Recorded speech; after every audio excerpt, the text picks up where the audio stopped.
Ugh. Oh, you hear that in the right ear?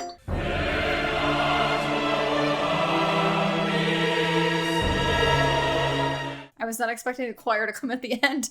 Hi, my name is Tara, and today we are going to listen to the Bloodborne OST in order to get into the spooky Halloween mood. Let's get started. Main menu theme. Let's take a listen.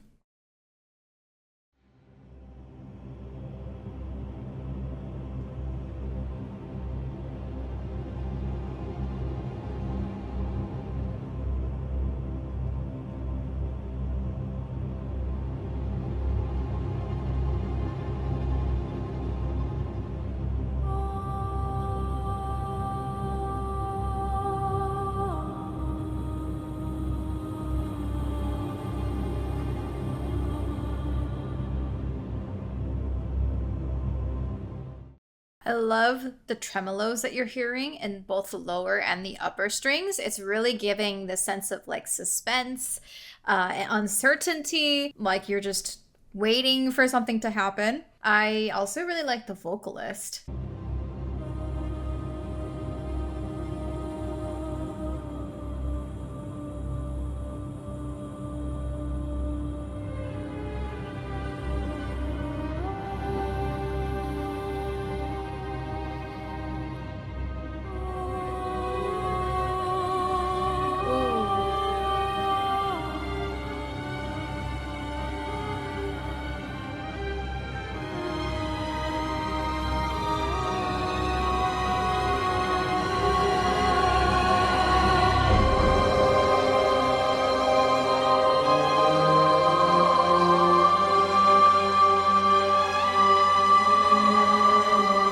I love that build up. You can feel it growing and growing and growing, and then bam, there you are, right at this climax here.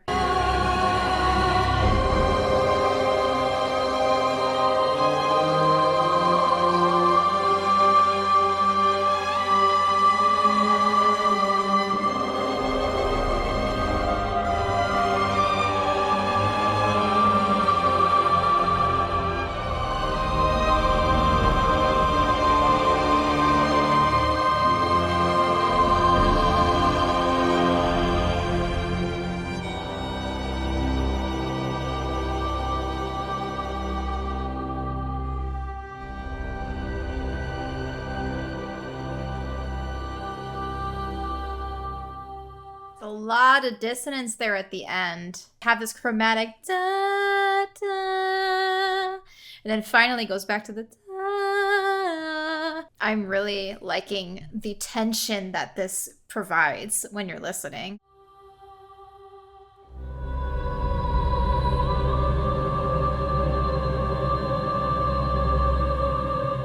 Oh, even right there. Like you have this dissonance happening. I'm sure there's a tritone in there somewhere. Oh, you have a and it sounds like is it a trill that's happening? Yeah, I think I'm hearing a little violin trill, but then you're also hearing the vocalist that half step higher. So it really draws out that dissonance and that feeling of uncertainty and like something bad's about to happen. This ominous feeling. Really, really cool track. Let's listen to the next one. All right. Lullaby for Mergo, I believe is how you say it. Let's listen.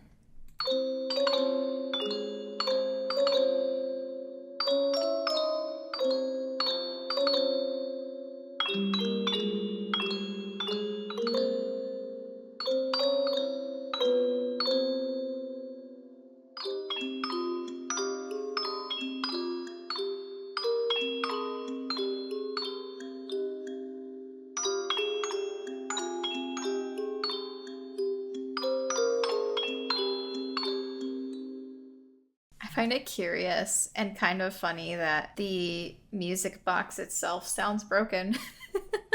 Like something's not right with it. Sound a little off-putting, right? For sure. Yeah, I'm curious to know if this music box is gonna persist throughout the track or if it's gonna kind of evolve into other instruments and build into something else.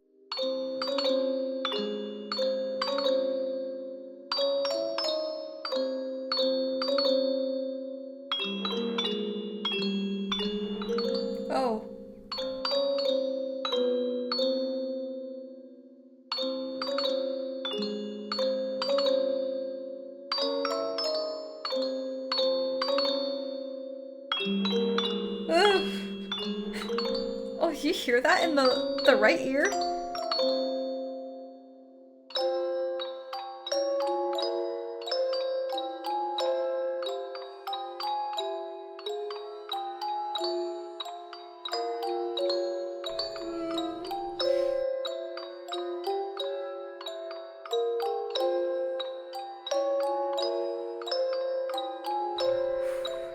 Trying to prep myself for like a jump scare or something. Ugh. The right ear again. Oh, interesting. It's just strings. Very quick, like tremolo. Oh, so... Oh. It's really off-putting for sure. Oh. Okay.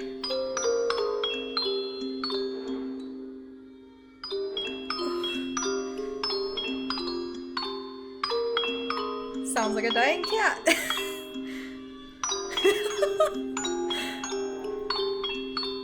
Okay, so it didn't really evolve into too much, but the addition of those very subtle string hits, like the tremolo and then stopping. I don't even know if they're doing a double stop or something that's happening, but it's pretty low in the frequency range, and so you feel it, especially like in the right ear is where I was hearing most of it. And then this higher violin that kind of sounds like it's just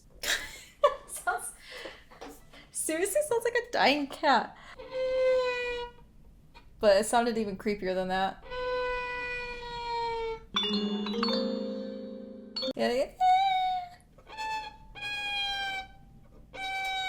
Like those kinds of little string hits, if you will, and attacks. Oh my gosh. If I were playing the game and I heard this, at the beginning it's like, okay, it's already a little weird with the music box sounding like it's broken.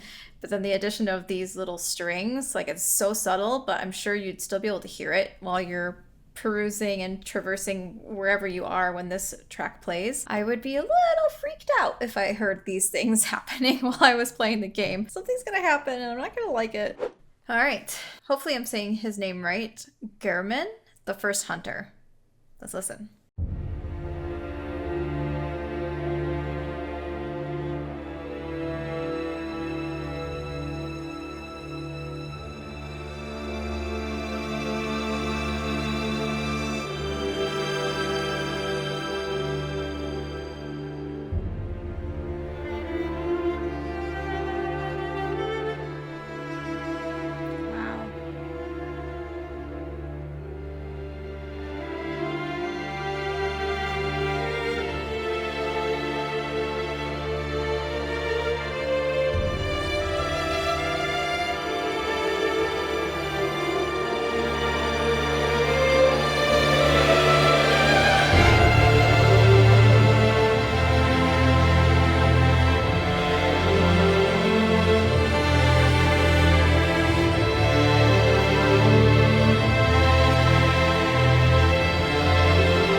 I feel like there's a lot of storytelling happening in this game for this particular track.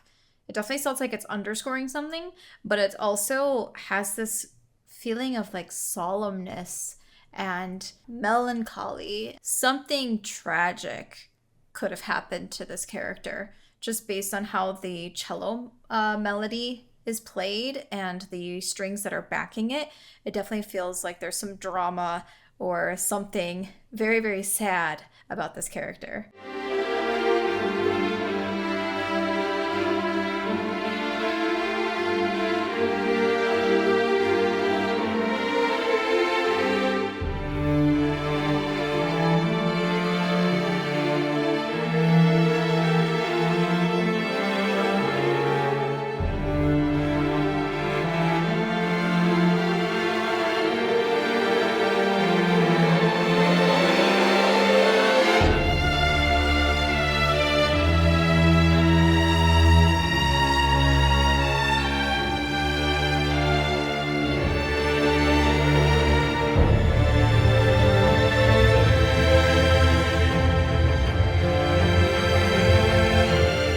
hear that movement actually in the lower strings. Sounds like maybe the double basses. That just kind of popped up. And so now we have something driving us right here.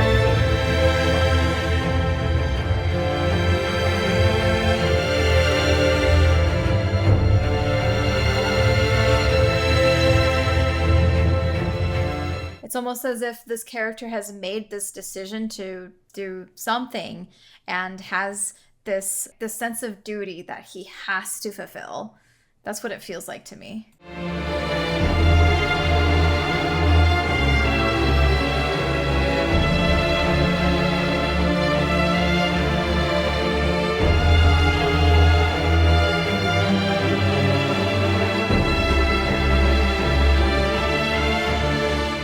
Yeah, this part sounds like something's holding him back, or something is really making it difficult for him to proceed with this choice that he has made, but he is trying his best to still truck along, right? You still have the lower strings, like double bass movement happening, but then the upper strings are giving this sense of, again, desperation, struggling to go through with this choice.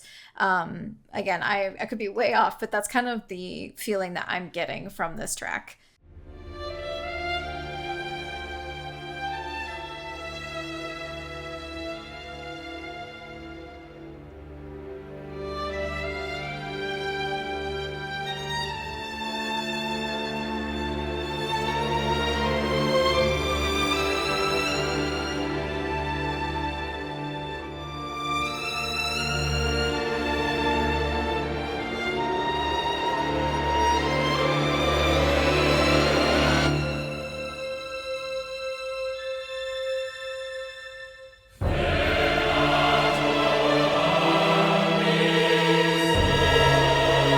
I was not expecting the choir to come at the end.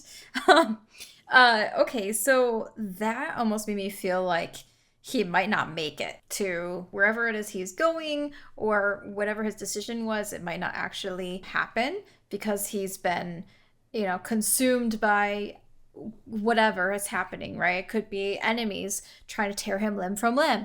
It could be, something just so tragic that he might not actually be able to go through with this choice that he had made.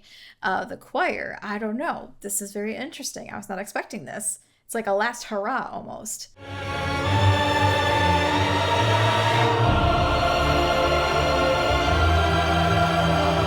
Wow.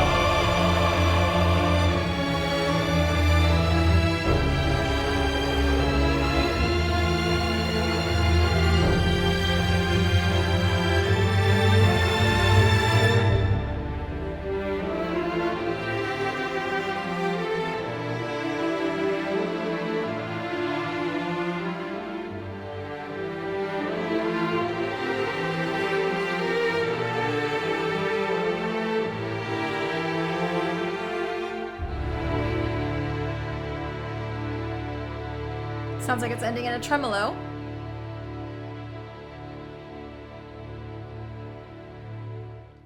Wow, okay, that's really pulling at the heartstrings, honestly, for me at least. Like, it feels like something very, very tragic happened to this character. He might have tried super, super hard to do this thing, or to make this choice, and he might not have been able to actually see it to fruition. Very interesting. I'd be curious to know what actually happens in the game when the track plays. Cleric Beast.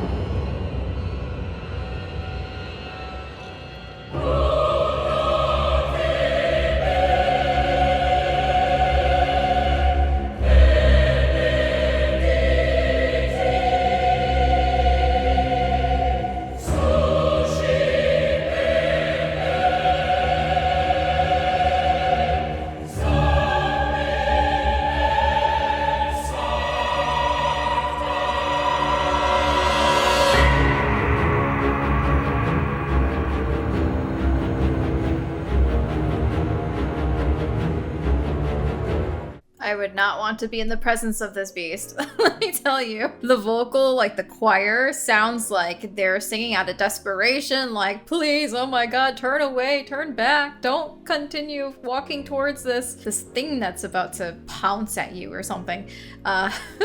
Whew, okay, lots of tension, lots of suspense, lots of scary vibes. Let's keep going.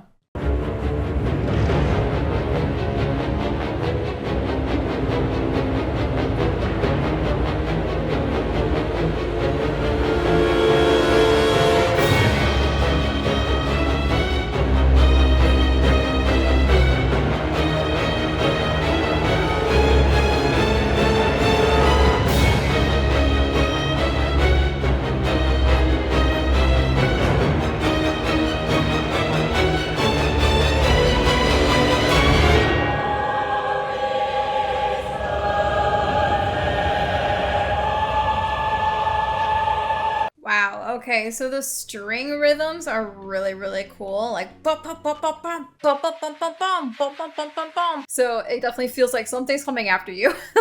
Like you better duck or try to run, hide, do something, because this thing is hungry and trying to feast on you. So I am not the biggest fan of music that doesn't really have too much of a melodic or tonal center. I mean, this definitely has a tonal center, but doesn't really have much of a melody. But the feeling and the emotion that it's evoking is like spot on. At least from what I can tell. Like, I definitely feel like I'm facing a boss or something that's trying to kill me, and I have to try to beat it. So yeah, really cool. Next one, Father Gascoigne.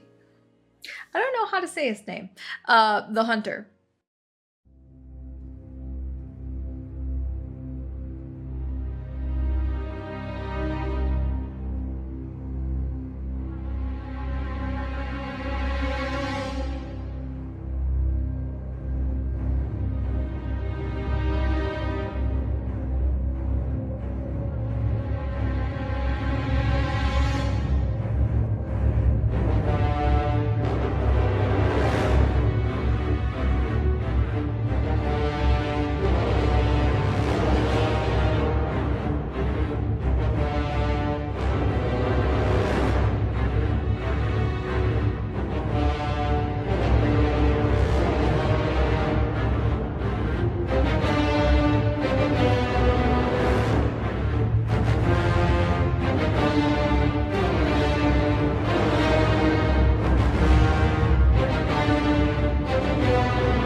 Also sound like it should be like a battle theme of some sort. Are there hunters hunting you? I really have no idea what the premise is of this game. I'm assuming like you're supposed to kill beasts, but that's about all I know. So maybe this is another boss that you have to face. Definitely given that kind of driving feeling, the of like the lower strings. Yeah, da, da, da, da, da, da. So again, it kind of feels like something's gonna happen, right? So again, this soundtrack is doing a really great job of making you feel like you gotta go run or fight or do something because something's coming after you. Bloodborne.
like there's an actual melody here, but it's not pleasant by any means.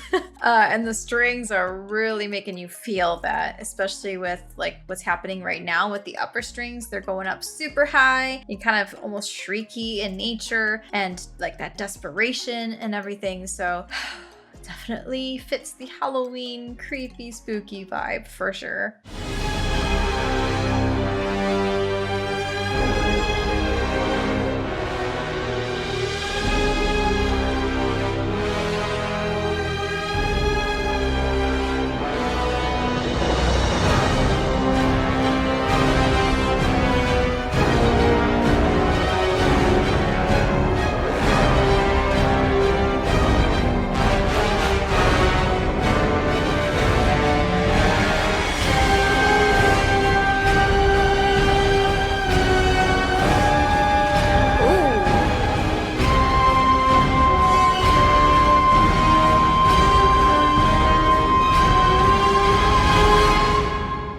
Dang, she went high. I don't even know if I can go that high. I used to be able to. I love that they actually revisited that melody at the very end. I made it sound super like just full with all of the strings and the brass and the vocals. Like they're really delivering at the very end of the track. So cool. Really, really cool. We're gonna listen to a track from the Old Hunters, I guess. It's Ludwig, the Accursed, and Holy Blade. This is a long track. Probably not gonna listen to the whole thing. Let's just see why it has 17 million views. More cello.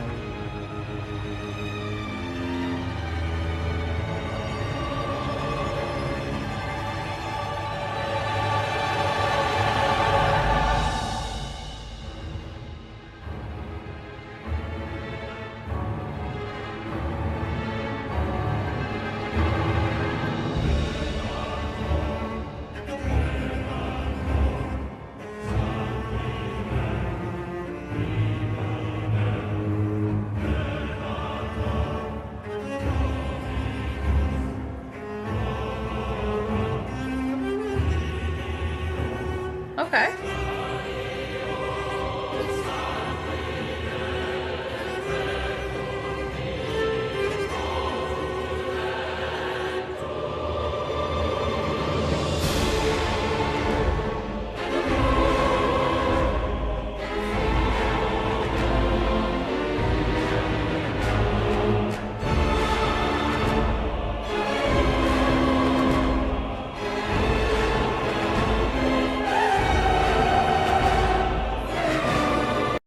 I'm surprised that this has so many views. I mean, maybe there'll be something different in the middle of it, but you guys really listen to this music? Does this make you feel calm? Like, it's creepy. It's really creepy. I would not listen to this, like, personally as, like, a choice and, like, wanting to listen to it so far. I mean, we're only at, like, a little over a minute in, but let's see. Let's see what happens.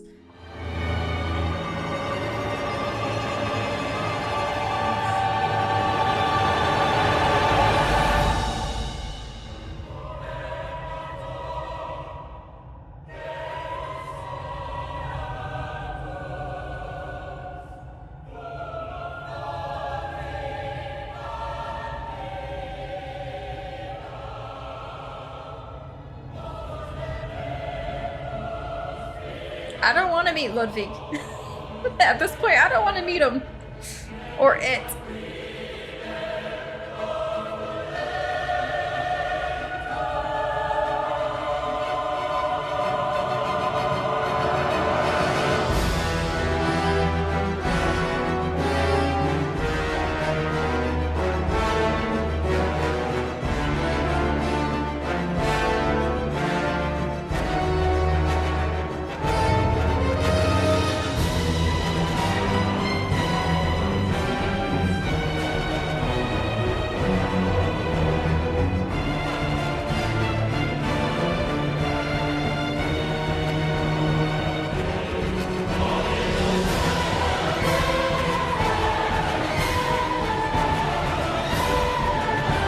Wow, you got like the strings doing these runs, and then you got the vocal, the choir going crazy, and like nice rhythm going on with this. It's got the percussion and the cymbals and everything. It's like going all out right now for this part.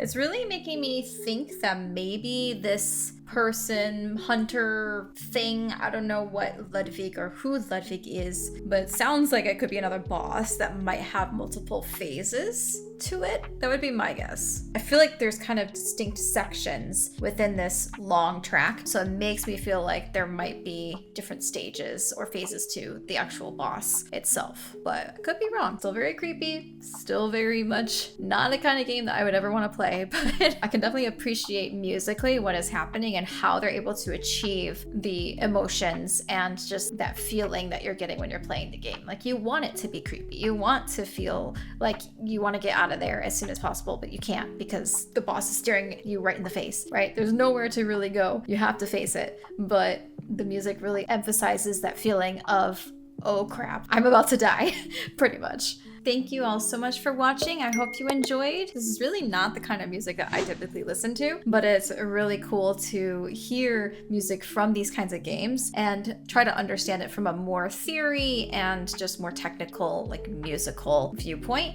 Lawrence, the first Vicar.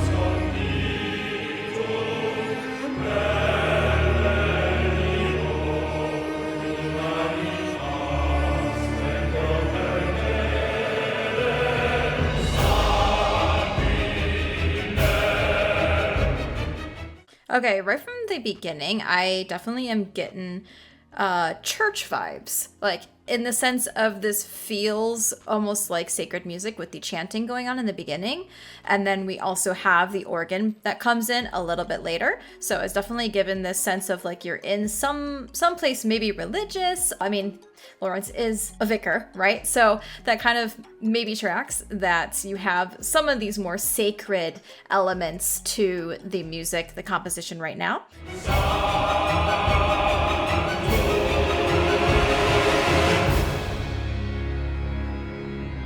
More organ.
Okay, so makes me kind of wonder if maybe there was like a cult going on or something, because obviously the male choir that we're hearing, it's not the most pleasant chanting. There's definitely still some dissonance and tension happening, so it does feel a little bit more sinister. And now that I've learned a little bit more about Bloodborne, I understand that pretty much any music that you listen to, almost all of it, is in the form of the boss music. So I'm assuming you have to face off with Lawrence, and he is an enemy of yours. So kind of makes sense as to why they have scored it this way. Tension and urgency feels very regal so far.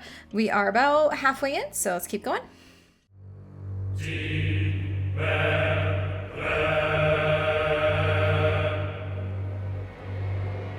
All those strings. Oh.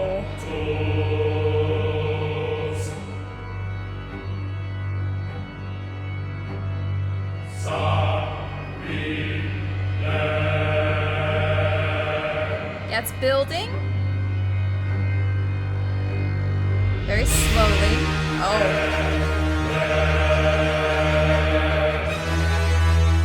Right there's a bit of a lull almost. So I wonder if maybe you think you got him, but you haven't. You find out that no, you didn't actually kill him yet. I don't know, maybe there was another buildup. So maybe he kind of gets stronger and grows more, or something makes him even more powerful than what he was before. I don't know if there's like separate phases for this boss as well. But it feels like there could be. There's another kind of section, I think, happening right now.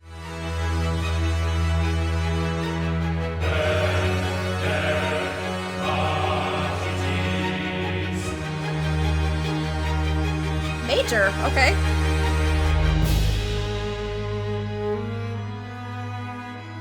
Oh.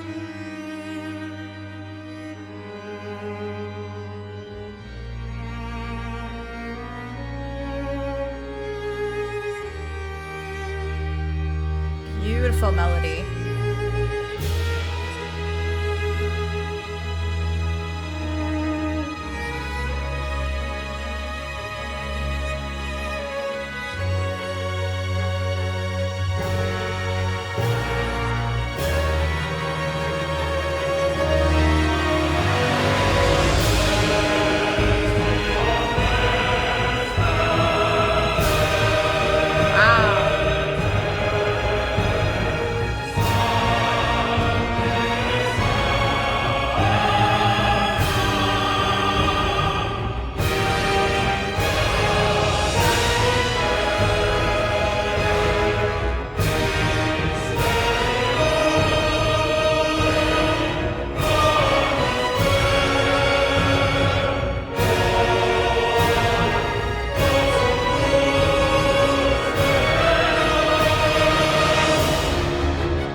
I am really impressed with this track. There's a lot of different things going on, but it's, again, very much a boss battle theme, and you definitely get the sense of the actual character himself based on the instrumentation and basically just how they compose the track, whoever the composer is. I know there were several composers for this game. I'm not sure exactly who wrote this particular track, but they did a really, really good job because it definitely feels like you're facing someone who has a religious background of some sort, with the chanting, sacred style music, plus the organ. Definitely throughout the entire track you're hearing that organ in there, so it's a very prominent piece of the track as well. Not as creepy as some of the other stuff I've listened to, but definitely still suspenseful. A little nervous to fight this boss for sure. Next up is Living Failures.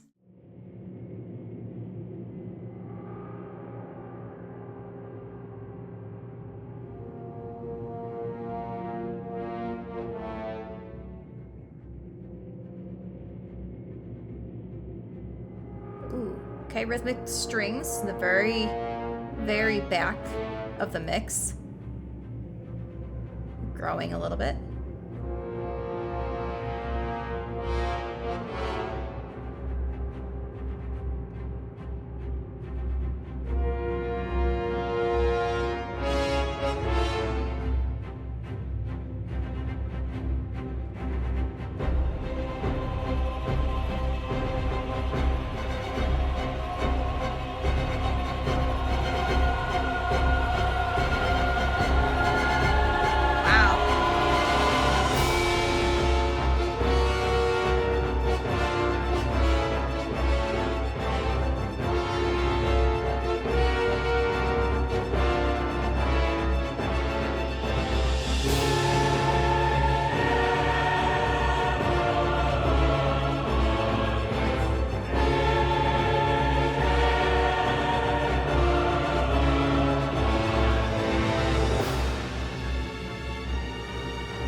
This underlying string motion, bum, ba-da-da-dum, bum, for some reason it's giving me like Star Wars vibes a little bit.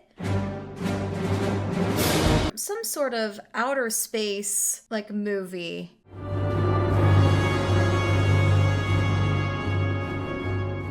It feels more like a triumphant rhythm, like a march. So very interesting to pair that with this dissonance that's also happening. They're little minor seconds. They love those half steps when it comes to this OST, it seems, which is very effective, of course, because whenever you have those, that's basically where you are able to really inject that dissonance and that tension. They're definitely playing up those intervals as much as possible.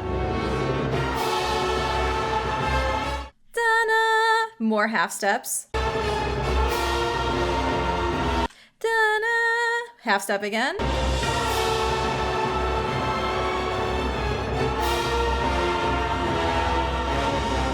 But it's even right there, da-na! Like that actually feels more triumphant. This chord that they're doing, almost hopeful. Chromaticism is always very effective whenever you want to make someone feel uncomfortable or, again, put in that tension. Kudos to the composers for this OST.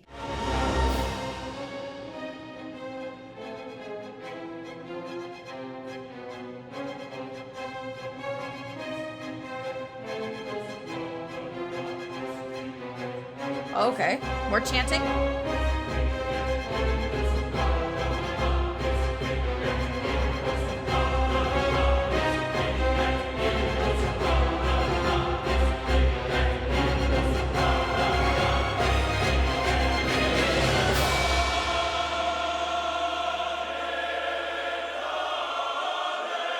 Ooh.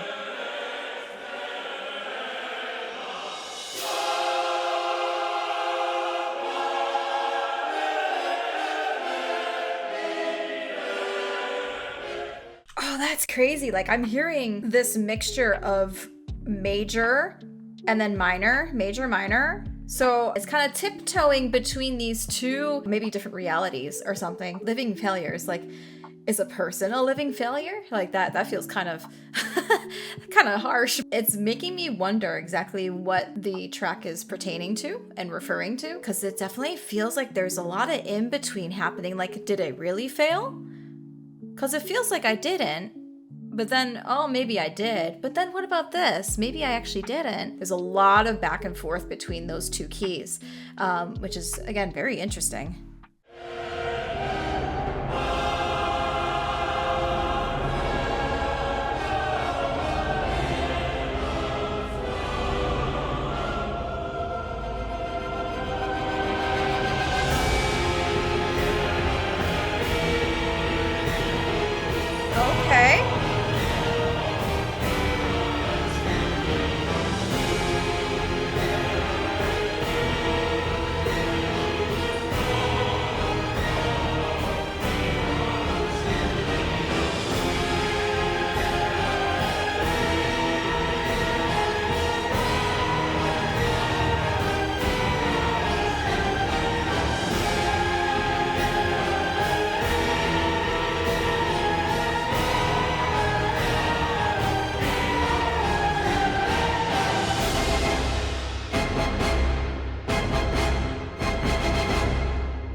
Syncopation at the very end. Like I didn't know when the hit was going to happen again. So it's a lot of like flashes before your eyes or very unexpected. Like you're anticipating that hit to happen, but you don't know exactly when it's going to happen because the rhythm is unpredictable, which is in a nutshell kind of life, right? Life is sort of unpredictable as well. So I don't know if there's a parallel there. Wow, these tracks are really, really well composed, well written. People who are really good musical storytellers, they're able to basically inject the emotions that they need into the piece. That's why it's so effective in terms of when people are listening to it. Even someone who has no prior experience as to what's even happening in the story, like me, if you're really in tune with the music and what it's trying trying to tell you, like there's so much that you can learn just by listening to the music alone. Apparently you guys really like Bloodborne music. So we are actually going to continue our journey of listening to the Bloodborne OST and give my thoughts and opinions. So let's get started.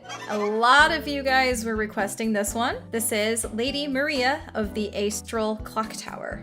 I do know a little bit about Maria when I was actually researching after the fact for Gehrman. So I heard that Maria is Gehrman, or was Gehrman's apprentice, and there might be some other information that I think I gleaned, but I don't want to share it just in case there's spoilers and whatnot. But very curious to hear how this sounds. Astral Clock Tower makes me think that there's going to be some sort of bell, like a clock bell, right? So we'll see how this one goes. People are really raving about it, so let's take a listen. Right off the bat, a bell.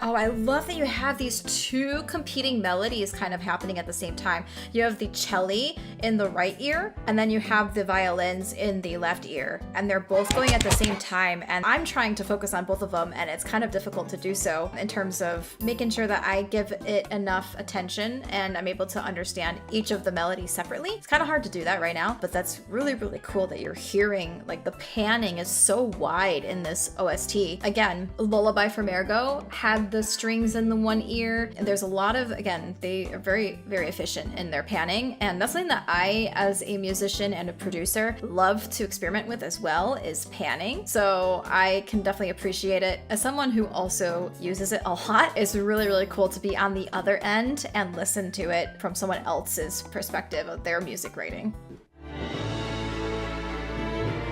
Ooh.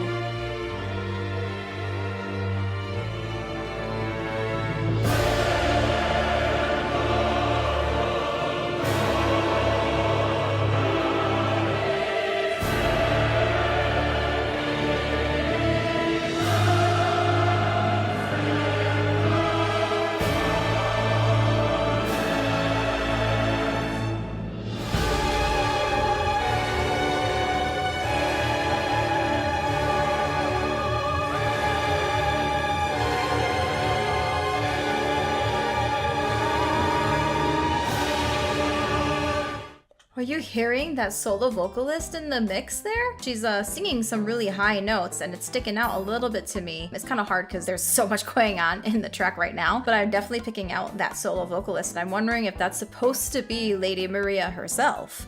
Maybe.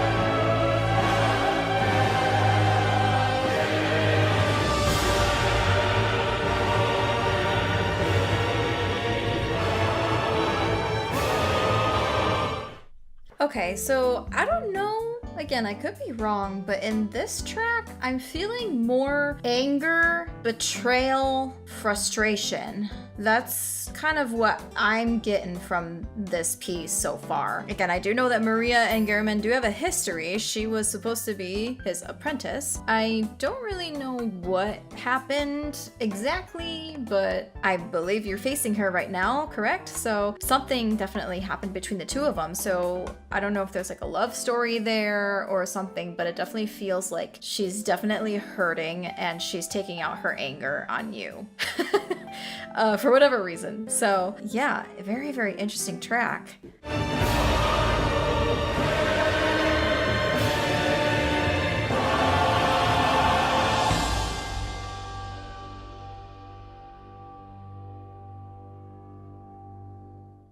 That is so cool that it literally starts and ends on the church bell. So yeah, it kind of feels like you go full circle, right? That bell kind of kicks things off and then you hear it chime again when you've defeated her. Yeah, you guys are right. FromSoft, Great music, and I wish I knew more about these kinds of games, but this is what's awesome about reacting, is that I'm able to listen to more if I want, and it seems like you guys want to as well, so we're definitely gonna do a lot more music from those types of games, and let's just keep trucking along and finish off this list here. Hail the Nightmare. I did have a couple people recommending this one as well, so let's listen. Oh.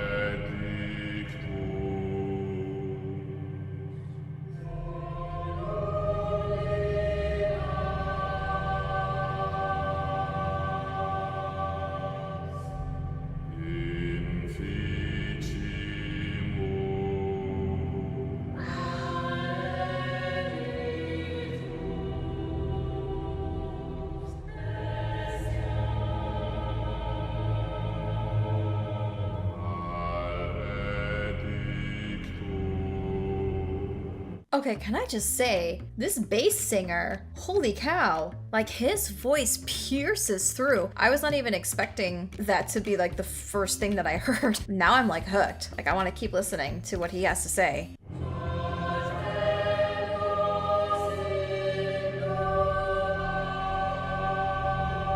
I do like that there's a call and response happening as well. So you have this bass solo singer, and then you've got the other choir members echoing or responding to whatever it is that he is saying. So there's definitely some sort of interaction happening, hopefully, in the game that mirrors what you're hearing musically.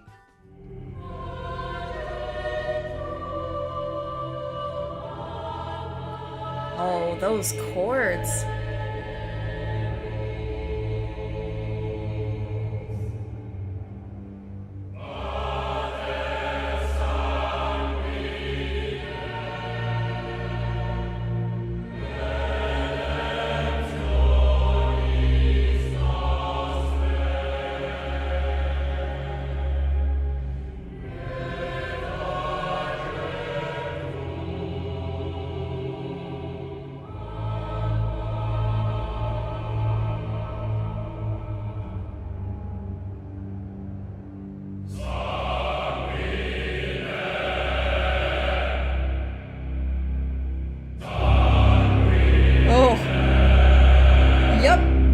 Effective.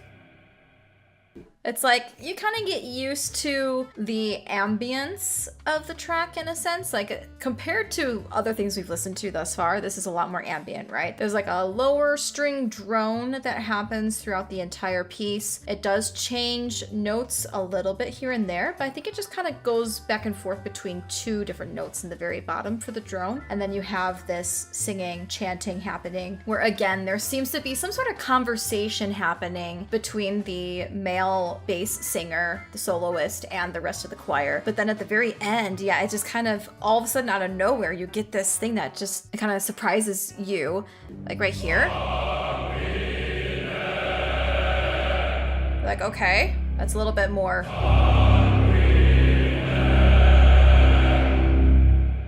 Yeah. You get a little bit of a preface to it, right? You can kind of anticipate it a little bit because it's the exact same thing that you just heard, but it gets a lot louder. And then you have this, again, lower string, whatever bass that is, it's super powerful and strong, and it's almost like at the forefront at that moment. So it really like jump scares you. I was not expecting that again. So it kind of increased the uneasiness and suspense for me, for sure. Orphan of Kos. I hope I'm saying that right.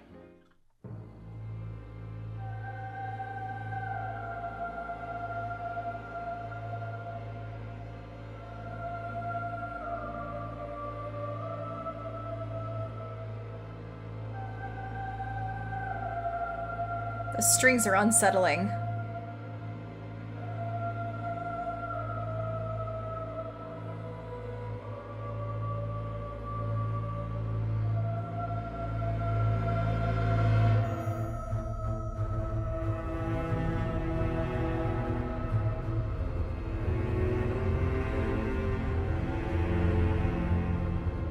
Ugh.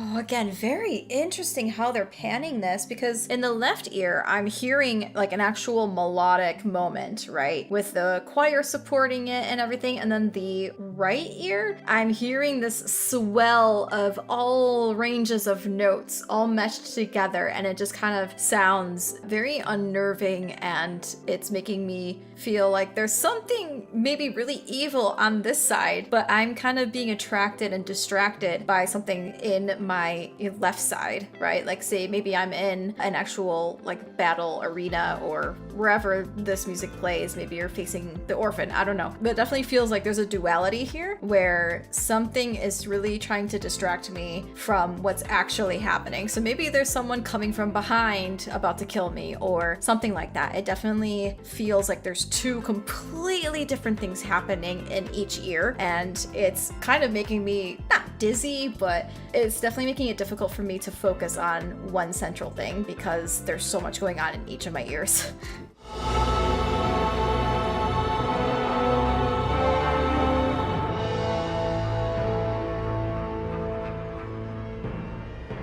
Oh, then it alternates. The upper strings do it now.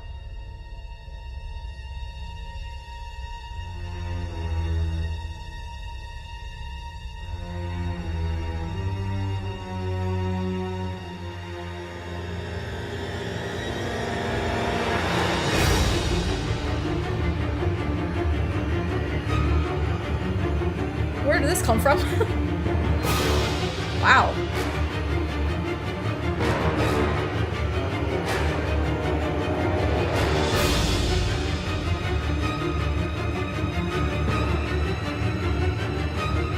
Again, panning on point. You've got these string attacks, da, da, da, da, da, da, da, da, da, da, and then you have the very one-off hits, bam, bam, bam, like in the other ear. So again, a lot of different things happening. It's kind of getting all in the frequency ranges and all parts of the ear. So it feels like a very lush, full composition and mix as well, because I feel like every aspect of the panning and of the stereo mix is filled in with something, but it doesn't feel like it's too much yet.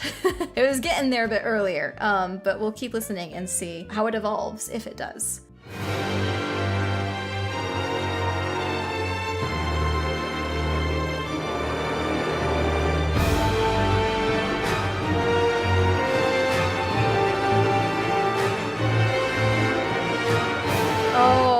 Okay, I just found out this is in 5/4 right now. So uneven meter also feels like there's something unstable happening. That's another really great way to kind of emulate that feeling of uneasiness, and something bad could happen because the meter itself is kind of hard to follow if you don't already know of music and meter. So instead of like 1, 2, 3, 4, 1, 2, 3, 4, it's going 1, 2, 3, 4, 5. 1, 2, 3, 4, 5. So another example is there's a track in Lord of the Rings that has this exact meter. It might be 5/8, either 5/4 or 5/8, but you'll hear this like ba-da-da, bum bum bum. That's 1, 2, 3, 4, 5. 1, 2, 3, 4, 5. So again, it's uneven, right? You got an odd number here in the meter, and so that kind of makes it feel like something is not quite right here. 1, 2, 3, 4, 5. 1, 2, 3, 4, 5.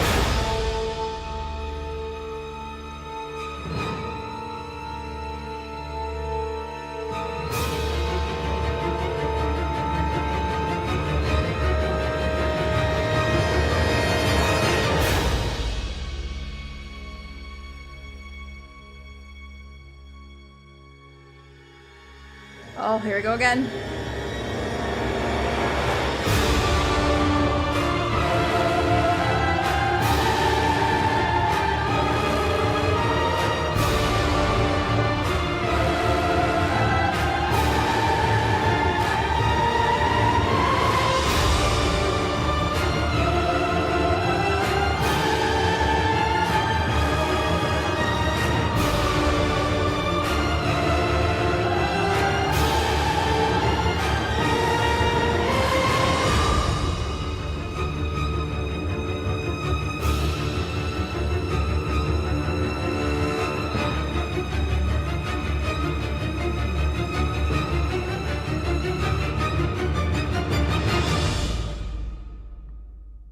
Dang. What amazing tracks this game has. Wow. I know I say wow a lot.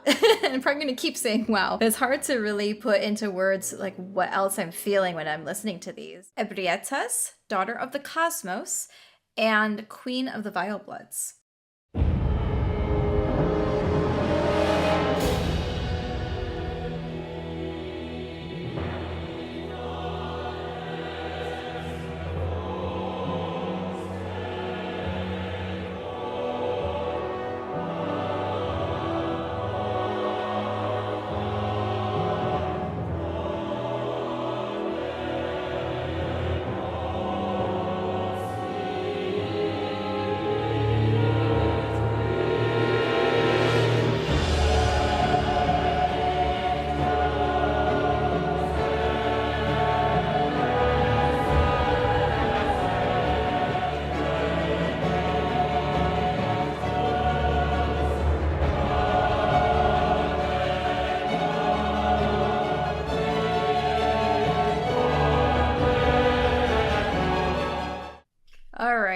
I was right. So Ebrietas, there's a lot of major chords happening. Again, based on the GDC talk that I had mentioned in a previous video where the composers and orchestrators of Bloodborne actually talked about their music decisions and things like that. They did mention that they wanted something to represent the cosmos, and they said major chords. So I'm definitely hearing some in Ebrietas, who is daughter of the cosmos. So I would definitely hope that there'd be major chords like there were in Living Failures. Yeah, let's keep listening.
Man, there's so much dissonance happening, but it's also so bombastic and still sort of triumphant like Living Failures was. It's like a mess of different things all at once. It's kind of hard to dissect right on the spot. Yeah, let's keep listening.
Okay, I'm sorry. This is just, it takes it up one notch, and then it's like, I'm going to top it. And then it goes higher, and then it's like, I'm going to top that, and it goes even higher.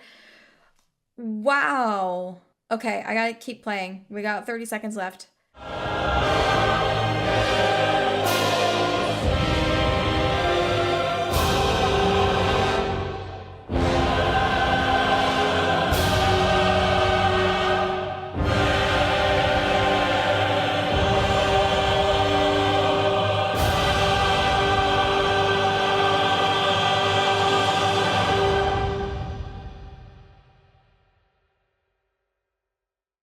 Dude, no.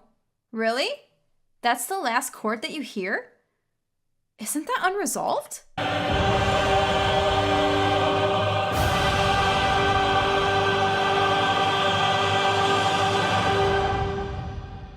want it to be bum after. Like, it's not resolved. Hold on.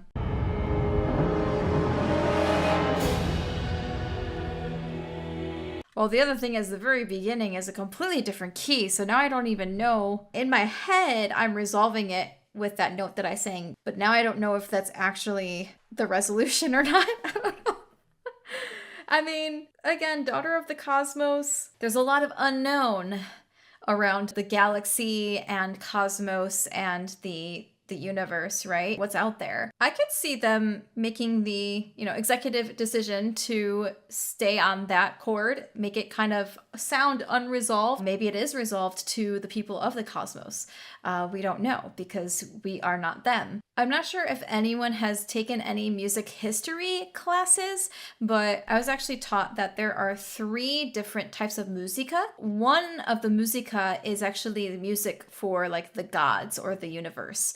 And that's actually music that us as humans cannot hear. So it's something that's basically reserved for the gods. They might have taken some inspiration from that to make something that doesn't make complete theoretical sense to us, but it doesn't matter because the cosmos, the gods, they are the ones that are going to be hearing this or enjoying it, singing it, what have you, right? So their level of intellect and being able to understand the music is on a much higher level than us humans. That's kind of the very general idea behind the different musicas. And the musica, I think it's mundana or universalis. I will correct myself in text if I'm wrong, but I think that's the one that is reserved technically for the gods, something that is just understood. Really, really awesome track.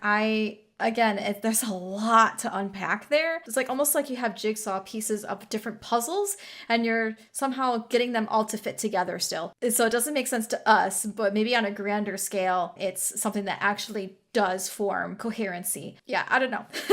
Let's go ahead and move on to the next one. All right, here we go. Queen of the Vilebloods.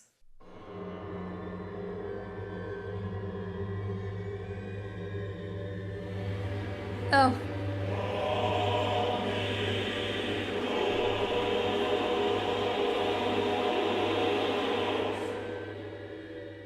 Oh, why is it reminding me of Lullaby For Mergo? But even worse.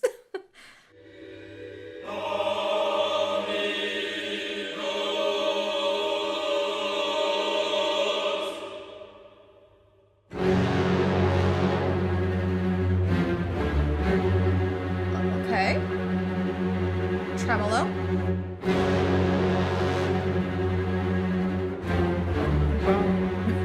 Okay.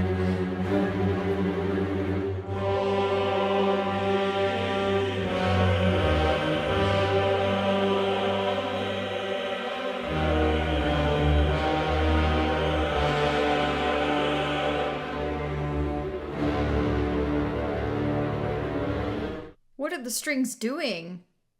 Oh, okay.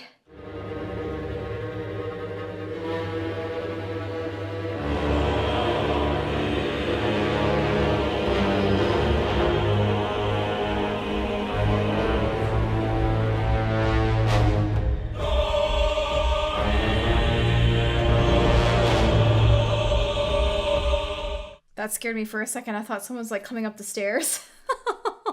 Okay, FromSoft, you got me. You got me.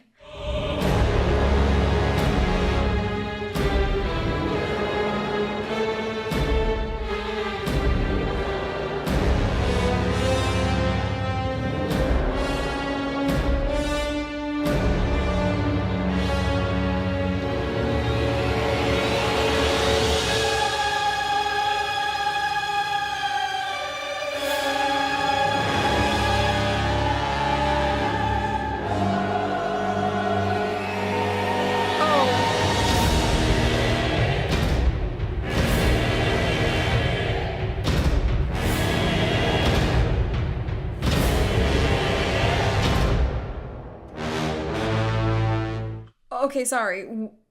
What? What?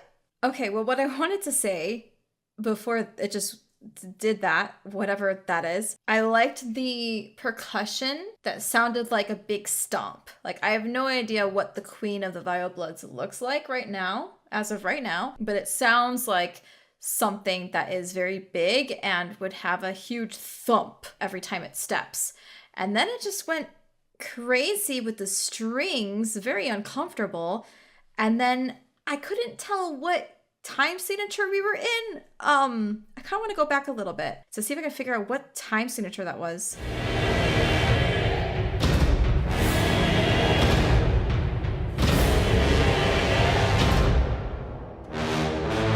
I have no idea.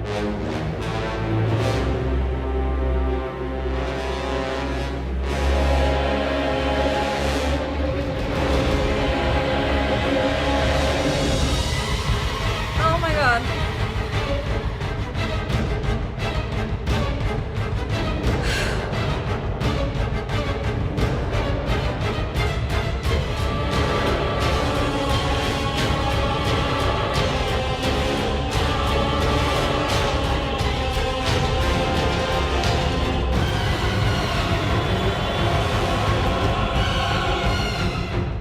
Okay.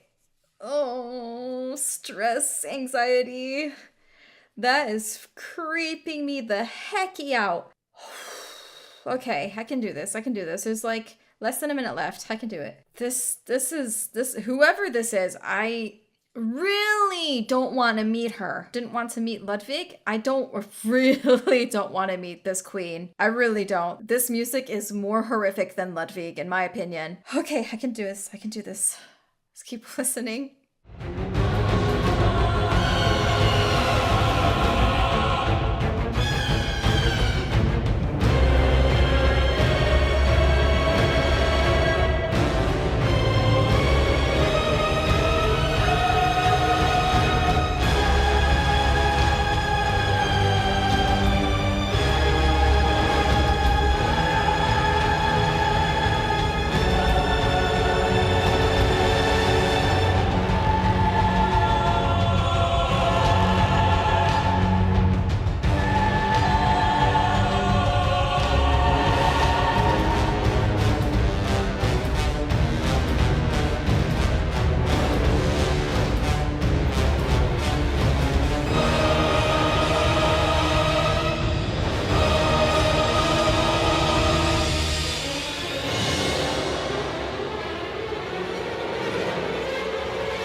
Is that it? Are we done? Oh, thank God we're done.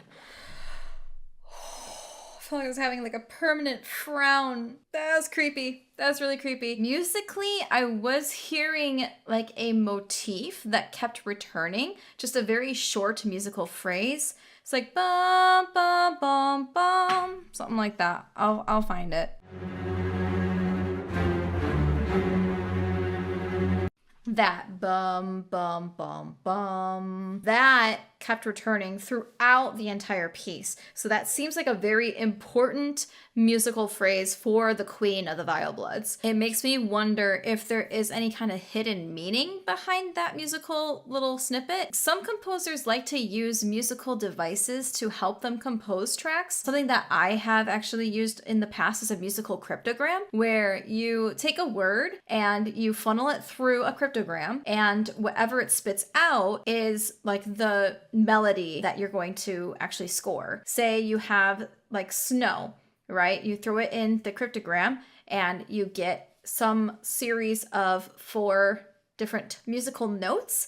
And then from there, you're able to kind of determine the rhythm of them, whether you want them to be sharp or flat. And it's a really, really cool way to just kind of get yourself started when you're trying to compose something, but you don't really know how to start. The cryptogram is a really cool way to do that. It makes me feel like it could be a cryptogram, but I have no idea if it actually is. Again, could be just me completely guessing. They do inject that 4-note sequence pretty often in this track, so it definitely has some sort of significance. I'm just not sure exactly what that significance is. Yeah, that's probably the creepiest track I've heard so far. Creepier than Lullaby for Mergo and creepier than Ludwig. And I feel like that's saying something because I did not really like Ludwig that much. I mean, I can appreciate it, but that was very anxiety inducing. And Queen of the Vilebloods is even more so. I mean, I guess I'll look at a picture a bit later and what she even looks like, but I kind of don't want to know what she looks like and how her boss battle is, because that track is the embodiment of horror. All right, first on my list is Micolash Nightmare Host. My husband and I played and beat Bloodborne, and this freaking boss was such a troll. It took forever for us to finally beat him, and we were so relieved when we finally did, because it was actual nightmare. It was so stupid. Honestly, it was very, very stupid. But I mean, it did take us a while to beat him. So in good old FromSoft fashion, they love to mess with us and make it very hard for us to beat the boss. So kudos to them. But let's listen to his theme.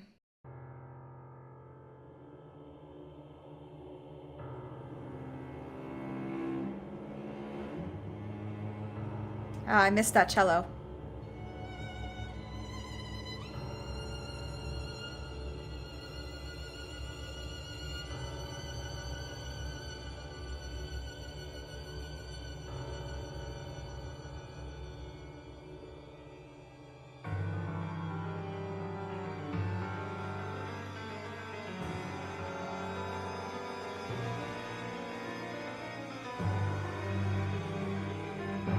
I can just hear him laughing right now.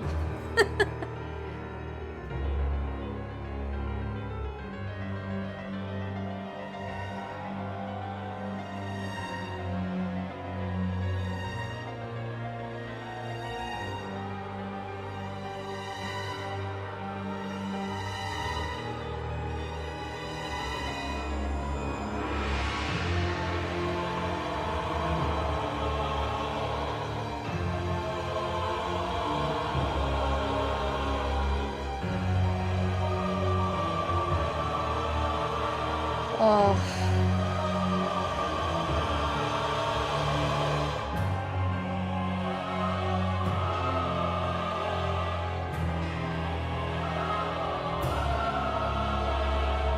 I mean, this theme makes it sound like Micolash is like some big bad, and I guess in a sense he is, but he's literally like a freaking troll.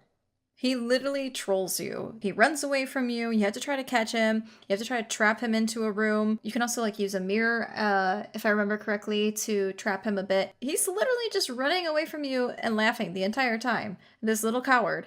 And this theme is just kind of funny because you could literally just use some sort of meme song for him and it'd work just as well. It's kind of interesting that they went with this super sinister, dark, tense, you know, like foreboding track that is, I guess it's Micolash, but Micolash is literally just trying to play games with you the entire time. So I think this is a little bit overkill, but he is the nightmare host. So he is a huge part as to why this game is, like why these events are happening. Yeah, I mean, I can see why they went with this track, but the boss fight itself is just borderline comical, how stupid it is. You just chase him the entire time.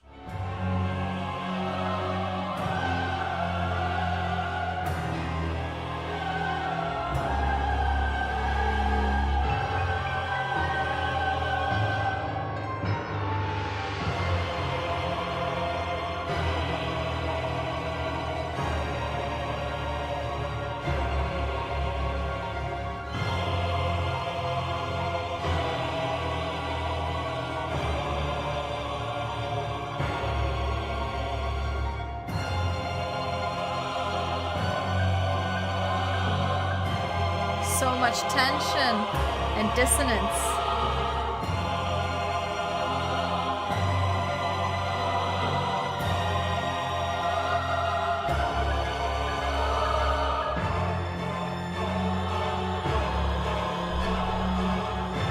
Wait, the choir is literally laughing. The choir is literally laughing. Ha, ha, ha, ha, ha.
interesting ending note. When you go back and listen to this section with the piano, it's kind of doing these really cool descending runs. Let me see if I can find it.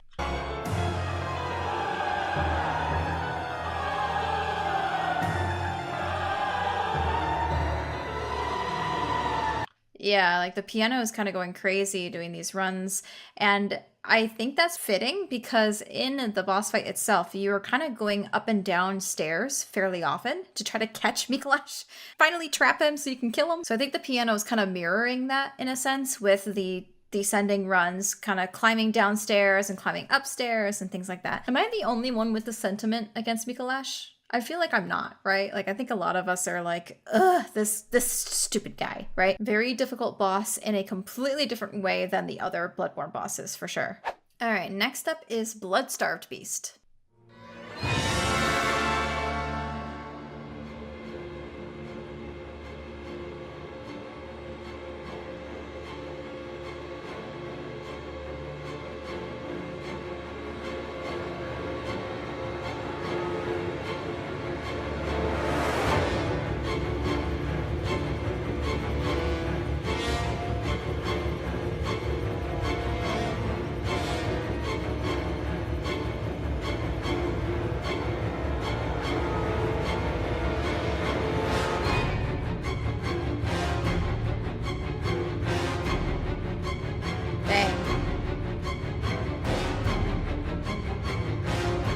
Love the rhythmic jabs. You got the strings doing a syncopated stab, and then you've got the horns coming in to offset from the strings. Kind of does make it a bit harder to determine where the beat is. And Blood-Starved Beast is very crazed for blood, obviously, blood-starved beast. You can literally throw blood vials and then she'll go for it and try to like lick it, and it distracts her so you can, get some hits on her. But it feels like she is so set on getting this blood that she doesn't even have a specific tempo because everything's just all over the place. You hear the strings going syncopated, you have the horns going, so it doesn't really feel like a normal rhythmic boss battle. And it could just be also because she's a beast and the way she tramples is a bit different and things like that. So already setting the mood very well.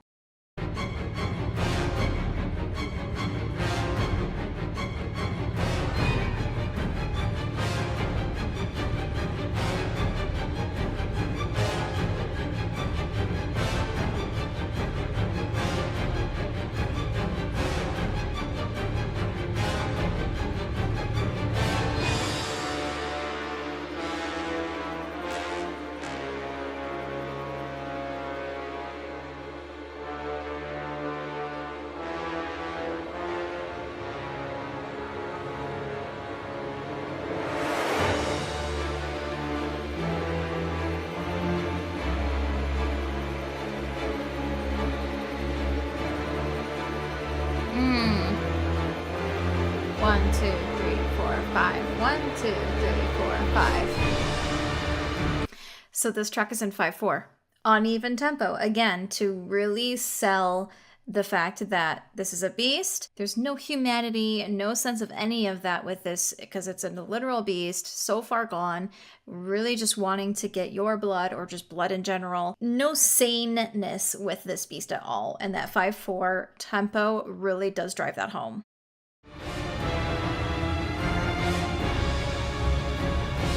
2, 3, 4, 5.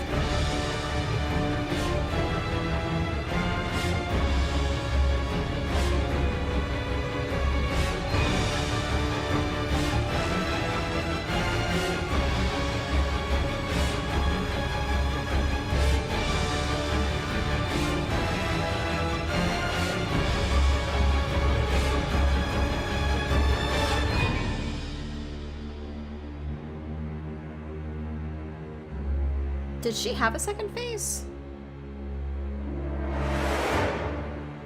I guess in a sense she did.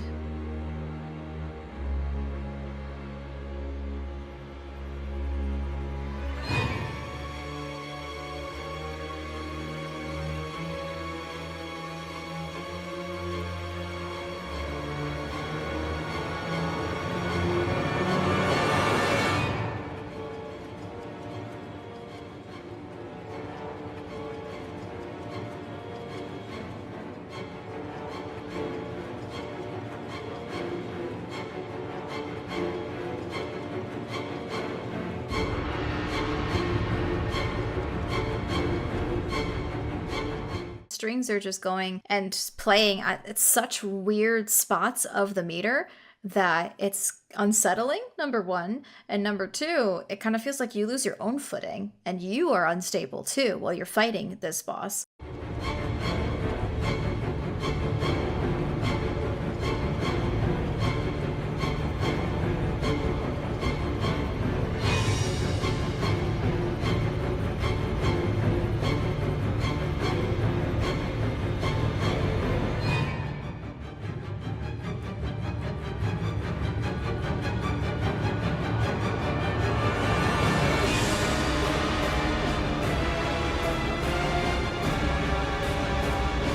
More percussion, I think.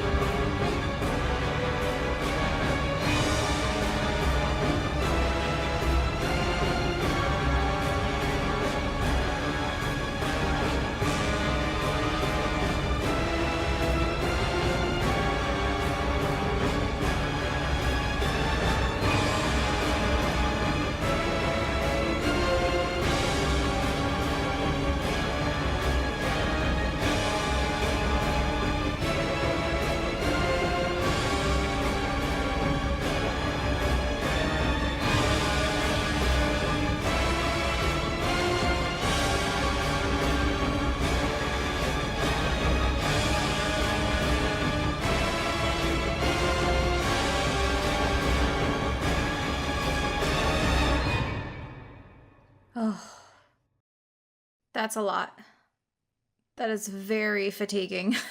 That feels more fatiguing than Fume Night, honestly. I'm not sure if I posted my reaction to Fume Night yet when I post this, but I have listened to it. I listened to it just before this, so this feels so much worse, but in a good way, you know what I mean? Fume Night, I feel like Motoi Sakuraba was doing a pretty darn good job of selling who Fume Knight is based on like the character design that I've seen and the weapons that he wields. But it kind of feels like Bloodborne is like even another notch above that. You know what I mean? Like the compositions, at least me personally, they really creep me out. Most of them. Just a very effective way to demonstrate what these bosses are. Really utilizing the lower frequencies with that bass notes, right? The driving bass. And then you also have the higher shrieks of the strings. And that's very, very common in any kind of horror film or game. You usually have those kind of things as a duality. You have this low, very growly, almost grumbly bass, and then you also have these shrieking, ear-piercingly high strings.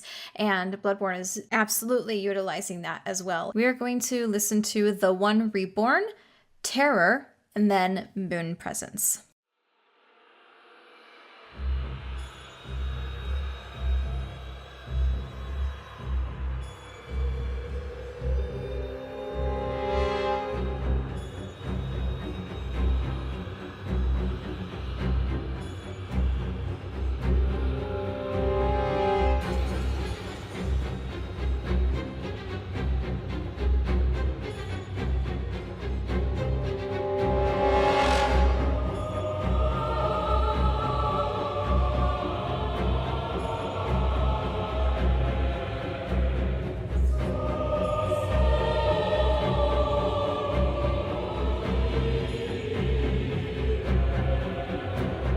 There's a lot of suspense happening here, a lot of tension, basically anticipating something possibly horrendous happening. Let's see if it evolves.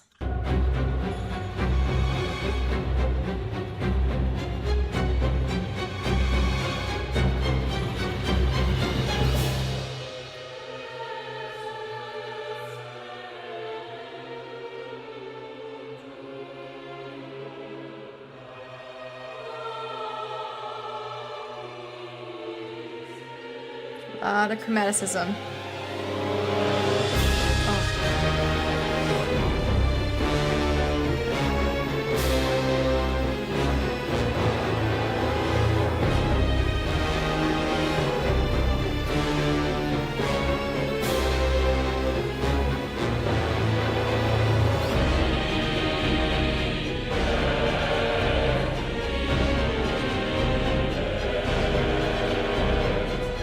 Wow, okay, so the choir is definitely bringing themselves to the forefront here with these bold vocals that are happening. String swells are incredible as always. They love to do that glissando that's so ear-piercing, but very effective.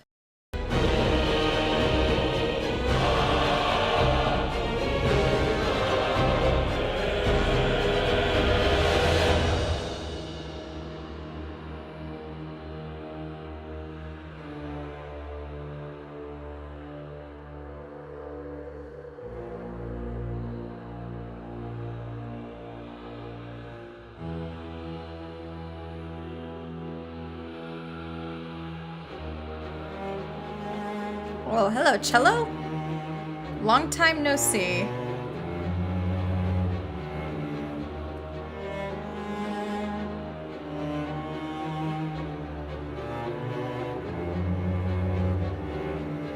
I love how there's so much chromaticism happening, even in the cello solo. You just have a bunch of half steps, and it kind of makes you confused as to where the tonal center is, if there even is one in this track. Instability, right? And having that tension and dissonance that is very much Bloodborne in a nutshell.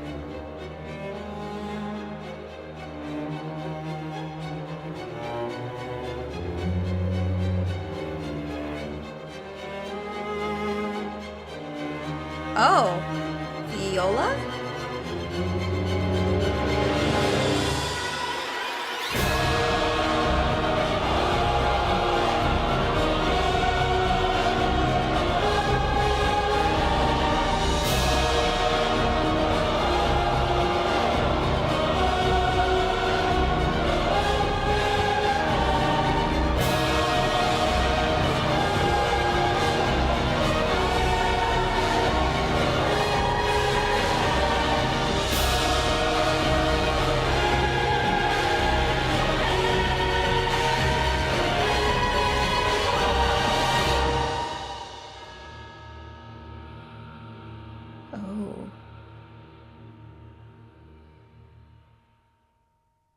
Think even that ending chord was like a tritone. That's the devil's chord, is a tritone. Very fitting. Yeah, I don't quite remember hearing this in the game, but it feels like it's been forever since we played Bloodborne, even though it's only been a few months. Interesting track. Very much within the realm of Bloodborne. You know, most of the tracks here are very sinister, dark, and dissonant, lots of tension. This track is no exception. I wish that there were more exceptions, so I missed the melodic track that is like Gehrman and whatnot. Even like Ludwig and Lawrence had some cool moments too. But we're gonna move on to the next track, which is Terror. Quick note before we start Terror, this one was composed by Chris Velasco. And funny story, the Quidditch game that I helped develop actually had Chris Velasco as the composer as well. I got to meet Chris at a launch party at the company that I used to work for. So he is so incredibly down to earth. He is an awesome dude. It was really cool to meet him. And then when I found out through Bloodborne, you know, once you guys really liked my Bloodborne reactions, I saw that his name was listed on the OST. It was like an OMG moment. I had no idea that he had composed some tracks for Bloodborne. And it's just insane to me because this whole reaction stuff started with Bloodborne. So it's kind of cool to be like, hey, I actually met Chris and got to talk to him a little bit. Yeah, super excited to listen to his tracks. So Terror is one. The other one is Amygdala. I'm not sure if he did others, but those are the two on the list. Amygdala will be in a later video, but I'm really excited to listen to his compositions. It is completely different from the music he scored for Quidditch, for sure. So let's go ahead and take a listen.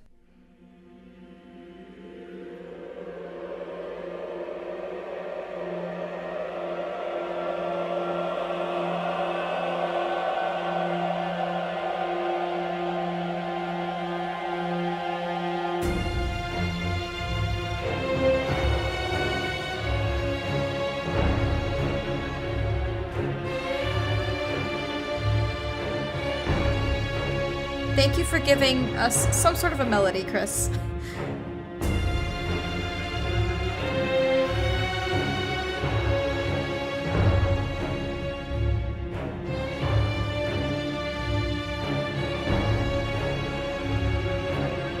So far, there's still a lot of chromaticism happening.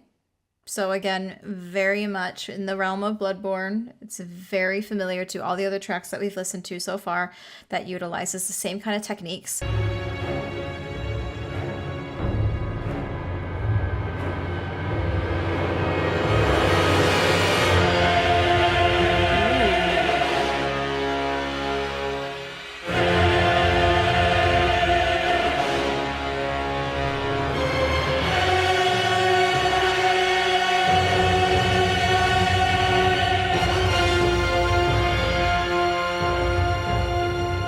Okay, what I really like is instead of the string glissando swell that we've been hearing, Chris opted for a horn swell. And then the actual drop, if you will, is the choir get the strings after. That is really cool because it has the same kind of effect, but the timbre is a little bit different. And it feels a little bit more bombastic almost and triumphant, but obviously not in a typical way where you have like a major chord that's triumphant. Because this is so rooted in the like minor and diminished chords, it's completely different from the typical triumphant, but I can't really think of a better word for it. It just kind of has that like confidence of here I am, right? You can't run away from the terror. Oh.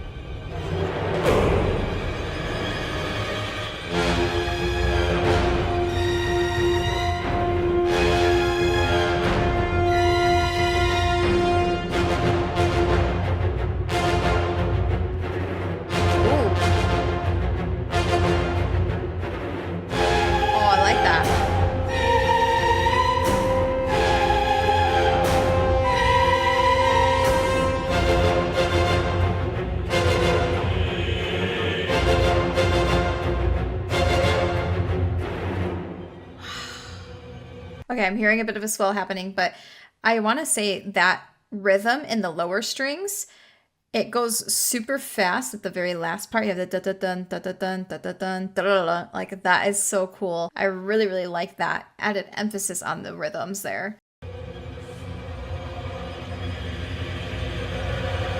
Tremolo.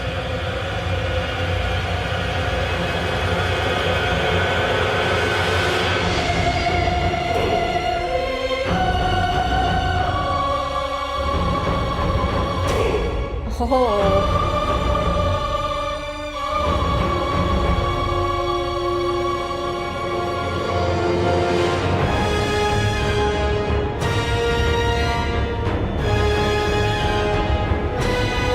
Modulation?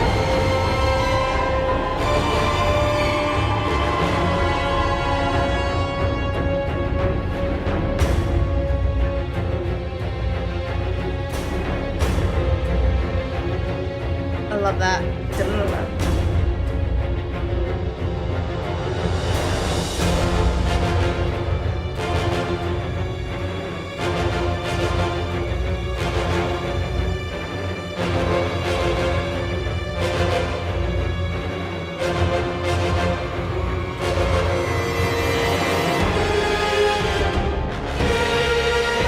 Heck yeah.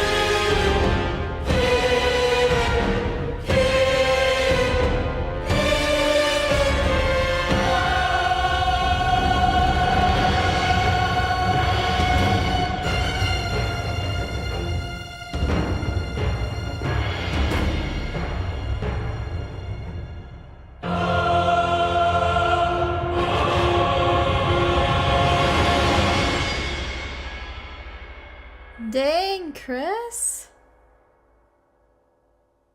Wow. The funny thing is, if you told me that Chris Velasco scored for Bloodborne, after me only pretty much knowing that he's done the Quidditch game, I would not have believed you, because this is a complete 180 when you compare it to the music that he wrote for the Quidditch game. That is so cool. And that's just a testament to how versatile of a composer Chris is. And he's been doing this for probably 2 decades, if I were to guess. I'm not sure when he started his composing journey, but it's evident here with the music that he composed for Bloodborne, as well as all the other music he's composed for. Thus, it's really cool to hear a completely different side of this composer that I am kind of familiar with already. That is so cool. I really do like this track. It's still very dissonant, very tense, just like all the other Bloodborne tracks pretty much, but there's something to it that made me bop my head more than, say, the One Reborn and a couple other tracks we've listened to. So I appreciate that. Thank you for composing something like that, Chris. That was actually a really, really cool thing to listen to. Okay, last one for this video is Moon Presence.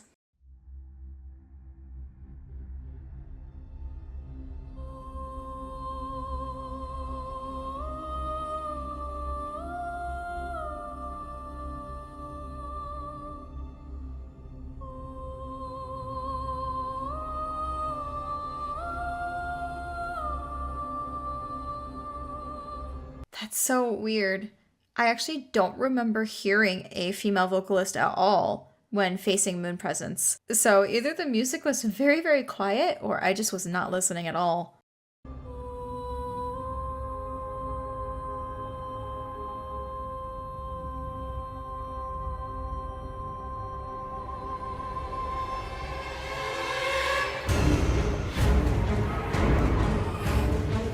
Oh.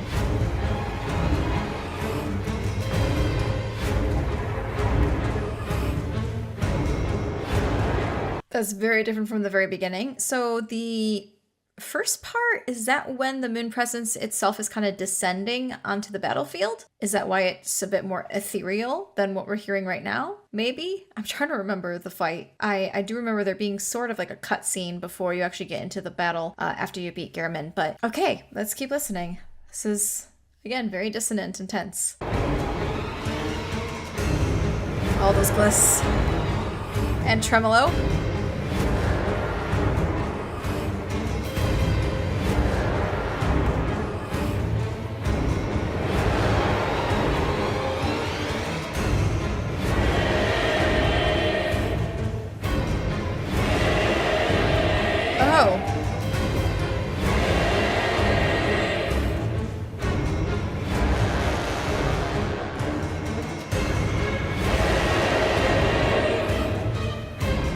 Okay, the choir is basically singing a cluster. You have pretty much every single note that you can possibly sing all being played together, so it just sounds like noise and something that's very unsettling. Ugh. I have that, like it kind of goes up a little bit in pitch at the end.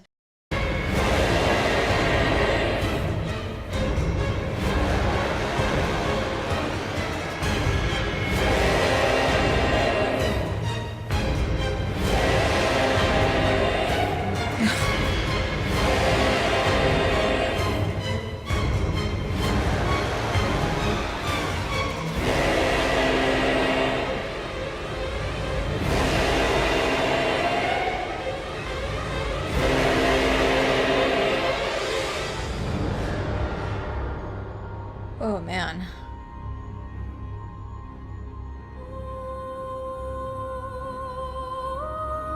Vocalist comes back.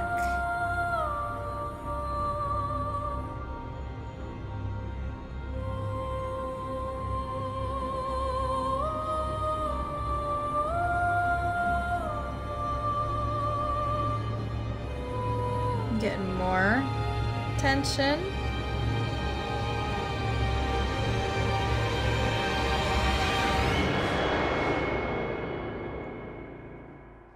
Wow. Yeah, I don't remember that track at all. I do know that Moon Presence was pretty easy to beat, and so that probably is part of why I don't remember the music too much, because the fight itself did not last very long. But yeah, I'm trying to remember, but I honestly do not remember the music at all. Lots of dissonance and chromaticism. Again, those clusters with the choir. I feel like every single person in that choir was singing a different note, and it's all just like this jumbled mess that just is screaming at you pretty much. So, wow. We're going to listen to Soothing Hymn, Amygdala, woo, and Dark Beast. So let's get to it.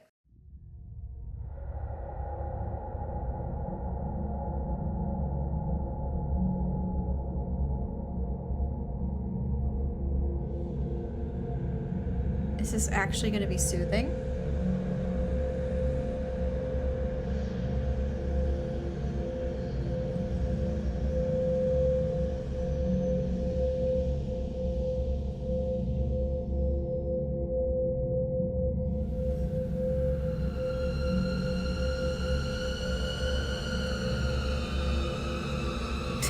Not really.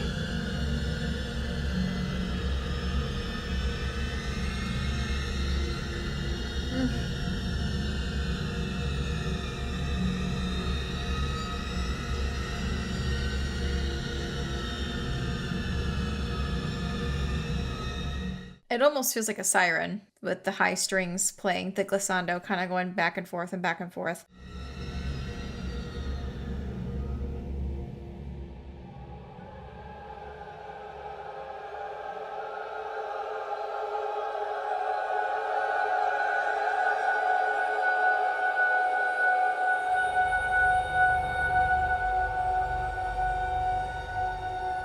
Huh.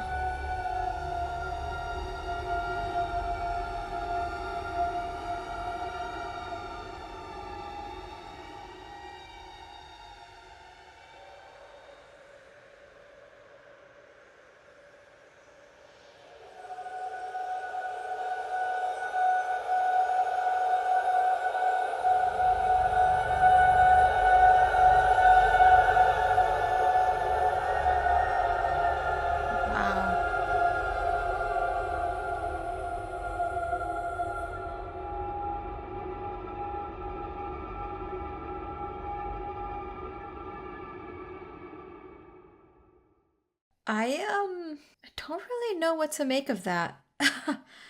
I mean, I heard slight vocals. They're kind of doing the same sort of thing as the strings, sort of. There was a central note or pitch that I was hearing, and then it kind of trails off. But in general, there's just a lot of ebb and flow with this track. There's really no tonal center, and it's a lot more ambient in nature. So in that respect, it is quite different from the other tracks we've listened to thus far. I don't know where this plays. Honestly, I have no clue. And it is definitely not soothing. Okay, I'm not even sure what to say. Just a very curious way to title a track that sounded like that. Well, I think that'll set us up fairly well for Amygdala. So let's listen to that one next.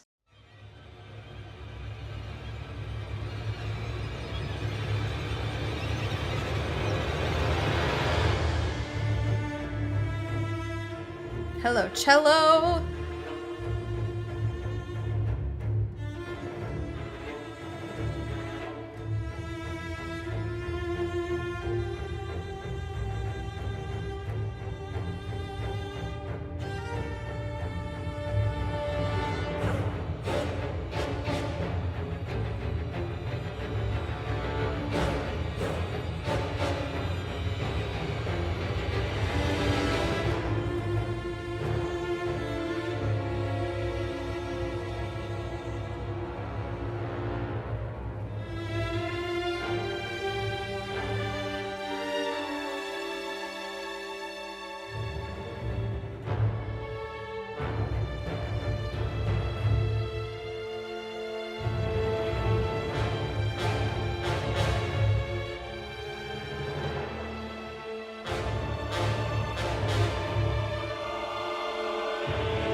Alright.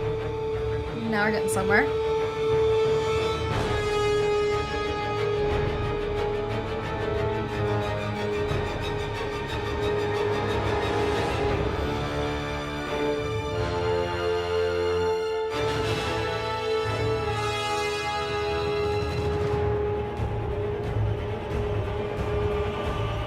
Okay, hold on. I need to pause it for a sec. There are some elements of that track that kind of reminded me of Cleric Beast a little bit. There's something else to this track that feels familiar to me. I'm not quite sure what it is that it's reminding me of. I am really loving the cinematic percussion here, and the rhythms are on point. So cool. I'm gonna back it up a little bit because the lower strings were doing something very interesting. So let's listen to that part again.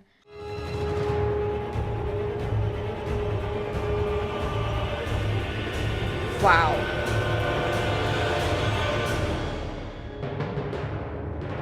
Nice timpani.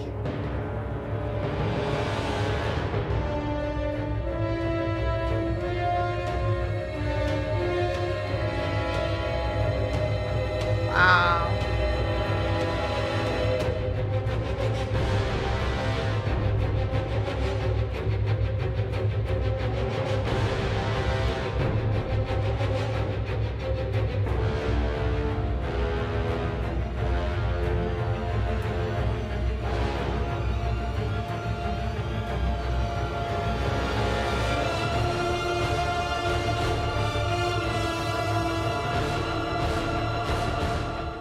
We got a melodic moment.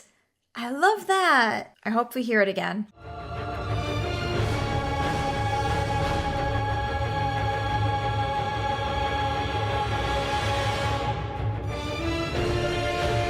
Nice.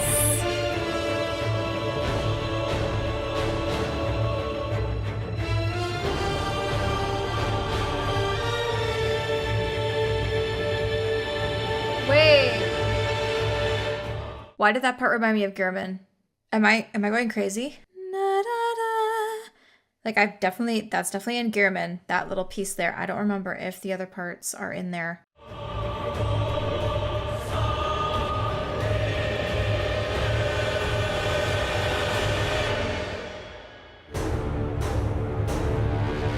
Yes. Now that's a cool way to end a track. A little bit more percussion and a nice low brass. Cool. Very short snippet that I heard that reminded me of Gehrman. That could have been a coincidence. I like that. Not melodic by any means in general, but there are some melodic moments, which definitely helps. And again, that driving rhythm that Chris has put in here really helps too. I mean, I'm bopping my head to it, even though it's very unsettling. So really nicely done again by Chris. This is a good track for sure. It'll be amazing when she's able to settle in my lap then. Maybe she can have some reaction time of herself. Yeah? Be a feature of my reactions? What if mommy moves it over here? Oh, she looked. Maple? A girl? Yeah. There's Daddy. There's Daddy.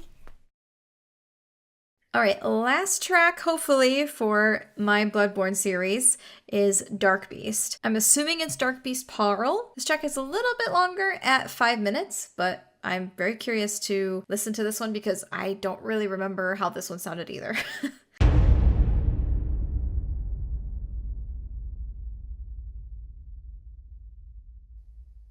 Okay.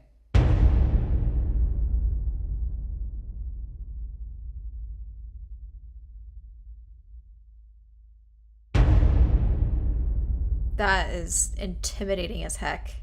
Just hearing the thuds.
I do appreciate that this has a lot more legato strings, kind of more melodic in nature.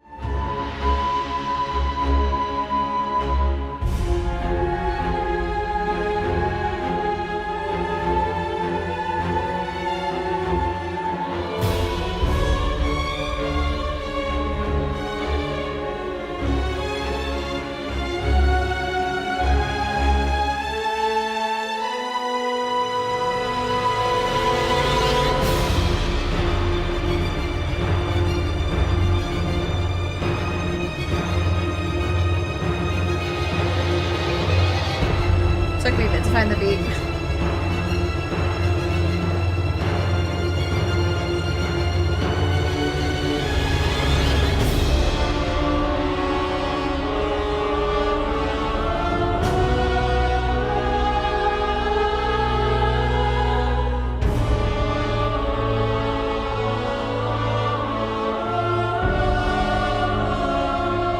I really like this one.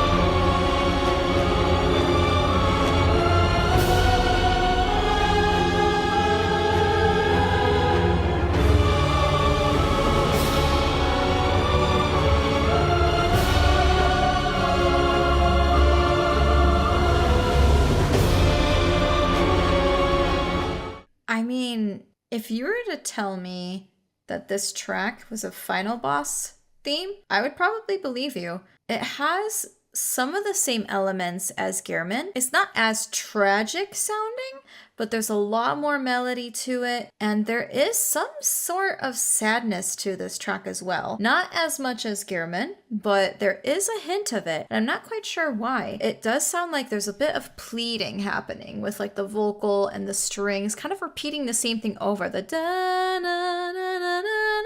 It keeps repeating it as if it's just trying to plead with you for some reason.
I like the ending chromaticism, the dun dun dun dun dun dun dun dun dun dun dun dun. That's really, really fun.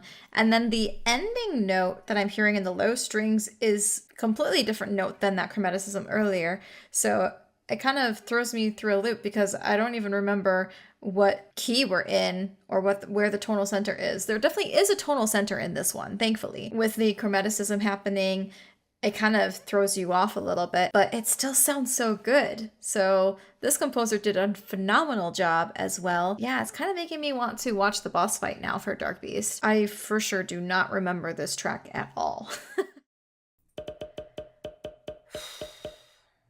Okay guys, I hear you. Don't worry, we're gonna get there. Hey everyone, Tera here, and today we are going to finally react to the entire track of Father Gascoigne. I tried to figure out how to say his name this time, A lot of people are saying it's Gascoigne, which doesn't really seem right to me, just based on how it's spelled. It should be like Gascoigne or something. I don't know. Papa G. We're gonna go ahead and watch his boss fight. Hopefully the entire track will be in this. I'm assuming they're gonna show both phases. It is about 4.5 minutes long. So we will just watch it together. I will react and yeah, just give you my thoughts. Before we get to watching Father G's boss fight, let's go ahead and just kind of set the scene a little bit with a comment that was made on my part 2 video of basically phase 1 of Papa G. So let's just go ahead and prepare ourselves for the actual boss fight video. So Argyle R04D commented, Gascoigne is a very sad story. The player is a hunter, but a very new hunter. He's a hunter who has been hunting beasts much longer, and whose constant exposure to the blood of the beasts and the violence of the hunt has driven him slowly mad. He has a daughter and a wife, and his wife keeps a music box close at hand to play their favorite song to call him back to his humanity. By the time the player encounters him, he is teetering on the edge of beasthood and madness. On this particular night of the hunt, his wife had forgotten the music box. The player can find her corpse in the boss arena, and the player can also find his daughter and get the music box from her if they can find her house before encountering Gascoigne. Sadly, he is now too far gone to respond to the song and return to himself, and it only serves to cause him to stagger in mental anguish. If you play the music to him too many times, he will go into a frenzy. It's an amazing piece of mechanical storytelling. The father, in Father Gascoigne, might be mistaken for a rank in the healing church which he works for, but the game makes it explicit that no such rank exists, and one can infer the game refers to him as Father Gascoigne because he is a literal father. Wow, okay, well, let's go ahead and get right into it then.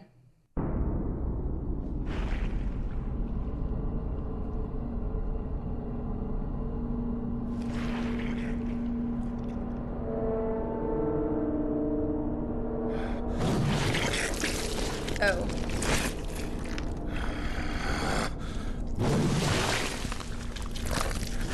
Okay, we're just beheading beasts, I think. I mean, I think he's also a hunter, right? So...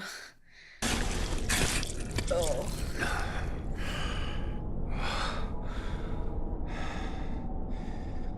Beasts all over the shop. You'll be one of them, sooner or later.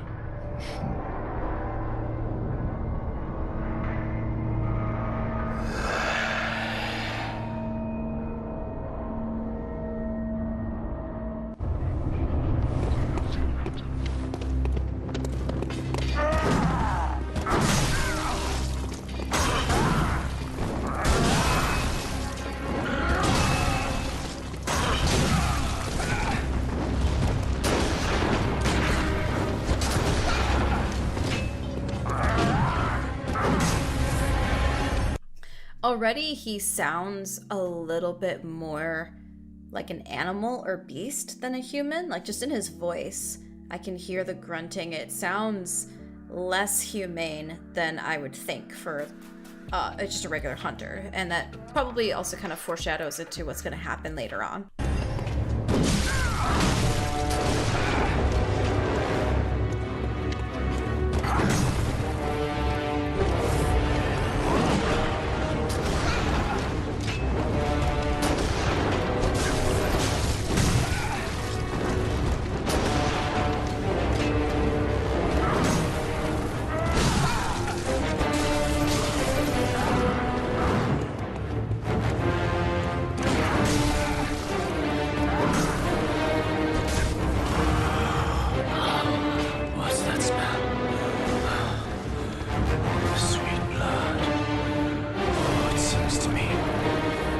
Okay, that dialogue is definitely helping, feeding into the emotion and how the game wants you to feel at this point. Like, sweet blood, it sings to me. Yeah, he definitely wants our blood. And again, more foreshadowing into what might happen next or what should happen next based on your guys' comments. It's enough to make a man sick.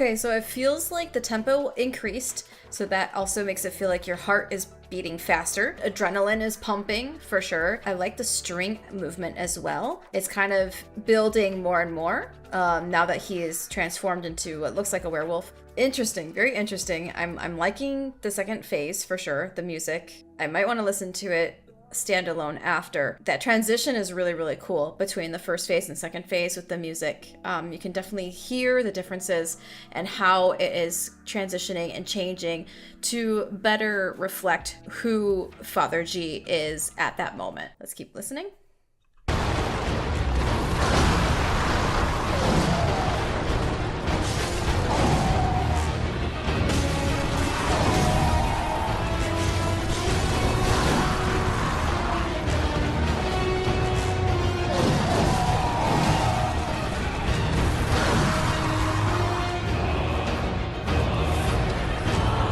So he's like the last, what, maybe 10 or less % of life, and now you're hearing a choir come in. So again, more adrenaline, like you almost have him, right? You're like almost there in beating him. And the music is getting more layered and more complex and just kind of even more like incredible because you're getting towards the end of defeating him.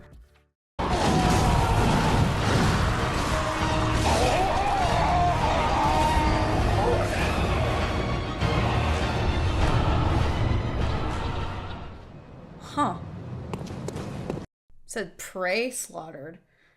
Wow. Alright, now let's listen to the track itself without the boss fight. I'm gonna play it from like the transition part into the second phase, because I know I listened to the first phase in a previous video, and so I'm just trying to go full circle here and make sure that I listen to the entire thing. So let's just start from basically that transition from first phase to second phase.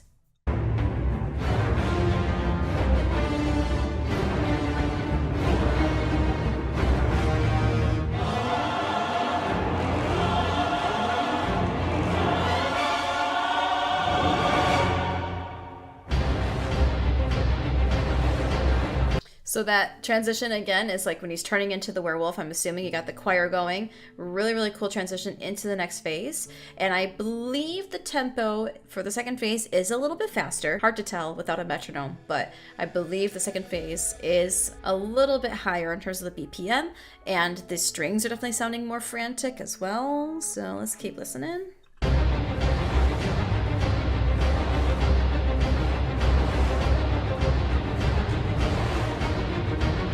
Right? And then it modulates and goes up another step, right? Into a little bit higher. So now it feels like the adrenaline is pumping more, right? You're getting a little bit more frantic, trying to defeat him. Maybe his life is whittling down more and more, and that's also why there's a little bit of a modulation and transition to a little bit of a higher key at the moment.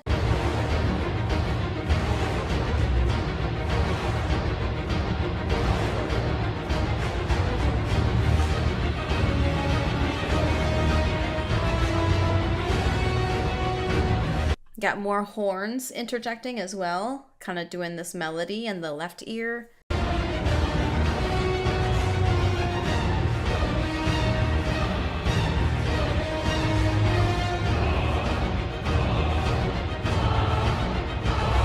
Yeah, so the choir is coming in now, and that's when he seems to be close to the end of his life, right? So maybe he's getting even more frenzied and having this mentality of do or die, right? Like you were really close to beating him, so he's gonna try even harder to try to kill you.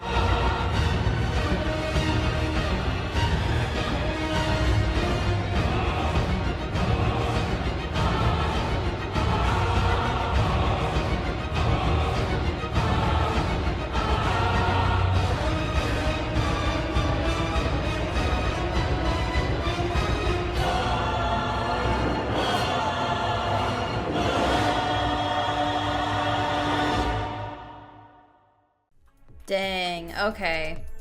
So I was hearing some, like, I'm not sure how many bars it was, but there was a loop happening. And so I'm very curious to know how the developers and the composers actually scored this track.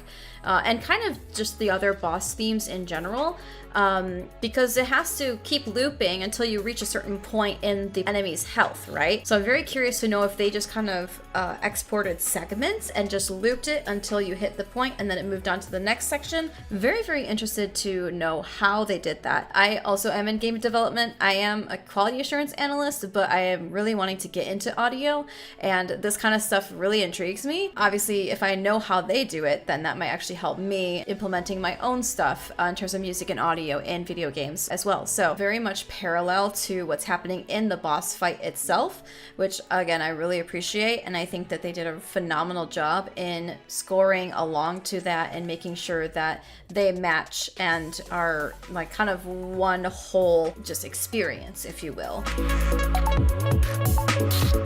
I'm going back to this video just to like see if I can find the wife, the corpse of the wife while they're fighting.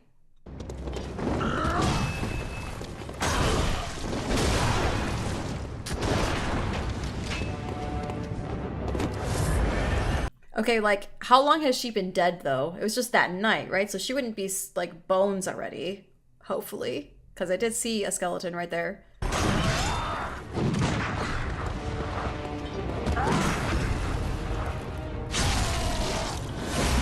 Dang.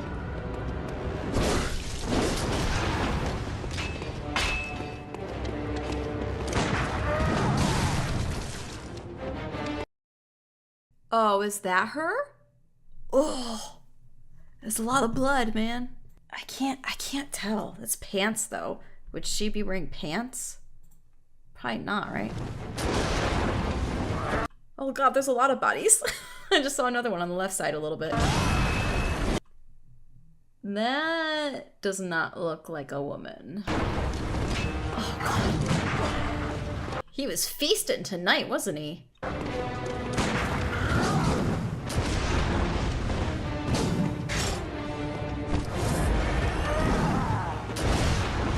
Oh, I can like barely make out what I'm even seeing on the floor there. Are there two bodies? I see something here that could be like a dress or skirt or something, and then this one's wearing pants. So I don't think that's gonna be his wife.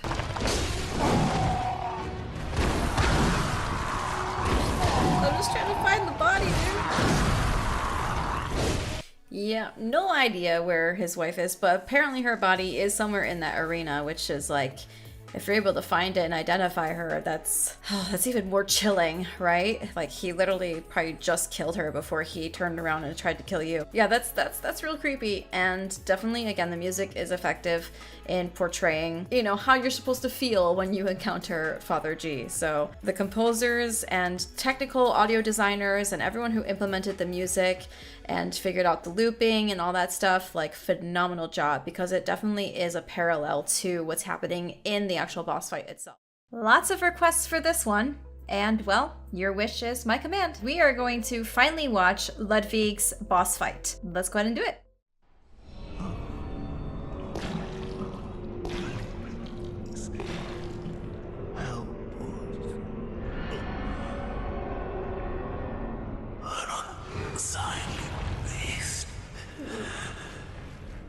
The great terror looms.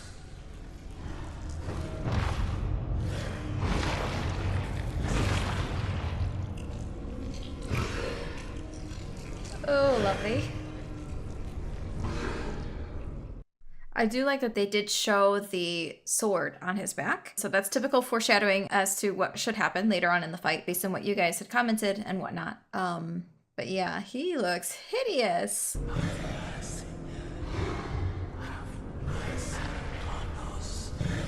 Oh, God.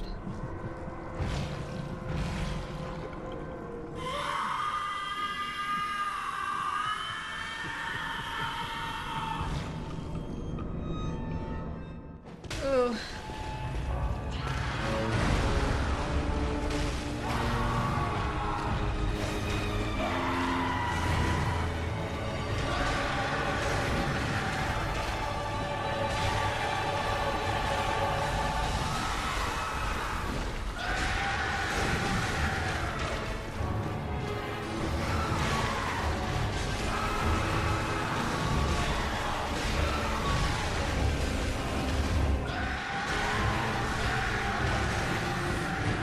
Lots of screaming.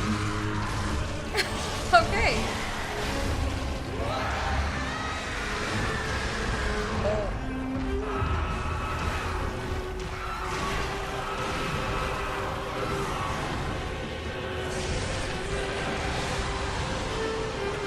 What is that?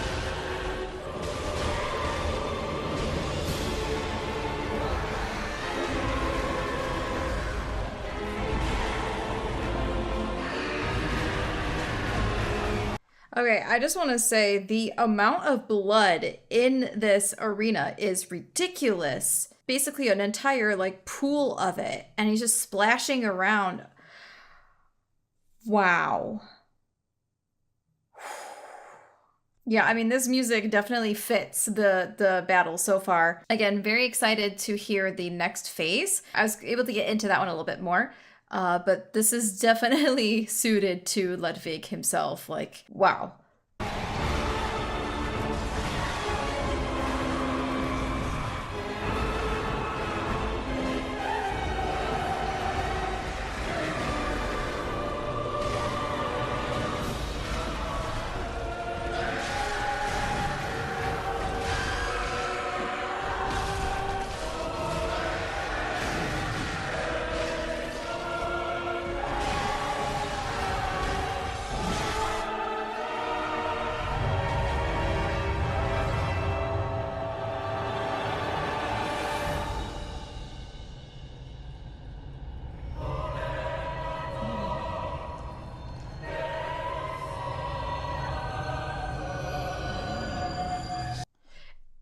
Okay, so that one side of him, you can definitely see all the human features now, right? The eye, the nose, the mouth, and he's looking at, I believe it's a sword, right?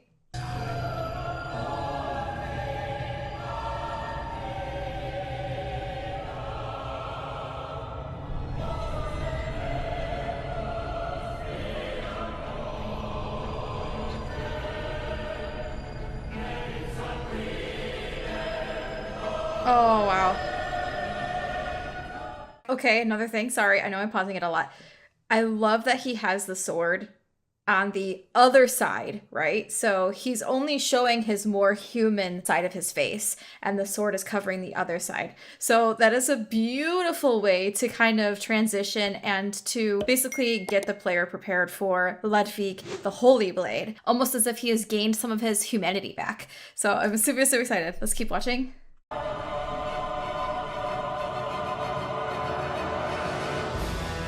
Oh.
Wow, man.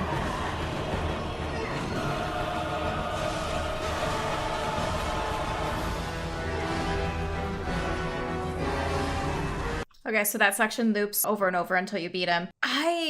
Wow. Yeah, again, it really puts it into context, right? You're seeing Ludwig actually standing up, in a sense, handling the sword like an actual swordsman, and he's gained his humanity back a little bit, for sure. This actual YouTube video that I found, it says perfect music sync. Yeah, that was pretty perfect, because I know that Father G's video that I had watched, there wasn't really a good sync in terms of the transition from phase 1 and phase 2, but this one is like perfect. I am curious to know how hard it is to have like a really good music sync when you're fighting these bosses, because I think the transitions like might not be as seamless depending on, you know, different factors of how you're fighting the boss and how long it takes, I think, for you to beat the boss in the certain phases. There's probably a lot of little like inner workings about the music and how it transitions, but wow, I had like shivers when it was showing the cutscene. The music was totally fine. It's transitioned perfectly.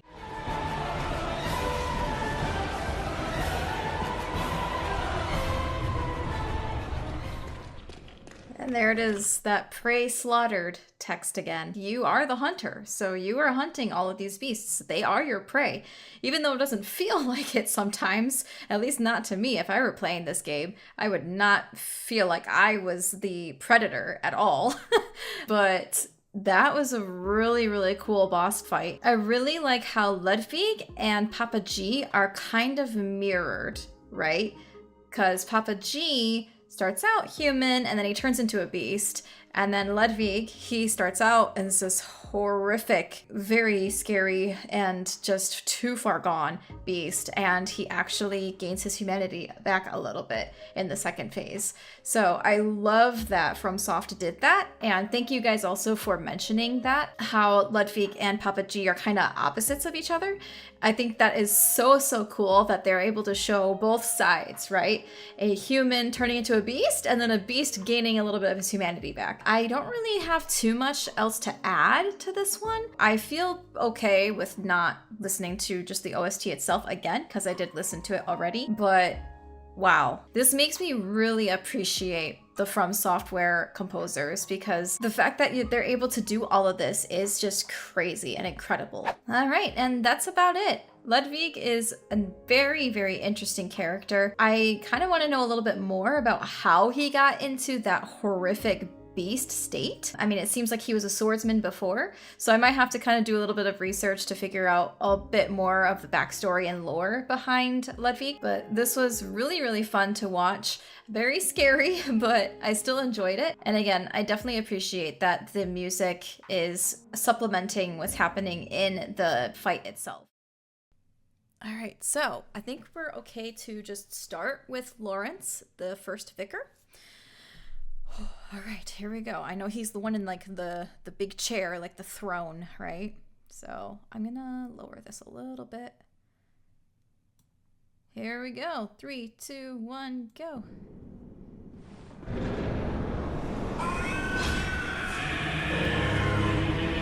Okay.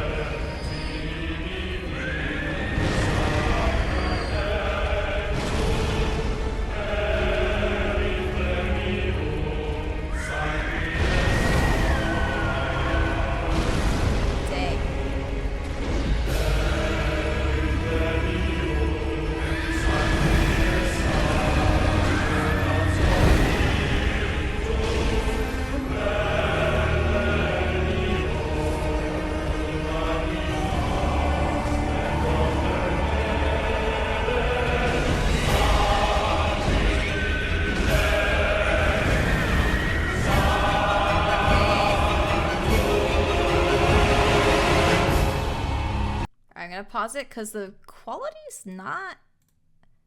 Yeah, I guess that's the highest quality is 720. Okay, little pixelated, but okay, he's on fire, I think, ish, sort of.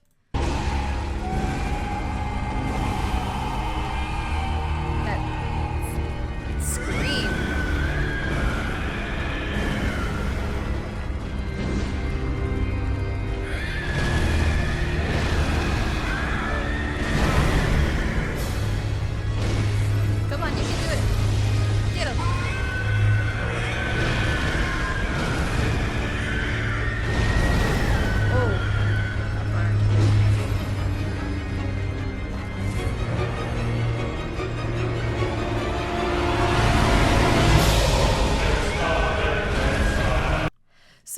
Sorry, I'm gonna be pausing this a lot. This is typical. His arms are two very different, like, mass. Like, one is just like a very long, lean, and this one's got like a bunch of stuff attached to it. I wonder why there's a difference in the size of his arms.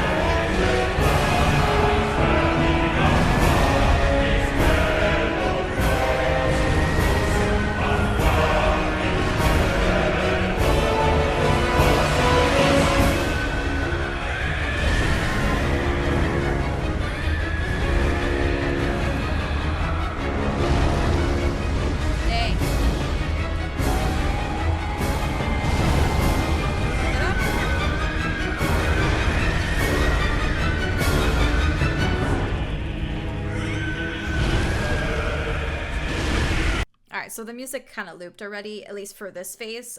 It's taken Liam a little bit to actually get Lawrence down. So yeah, AoE, I can definitely see that must be a nightmare to try to avoid. Boss fight's not really pointing to Lawrence's history, besides he was the first Cleric Beast, but the theme is about him as a leader of the Healing Church. Oh yeah, any opening cinematic? Yeah, there wasn't an opening cinematic for this, huh? Do you know if Liam's videos usually includes an opening cinematic, or should I just try to search that separately? Let me know. The larger arm is the one used in the blood transfusions. That's a theory. Okay, I could see that. Beware the blood. See the lyrics of the music later? Yes, I can take a look at the lyrics. I do know all of these lyrics are like in Latin, and they do actually make sense and pertain to each of the bosses, right? Which is kind of cool. Got a lot of health. Okay. Oh, injects blood in his leg. Maybe he might have some super buff right leg if he transforms. Oh, maybe.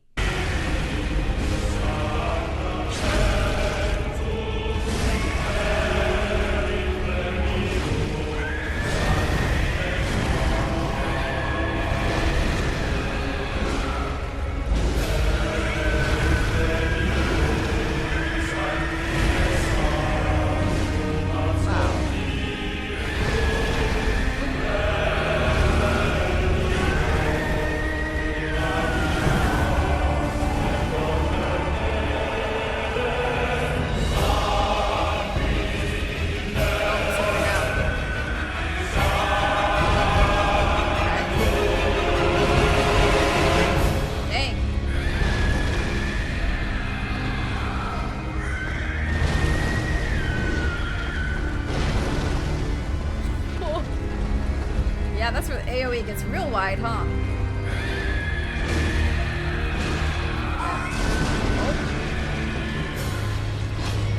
Oh, this is what you guys are talking about, right? He loses his legs? Oh boy.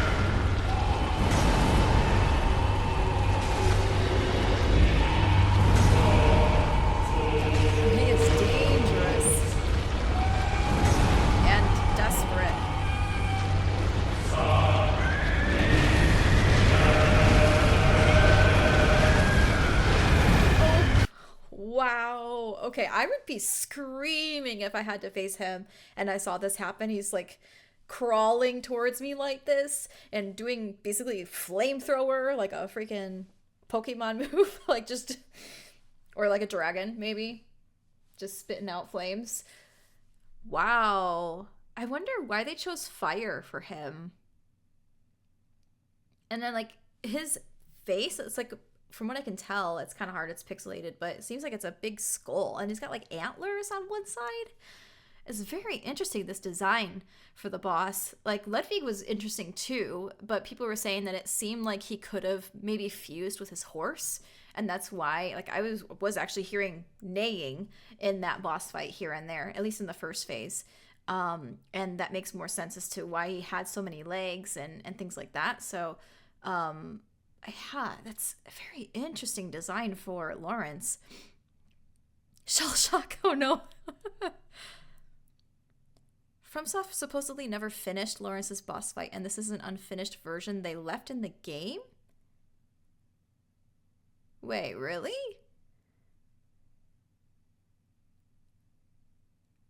It's good that you're afraid of blood. Fear the old blood. This fight will take a part of your soul. Yeah, I could see that. All right, let's keep going. Eternally burning for his deeds, yeah. Right.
It seems like Lame's just kind of waiting for the music, like this phase of the music to end before it loops, maybe. I don't know. He's just kind of chilling.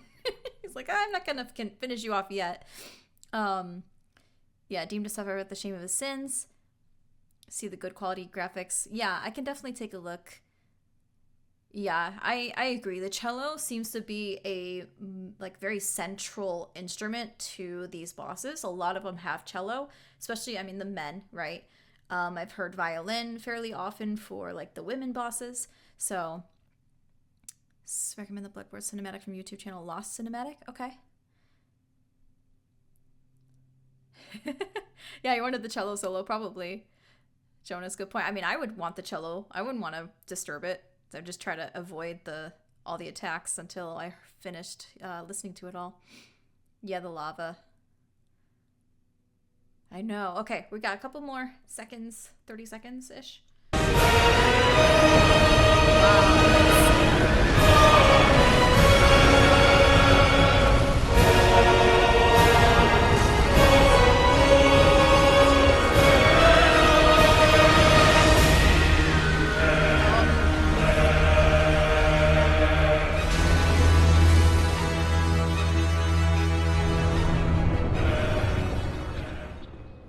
Fades out like that. We didn't hear the actual ending then. From what I remember, the original, like the standalone track, it had an ending after that second phase. And that's, I think, where it kind of went back to the Cleric Beast motif, I think. Let's take a look. Make sure I'm not just making stuff up. Let's see. This one, the actual sound team. Yeah.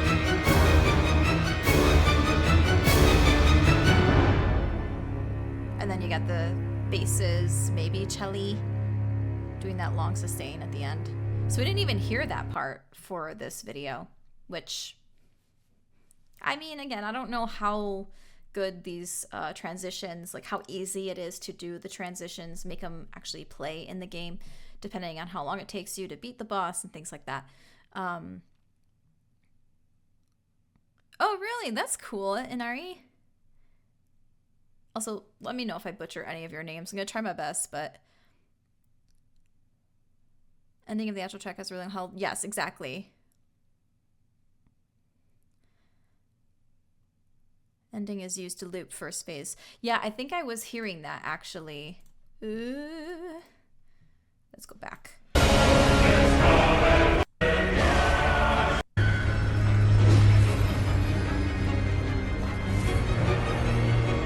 This, right? Kind of? Ah, there. This is it. And then right there is where the loop starts again. So yeah, you're right. I did kind of technically hear it, but just not at the end of the boss fight. Again, super curious to know, like, how they even figured all of this out, you know? Like, when you have the track in the OST, how they kind of stitched that all together and how it differs based on what you hear in the game. It's very interesting. It's something that I don't really know of any other games that do that. You know what I mean? Like, I play a lot of RPGs, right? And so you have looped versions of the track, and usually in the official track release, they just loop it like twice and then fade it out, because most of them don't have a definitive ending to them.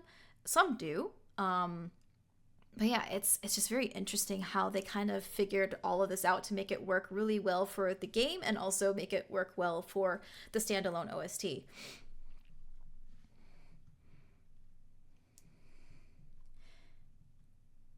So the star that we bring Lawrence to his corpse in nightmare has the flying to his skull as a symbol of Lawrence's past and what he failed to protect. He is destined to seek his skull, but even if he found it, it could never restore his memories. Okay, I think we're good to do Amelia now. And feast upon the old blood. Oh. Our thirst for blood satiates us, soothes our fears. Seek the old blood. But beware, the frailty of men. Their wills are weak, Oh, he cut her off. I mean, that seemed already kind of similar to the lyrics in Lawrence, so that's kind of cool. Frailty of men. Their wills are weak, minds young. Were it not for fear, death.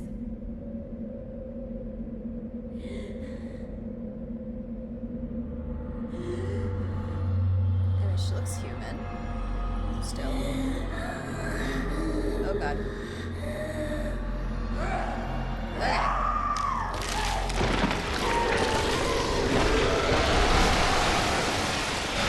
Oh!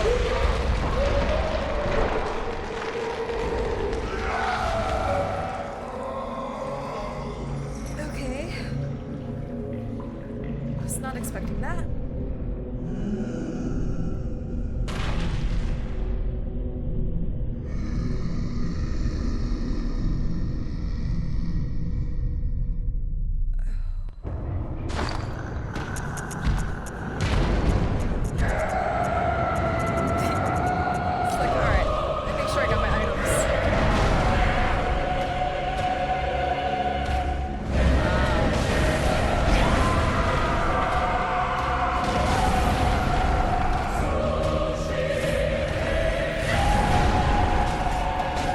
I do want to mention, again, sorry for pausing, Lawrence's choir, again, was mostly male. I don't remember if I heard, like, women in the choir, and then this is starting off with women. So they're definitely using that parallel with the choir and, like, the gender or, you know, sex, whatever you want to call it, of the boss, right?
amount of damage that he's doing. Oh, wow. I didn't even just, like, I just saw that chipping away quite a bit.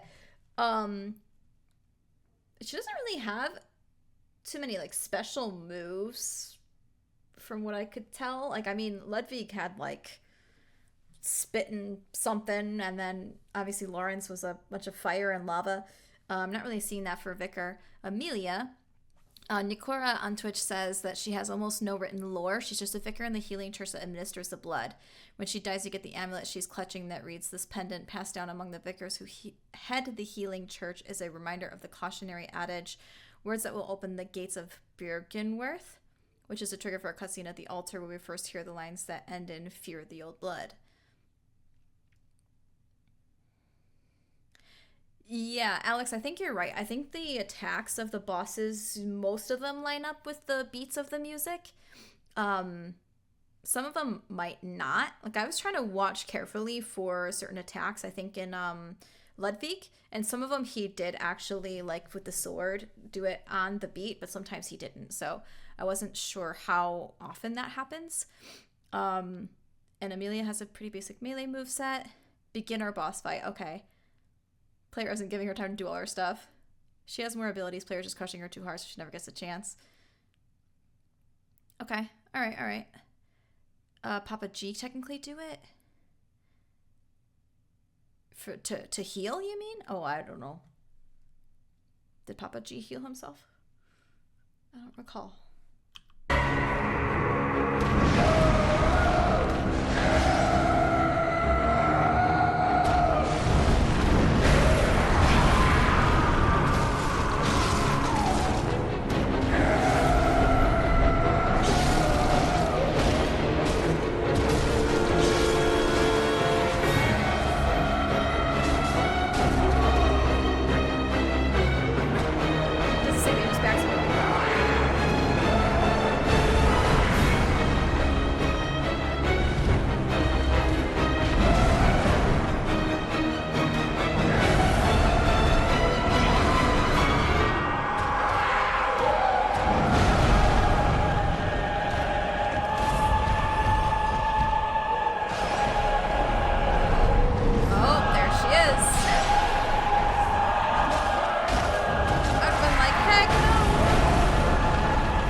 Okay, now that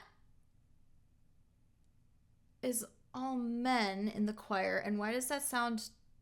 Is that Lawrence's? That sounds like Lawrence. Am I wrong?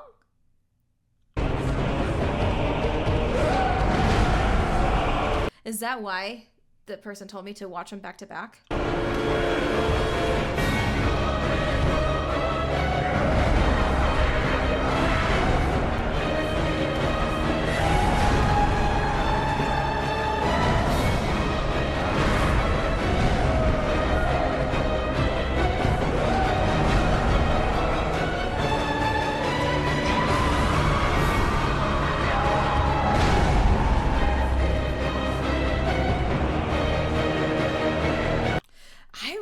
Positive that's the same dun dun dun dun dun dun dun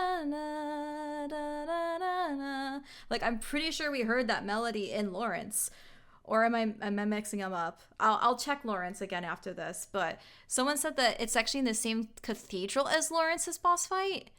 That's interesting.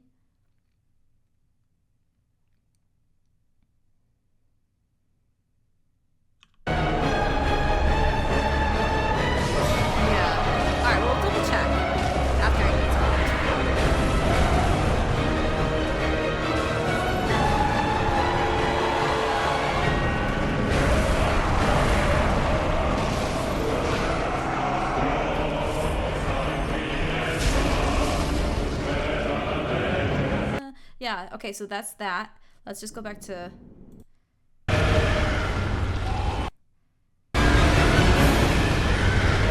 Nope. Back. Hold up.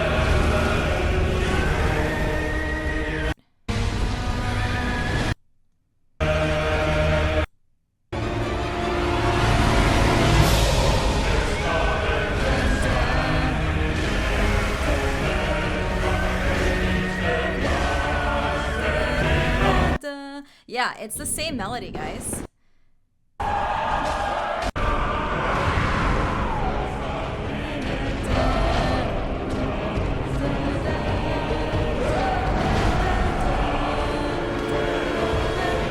Yeah, it's the same. Oh, that's so cool. So there's even more of a parallel between the two of them than just being in the same location.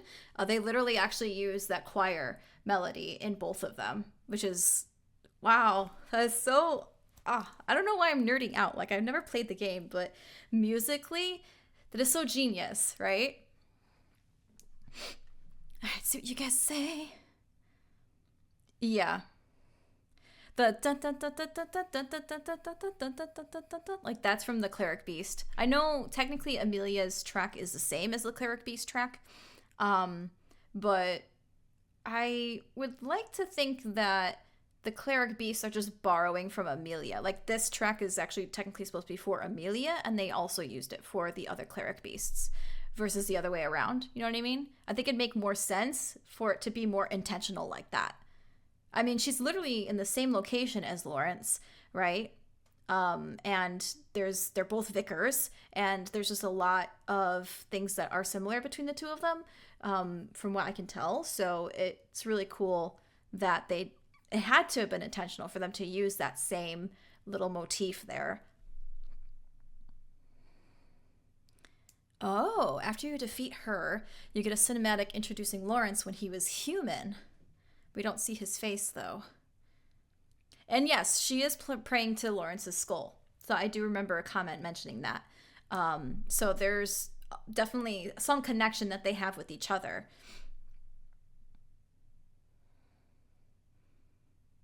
What do I think about the gameplay and lore about Bloodborne bosses so far? I'm kind of speechless most of the time because this is just so well done. Like, obviously, I'm not the kind of person that would play this game personally, because I get scared a little too easily, and blood can definitely make me queasy, even if it's fake, like, game blood. Like, okay, so you know Shingeki no Kyojin, right? Attack on Titan. When I was watching that, like the first season, I was so queasy after watching those episodes. And that's animated blood, but it's pretty gory of a anime, so that's just how queasy I can get. I can get used to it, right? And a little bit desensitized to it here and there, but for the most part, I try not to play games that have a lot of blood like that.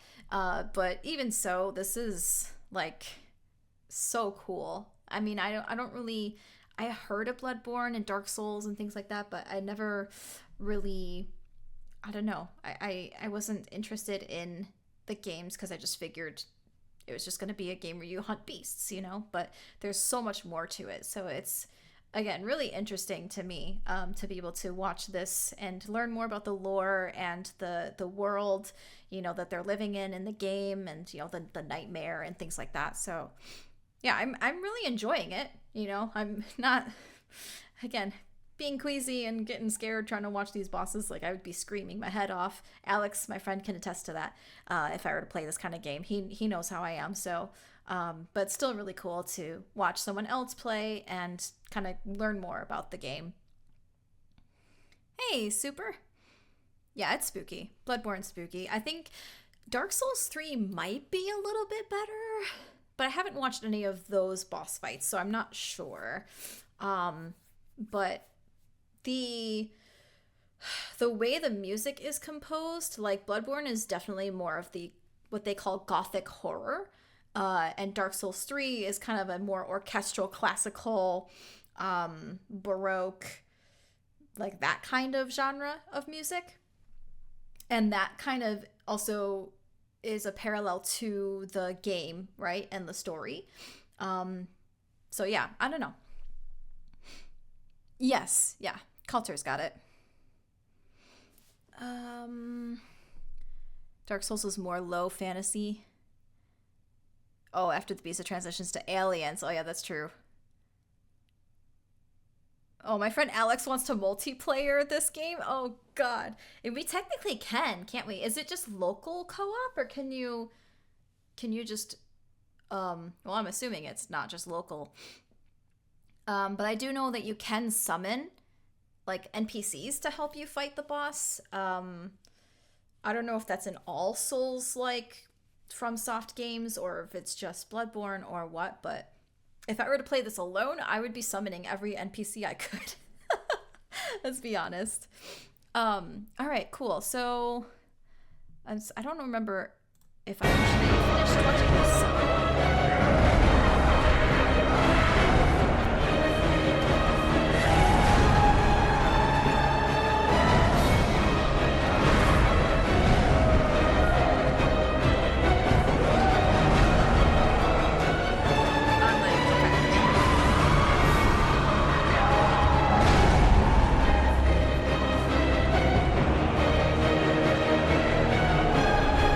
Oh yeah, well we saw her heal already. Let me get to... I know it did say prey slaughtered, but let's see if there's anything after that.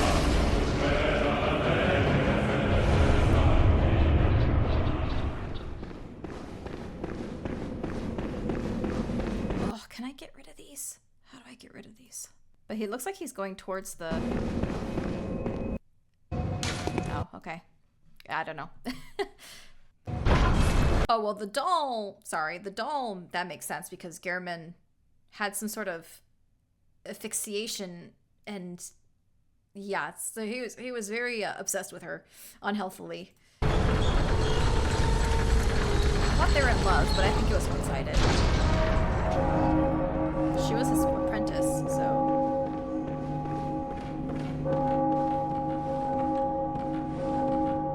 Got that clock tower chiming.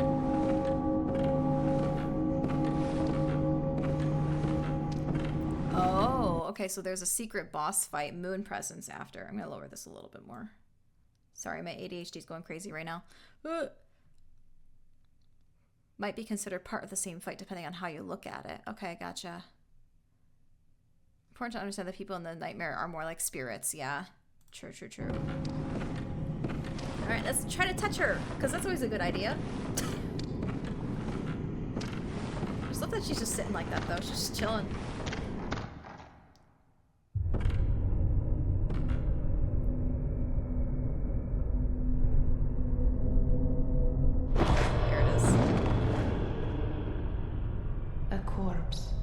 Should be left well alone.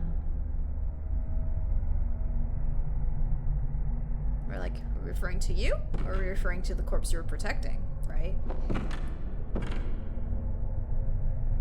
Oh, I know very well how the secrets beckon so sweetly. Only an honest death will kill you now. So wild curiosity. So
real quick, I'm now realizing, like, the cello and the violin, right? They're kind of having a duet. And someone, I think in the comments, mentioned that they like to think of it as the cello is the hunter and the violin is Lady Maria. And you've got, like, this dance happening, right? This duel. And that's why we've got these two different instruments kind of playing at the same time and melding together pretty seamlessly.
Okay, whoa. Or I just realized that's quite a reach that she has. And yeah, she's tapping into the blood arts. That little tornado jump, I don't even know, that spinny thing she did, that was so sick. Yeah,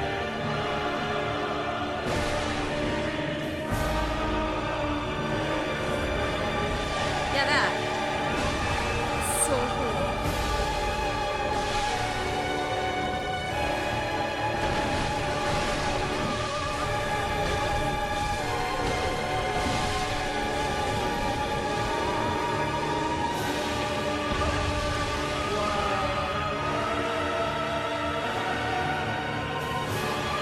So this part actually kind of reminds me of the Cosmos, right? Living Failures and Ebrietas, because I did react to it, but you haven't seen it yet.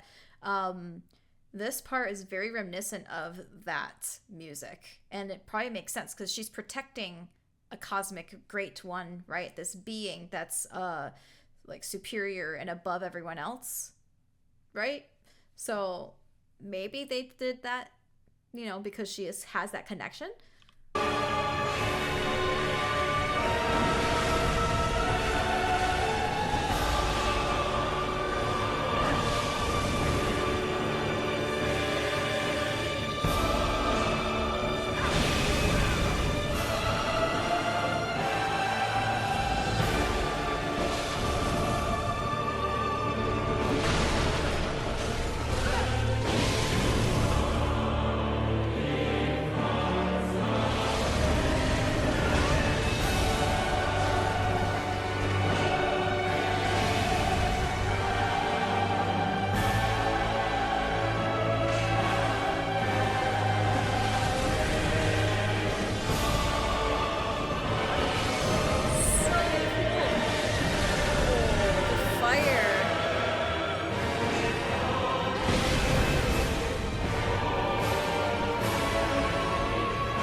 Here we go.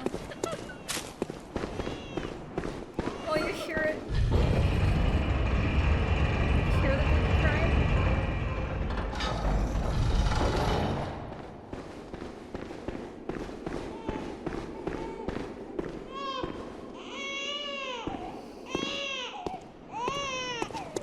Okay, sorry, real quick. On Twitch, Nikora says that she was impregnated by a great one, most likely the formless Oedon.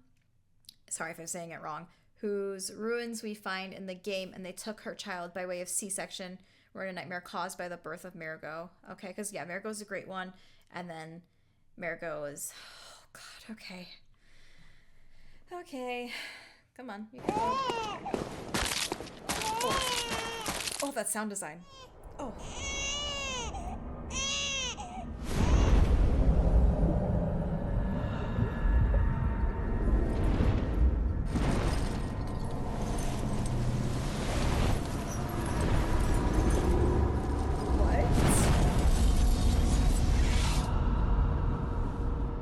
Oh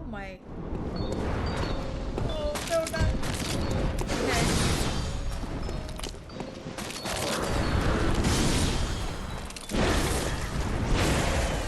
sorry, the footsteps, the sound design, because they're walking on all of the corpses. Oh my, that is sickening. Really good sound design, because that's making me very uncomfortable to hear the cracks of the bones and the... Okay.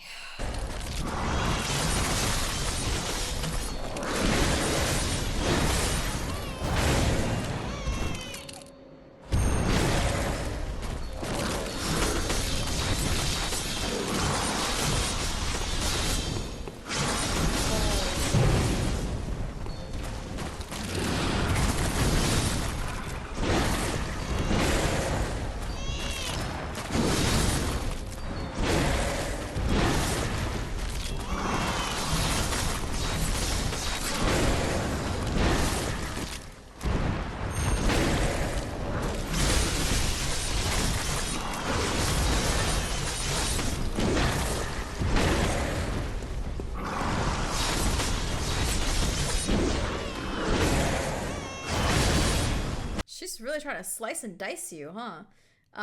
What's very interesting is that I don't know the settings that Scirocco set for the sound and music and stuff like that, but if that's about what the volume balancing is, it's very interesting because this is one of the few where you're not really hearing the music throughout the entire thing.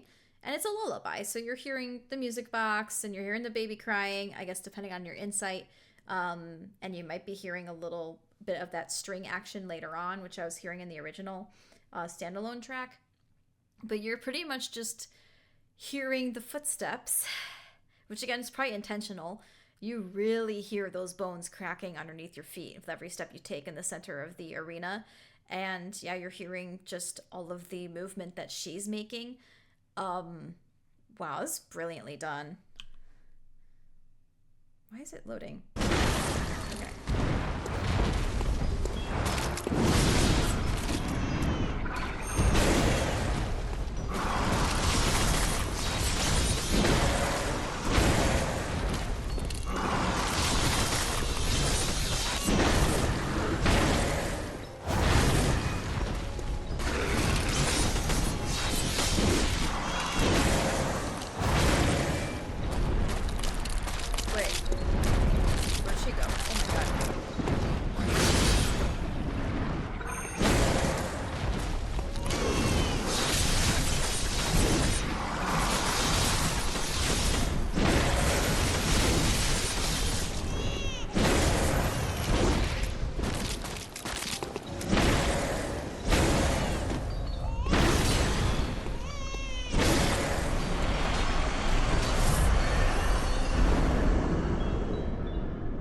So after you defeat the wet nurse, do you return to the real world? Because it said you could return to the hunter's dream. Like you could return to the nightmare? Or I guess maybe it's not a nightmare anymore because you've slain the nightmare?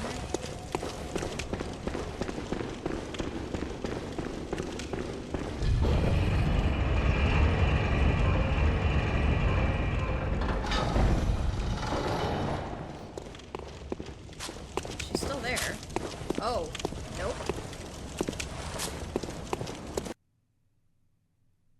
Huh. Interesting.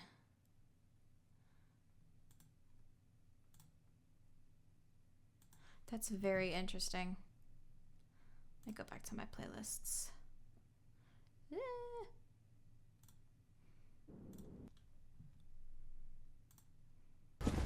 Let me just do this and then do it that way. Okay, back to the comments.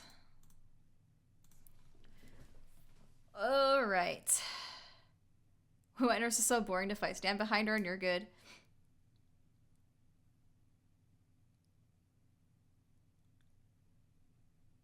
He killed her before she did the second phase. Aw, that's unfortunate. Let's, I cannot type. Oh my gosh. Let's try the top one then. Let's see if we can get the second phase in the top one. I'll just skip around a little.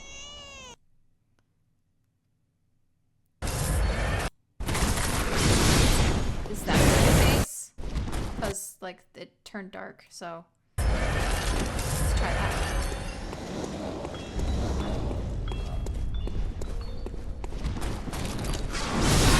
Oh, God.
Again, that sound design.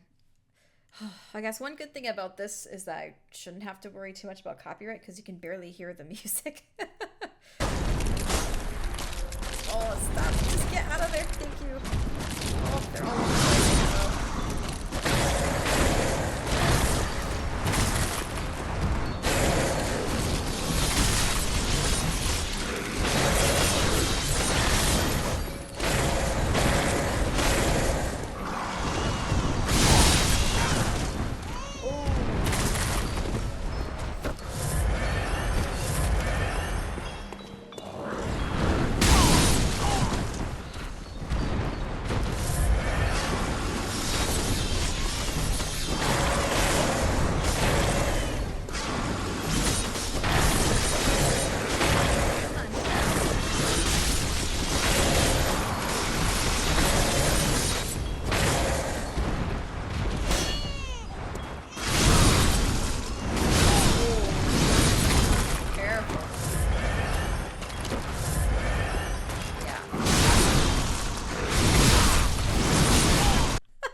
Be me if I'm trying to face her. I'm just get annihilated and just heal, and then there it goes again. There goes my health. That's so mean.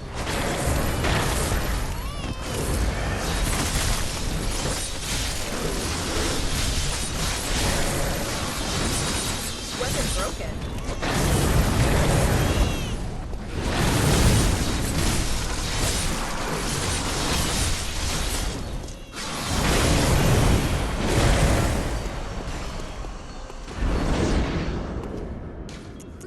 Blood on the character. And you do a little victory pose. Nice. Wow. Alright, Orphan of Kos. Here we go. Wow.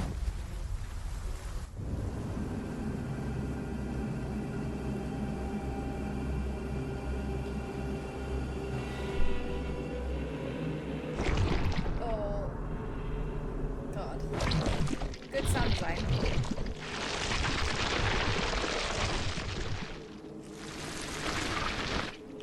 Is that supposed to be the placenta?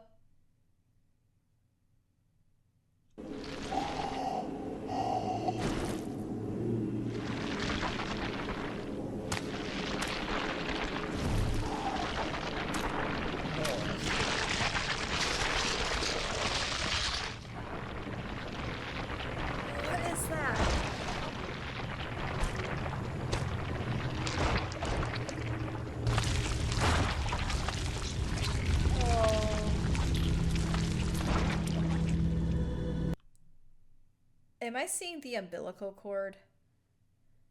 Happy birthday, Orphan! He's being born here. Oh, that is so wrong on so many levels. Okay. It's like reminds me of what's that game that has like a baby strapped to a man's like belly? Do you know what I'm talking about? What game is that? There was like I think a sequel of it released sort of recently or something. What am I thinking of? It's a Hideo Kojima game. I forget who. What game am I thinking of? I think you know what I mean, though. I will probably see it in chat in a minute. Bloodborne has tons of pregnancy-related imagery. Death Stranding, yeah, thank you, Dr. Clef. That's it. That I haven't played that game, but even just watching this trailer, I'm like, what is this? This is some barbaric, like, I don't know. Just have a baby strapped to your, like, in a little cell thing strapped to your stomach, and I don't know. That's some very outside thinking, if you will, for lack of, me swearing. I don't want to swear on stream, so. Ew. Placenta is sharp. Art direction and writing makes up for the gameplay. Okay.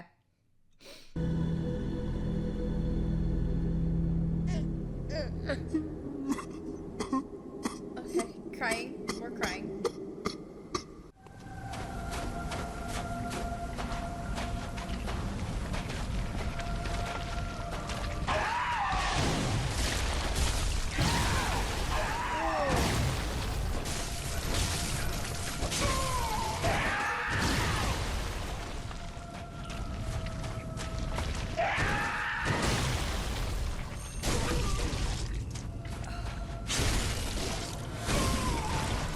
You know what I love? It's literally like a skeleton, yet you're still seeing all the blood. But maybe it's because of the blood arts.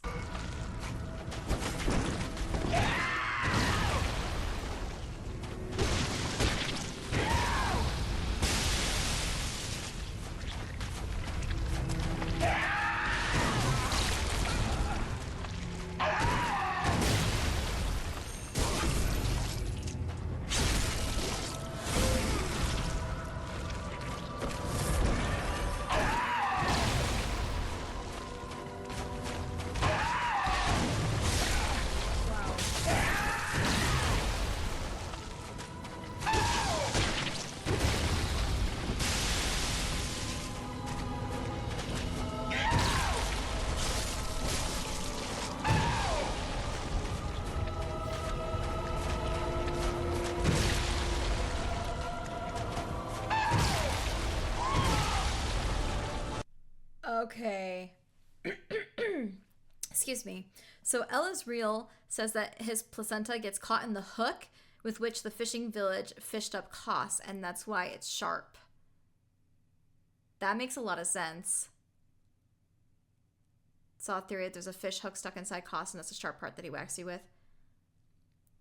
Hardest boss in the game. I still think Lawrence is harder than Orphan, despite what most people say. Oh, Angaku! We got a raid on Twitch. Ken, thank you so much for the raid. I hope your stream went well. I'd love to know what you're streaming. And sorry if I saw that a bit late. I don't know when that raid happened. I was very engrossed in this boss fight. Hey! Oh, Bloodborne, man. I don't know. I really don't know if I have it in me to actually play the game and face these bosses.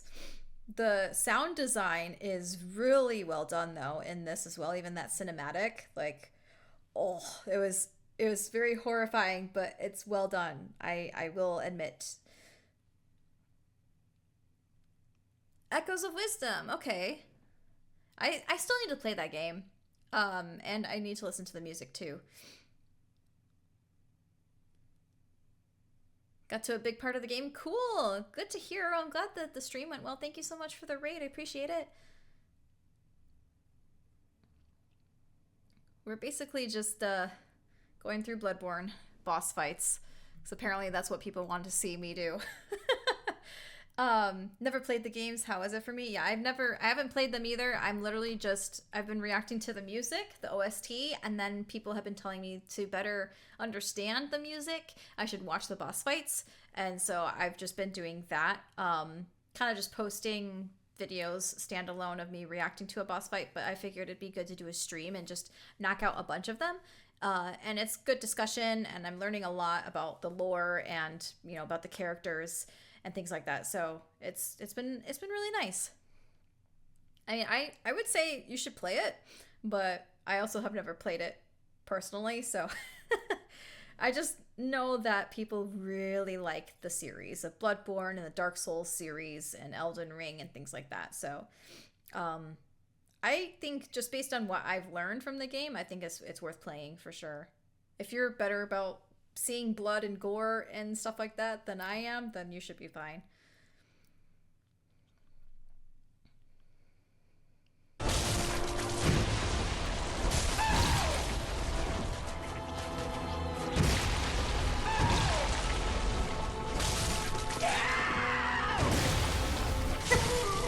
I love that.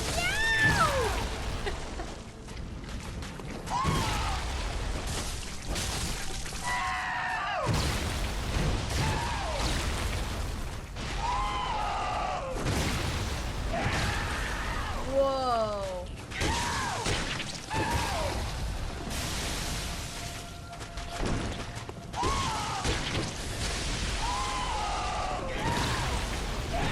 Okay, I admit, that's kind of cool. It's almost like it's on a yo-yo.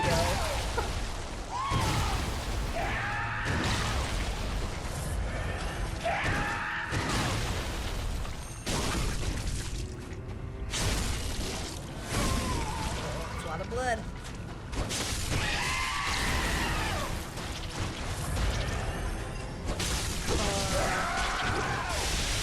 Okay, his screams got a little deeper. Whoa.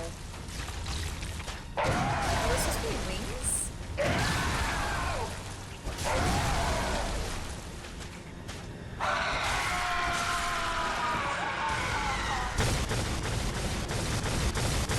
What?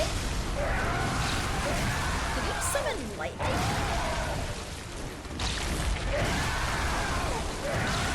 Oh yeah, that music.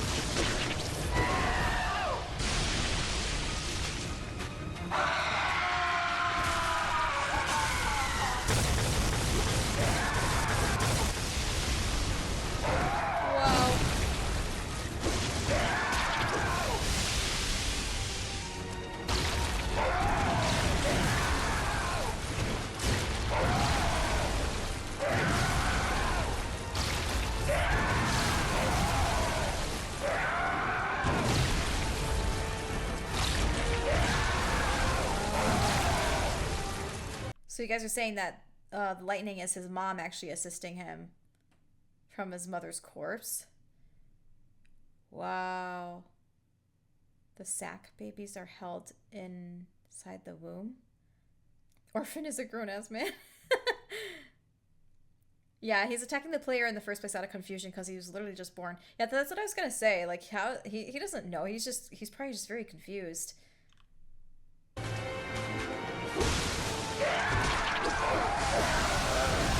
Look! What you doing? Oh, we gotta heal now. There we go. I see what you mean though. He stabs his leg with it.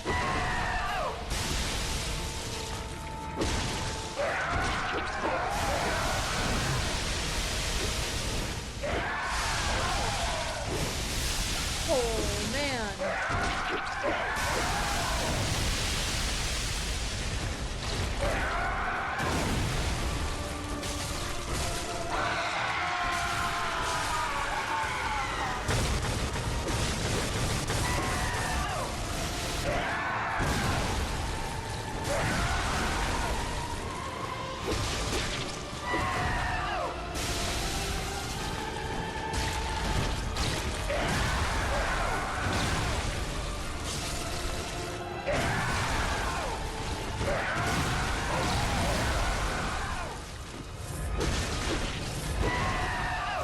I love the violin stabs.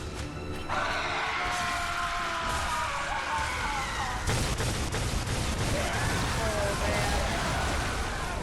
That is so cool.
Okay, so I am realizing where this takes place is like on the beach, technically, right? There's water. I think I saw some very, like decrepit, like sails, possibly, as a boat.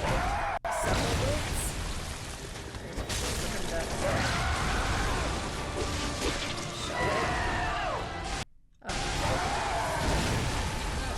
Turn around. Other way.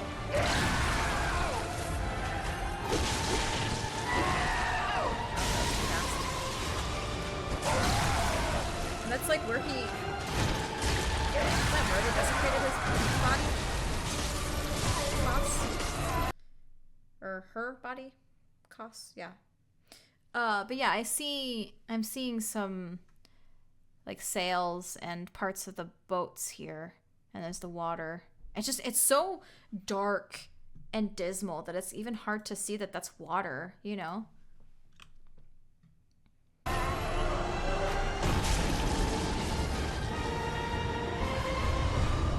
Kos parasite.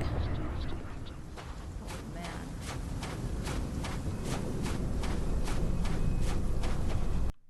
Oh, is that Kos right there?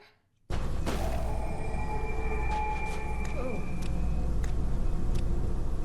Yeah, that has to be right. That's where he was born. What the actual... Wow, okay. Dear, oh dear. What was it? The hunt? The blood? Or the horrible dream?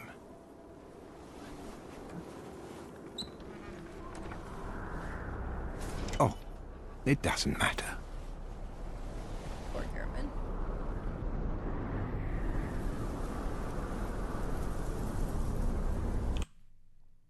Just pausing to appreciate how they did this. Who's on higher ground?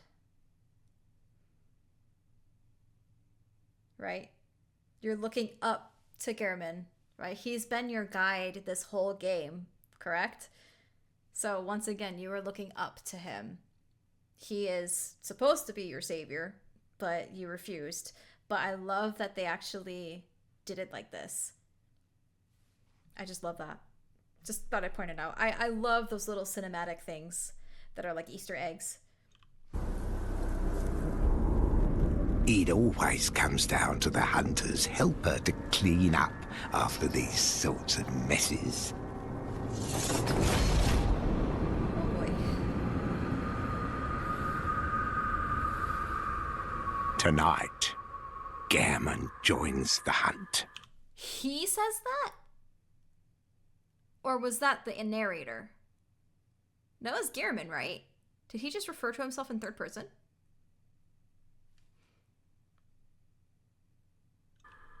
That is him, right?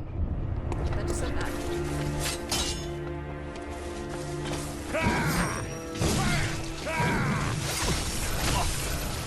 This music.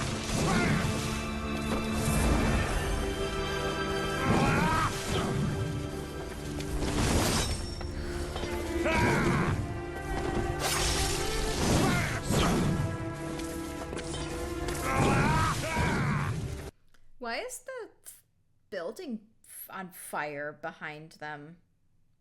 Also, I love that this isn't a field of flowers. Like, is that... I can't tell, but they look like they're lilies?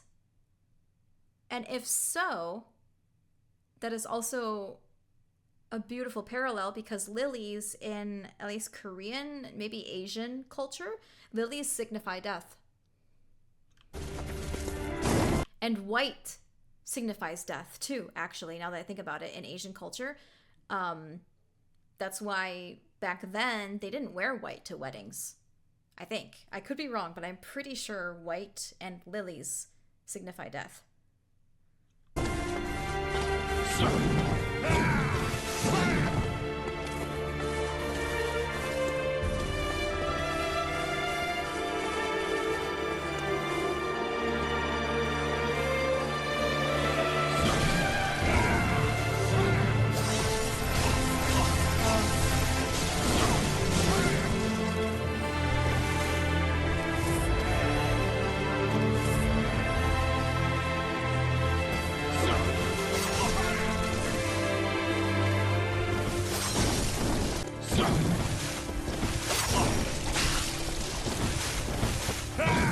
Yeah, Gehrman, he has a scythe. He's literally like the Reaper.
Yeah, no, you guys, wow. I was imagining something very different when I heard this track for the first time, because I had no idea that you would face Gehrman. I had no idea that most of these tracks were boss battles at the time, because I reacted to Gehrman for my first, for the very first video. And I was just imagining like his past, right? Because he's supposed to be the first hunter. So I was kind of imagining like what he could have been going through, and yeah, why he was called the first hunter and things like that, right? I kept talking about how it felt like there was something very tragic about him. There's a lot of pain and suffering, I feel like, in this track, and it really hits when you see the boss fight with it. You know, like you guys said, like you're fighting each other to save each other. Most of you, like, the reason you refuse is because you don't want him to be in this nightmare anymore. he's done enough, right? He's suffered enough. Who knows how long he's been in this nightmare. And you're trying to save him from that, but he's trying to do the same to you. He's trying to show you mercy and wake you up so that you don't have to stay in here for all eternity. Oh, man. And just the lilies. I mean, again, I'm pretty sure those are lilies, and they're white, so it's like a double meaning of death. And you're just fighting to kill each other, to save each other in a field of lilies, field of death. Like, that's so symbolic and just so beautiful, hauntingly beautiful.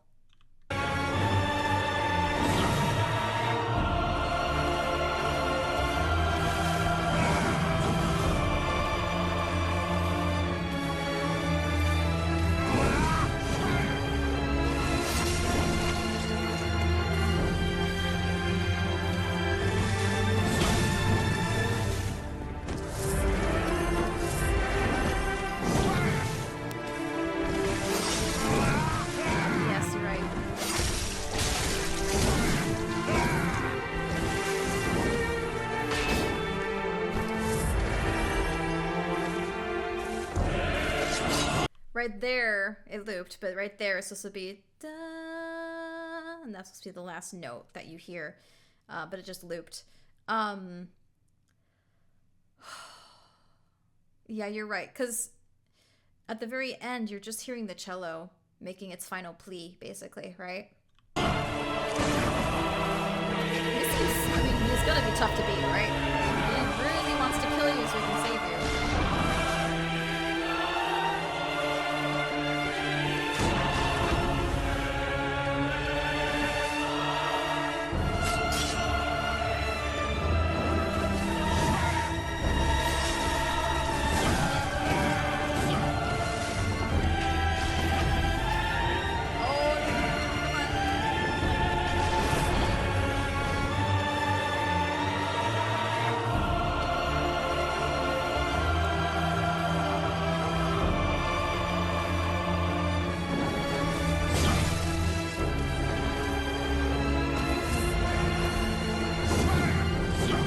Oh, no, you're right. Argyle, you're right. Those are all graves, aren't they? I didn't even...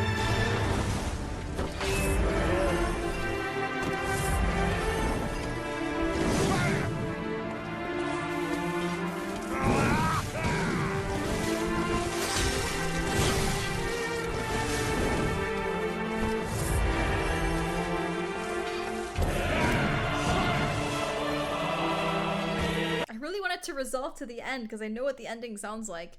Oh man, that's like making me tear up a little bit. All the graves of the former hunters. Are those all the hunters that he had to kill to wake up? Oh, man. Gehrman, you poor soul. QB, yeah, no, thank you for stopping in and hanging out. I appreciate it. Hopefully I can do more live streams, you know, in the near future. But yeah, thank you.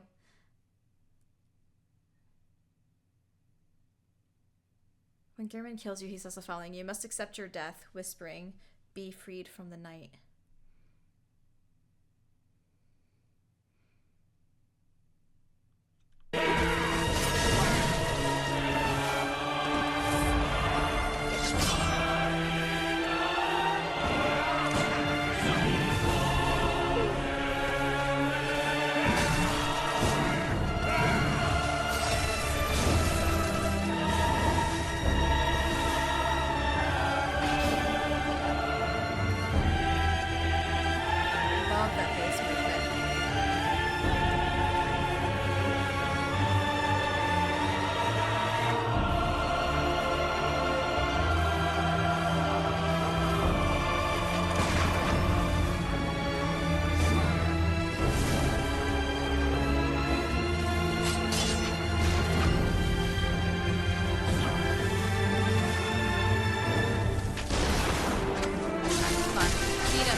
Well, didn't even show after that. Okay.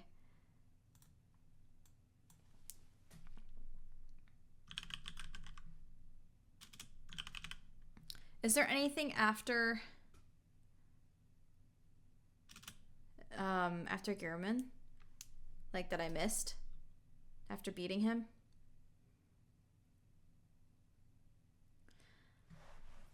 Let's see. The graves are even more complex. They aren't sad because they're the allies who have died, but each an opportunity for him to free himself pass on his role, but each time he set them free. Yeah, that's true. They are his selflessness.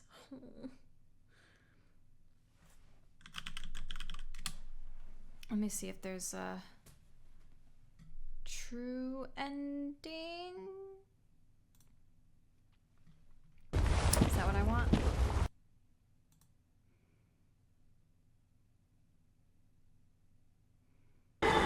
Oh, hold up. Let's back up a little.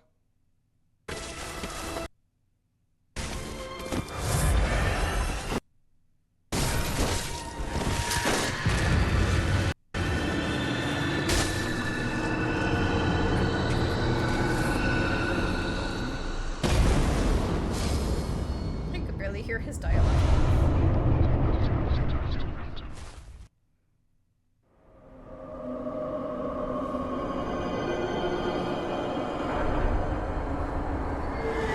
Okay, real quick, before I go on, should I be watching this right now? Is this the moon presence?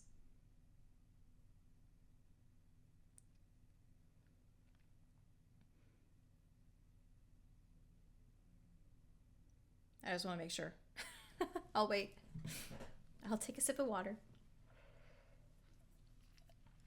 I just want to make sure I got the right one. Yes, yes, okay, that's enough. That's all I need. Just a couple people.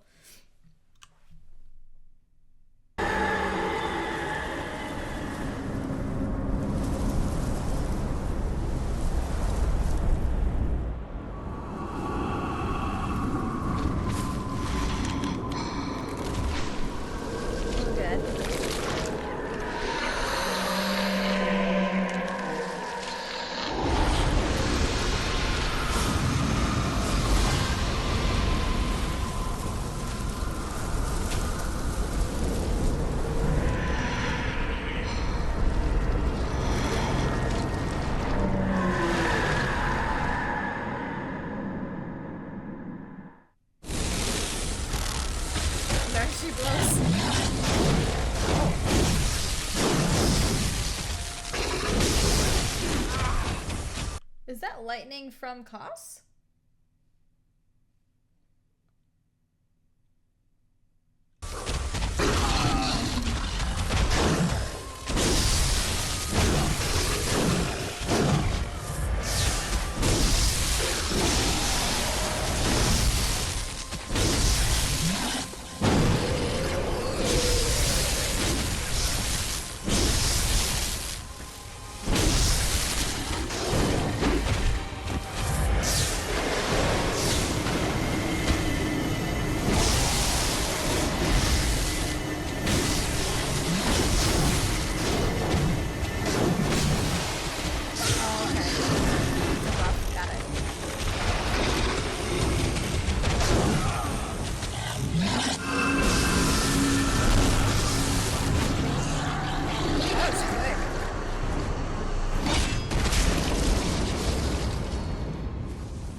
Are you cold?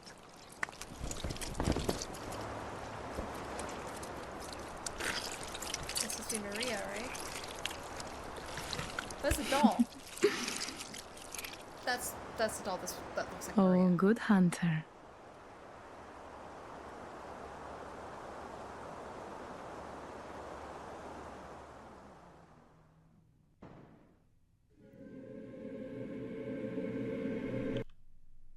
So you turned into that?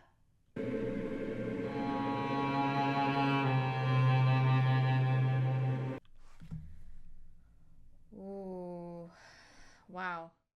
Happy October, everyone! In celebration of it being a full year since I started doing reactions, we're actually going to do some Bloodborne stuff today.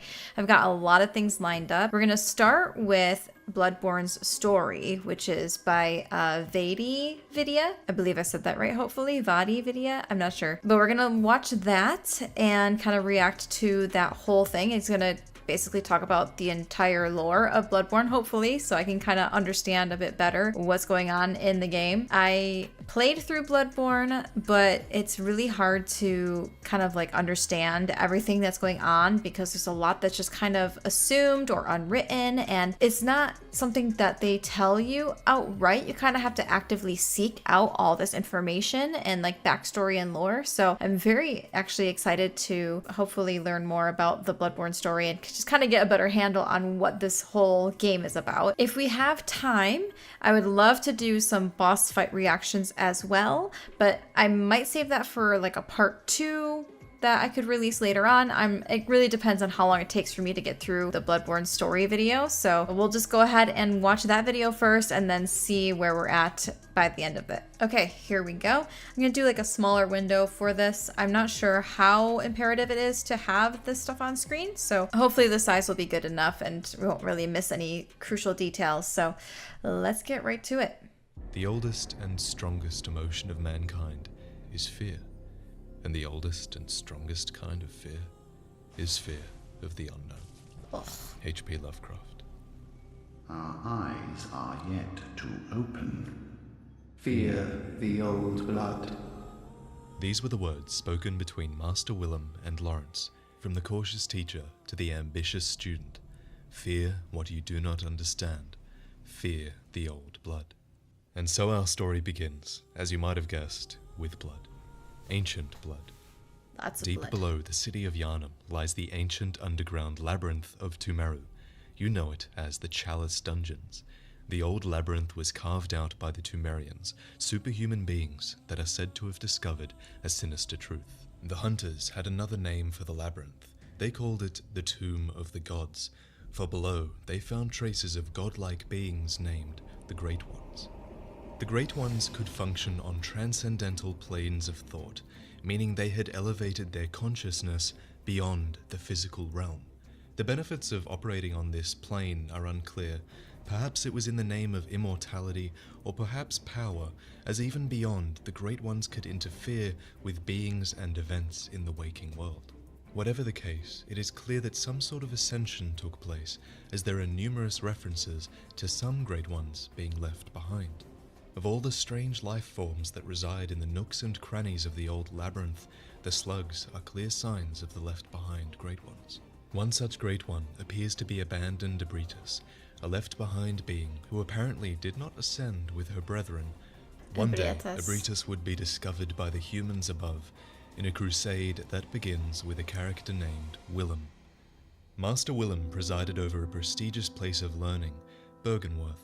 Situated by a tranquil lake and secluded within a gigantic forest, Byrgenwerth housed the minds that would change the world. In fact, everything sacred in Yharnam came to be traced back to Byrgenwerth, including the most influential characters within our story. Bloodborne's lore is very character-driven, and there are 5 who I'm going to help you become familiar with. There was Master Willem, Runesmith Carol, Lawrence, Micolash, and Gehrman. I'll introduce them to you in the order that they become relevant in the story. I don't even recall the second one. Interesting. Okay, yeah, definitely know Willem and Gehrman and Lawrence and Micolash. Haha, that meme of a boss. But yeah, I don't really know the second person that they mentioned. So let's see what they have to say. This is really going to test the knowledge that I already have of Bloodborne, and I feel like I probably don't know much about it at all. So this will be very eye-opening for me. As I said, Master Willem was the head of the school at Byrgenwerth. The man was obsessed with the truth and believed in pushing the limits of humanity. Yeah. In almost every dialogue and description, Willem is referred to as Master or Provost, Right. clearly deserving of a great deal of respect. Many would eventually diverge from his tutorage, but few can say that they didn't owe everything to his research, for while Willem presided over Byrgenwerth, the scholars there discovered terrific things in the tombs below the city of Yharnam. Once, a group of young Byrgenwerth scholars discovered a holy medium deep within the tomb. This led to the founding of the Healing Church and the establishment of blood healing. It's hard to be sure exactly what was found, but we do know it was related to the Great Ones. On the ground floor of Byrgenwerth College, we find the Pearl Slugs, remnants of the Great Ones, and at the very top of the college, we find the empty phantasm shell, an empty invertebrate shell that is said to be the familiar of a Great One. After this discovery, whatever it was that showed them that the Great Ones existed, the Byrgenwerth scholars launched an inquiry into the Great Ones and the Old Blood. For from this point onwards, there is an explosion of lore and history and references to what the scholars found in the tombs below Yharnam. Many of these references come from runesmith Carol, the second character of our story. Carol transcribed the inhuman utterings of the Great Ones into what we now call Carol runes. In true Lovecraftian fashion, it is really likely that it's impossible for humans to comprehend the speech of the Great Ones, but Carol apparently had a knack, a talent, for creating a visual representation of the Great One's words. The hunter who receives this workshop tool can etch Carol runes into their mind to attain their wondrous strength. Provost Willem would have been proud of Carol's runes, as they do not rely upon blood in any measure. This statement is curious. It tells us three things. First, Provost Willem and Carol were close, as Willem would have been proud of him. And second, Willem didn't have a chance to be proud, so it's possible that the two lost contact. And thirdly, and most importantly, Willem would have been proud because the runes did not rely on blood. In other words, Willem did not approve the use of the Old Blood, the blood found in the Tomb of the Gods. Maybe not that he didn't approve of it, but maybe he was trying to find a better way to harness that kind of stuff. I don't know. That's interesting. To like go above and beyond the blood, right? That everyone is so like infatuated with and obsessed with. I feel like that is a feat that deserves recognition. So I would understand why Willem would have been proud. I don't know if it's because Willem didn't approve of the Old Blood, but I mean, he does tell Lawrence to fear the Old Blood. So, don't know. And maybe he didn't condone it, but that's kind of strange because I thought he was like at the forefront of everything. The Metamorphosis rune states, the discovery of blood made their dream of evolution a reality. Metamorphosis and the excesses and deviation that followed was only the beginning. Willem believed in a different path. He believed in attaining more insight, for humanity's eyes had yet to open. The Eye rune states that Master Willem looked to beings from higher planes for guidance, and sought to line his brain with eyes in order to elevate his thoughts. And with these descriptions, you should have some idea of the scale of ambition of these characters.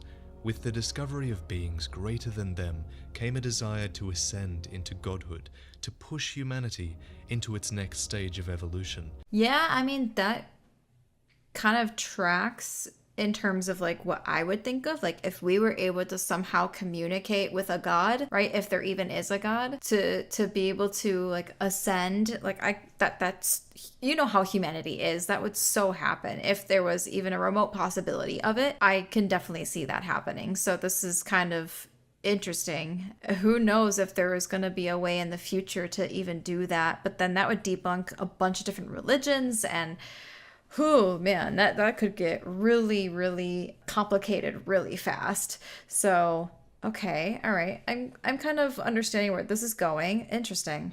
The only question was how? Blood or insight? And this was a question that split the ranks of the Byrgenwerth scholars. It's how we arrived at the cutscene we started at earlier, with Master Willem and Lawrence parting ways.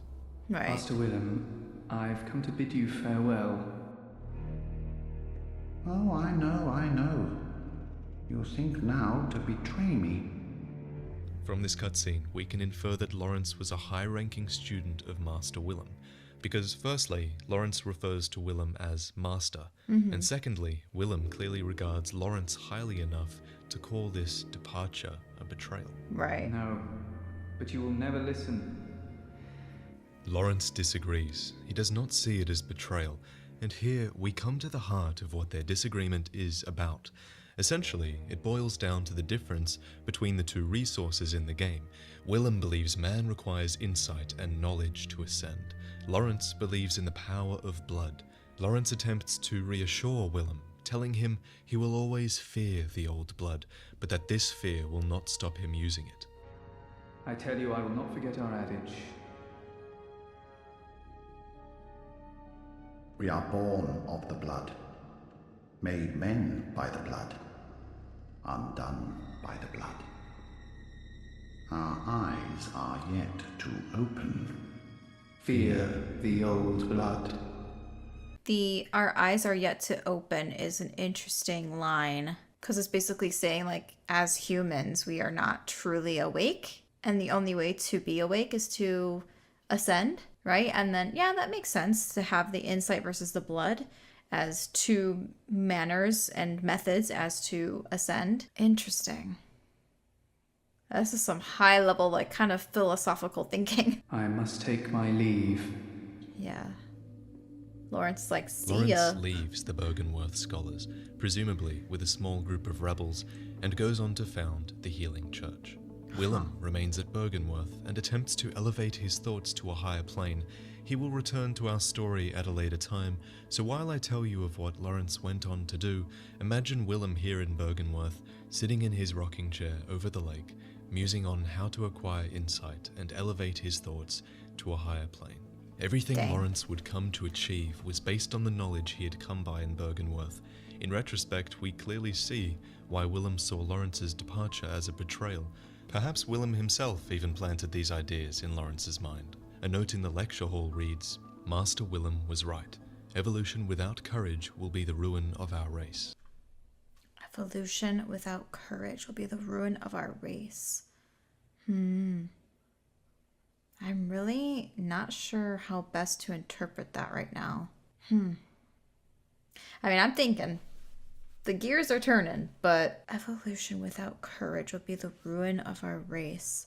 I mean, I kind of get it, because sometimes you have to kind of step out of your comfort zone to grow and evolve, in a sense. And if you just kind of let things happen without, having that discomfort and having the courage to be uncomfortable, I could see that not ending, I guess, the best way. But evolution is evolution. So it's interesting that they're kind of talking about courage being a part of that equation. Like, do we have the courage to, again, try to ascend, right? To use these things that we have as resources to talk to these great ones, right? But I don't know if in this world, like, I'm not sure if I'd agree with it being a ruin if we don't do that. So evolution without courage would be the ruin of our race. Yeah, I don't know. I'm gonna be thinking on that one for a bit. I don't really have immediate thoughts on that phrase and that sentence right now.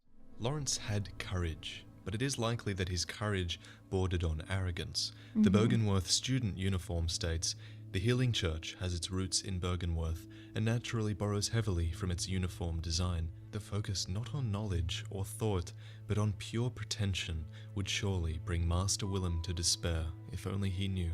So Lawrence threw caution to the wind and put his faith in the old blood. Think on human history. Imagine if, in any era, a church was founded that had access to a substance that could cure any illness. Imagine if this church gave it freely to a city, how powerful that city would become, and how powerful the church would become within it. Right. This is exactly what happened in Yharnam. People came far and wide to be treated with the miraculous blood of the gods, and the people of Yharnam put their faith in the Healing Church. In fact, what happened in Yharnam is eerily similar to what happened in the tombs deep below, where the blood was originally found. And as you know, many chalice dungeons, especially those of Loran, are now overrun by horrific beasts. The Lower Loran chalice states, "There are trace remains of medical procedures in parts of ailing Loran. Whether these were attempts to control the scourge of the beasts or the cause of the outbreak is unknown." The ailing Loran chalice states, the tragedy that struck this ailing land of Loran is said to have its root in the scourge of the beast. Some have made the dreaded extrapolation that Yharnam may be next. Yharnam was next. Through overuse of the healing blood, the city would eventually succumb to the scourge of the beast. Until then, though, Lawrence and the Healing Church managed to grow in power with the miraculous healing properties of their special, yet infected, blood.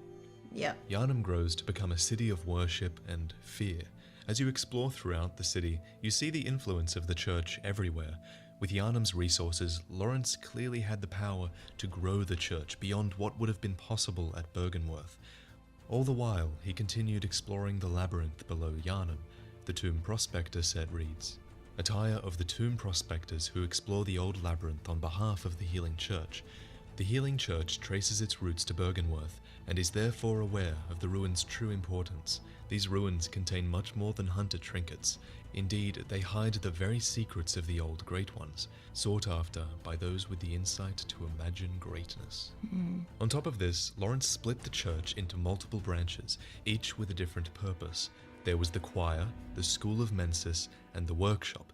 We'll get to these branches as they become appropriate. But the main purpose of the church, at least to the people of Yharnam, was the administration of blood healing. Within the Grand Cathedral itself lies a note that says, Heir to the ritual of blood, purveyor of ministration, place your hand upon the altar's sacred covering and inscribe Master Lawrence's adage upon your flesh. Upon your flesh? Oh man, that's a lot of information right there. Interesting.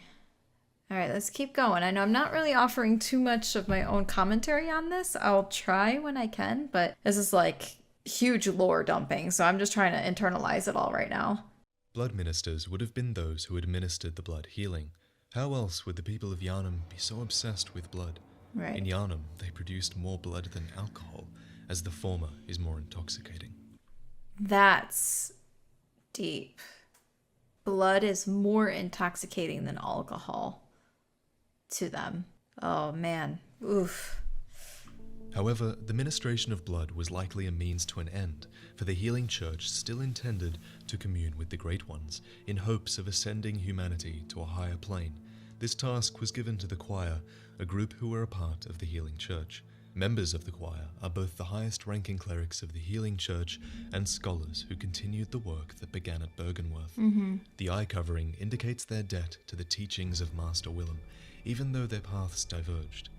The choir, garbed in black and white, with the familiar eye covering, occupied the upper cathedral ward. It seems to have been their job to research and make contact with the Great Ones. The Great Is Chalice became the cornerstone of the choir, the elite delegation of the Healing Church. It was also the first great chalice brought back to the surface since the time of Byrgenwerth and allowed the choir to have audience with Ebrietas. Ebrietas was the left-behind Great One. I'm probably mispronouncing all the names. Is it really Ebrietas? I was thinking Ebrietas, but you know, I really butcher these names, so I apologize. I probably have been mispronouncing a lot of these names. Who came to reside below the Grand Cathedral. Right. We are told that the Grand Cathedral is the birthplace of the Healing Church's special blood, and if the church were indeed using the blood of the Great Ones, then who's to say it wasn't Ebrietas' blood? The Augur of Ebrietas is one of the secret rites of the choir, used by the high-ranking members of the Healing Church. Use phantasms, the invertebrates known to be augurs of the Great Ones, to partially summon abandoned Ebrietas, one of the few rites that allow one to directly utilize the power of the Great Ones and evidence that the choir had approached the Eldritch truth. Oh man. Okay, how do they come up with this stuff? That's crazy. The Augur of Ebrietas is an arcane method of fighting that was actually shared with the second subsection of the Healing Church, Oh, the School Micolash. of Mensis. I The hated upper echelons of the Healing that Church boss. are formed by the School of Mensis, based in the Unseen Village. This brings us to our next important character, Micolash, who was likely the head of the School of Mensis. The School of Mensis was, as the name implies, a place of learning, research, and experimentation for the Healing Church.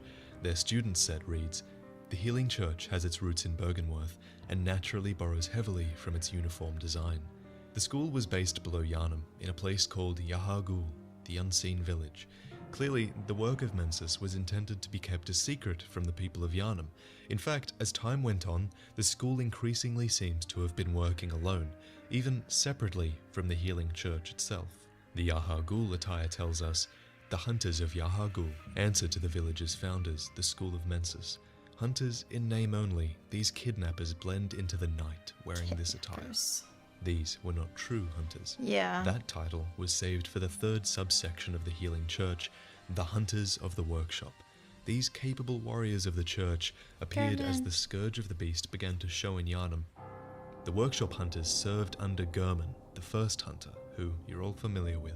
The hunter attire reads, one of the standard articles of hunter attire fashioned at the workshop, a fine piece of hunter attire that provides stable defense to anyone facing Yharnam's beastly threat, allows one to stalk beasts unannounced by cover of night.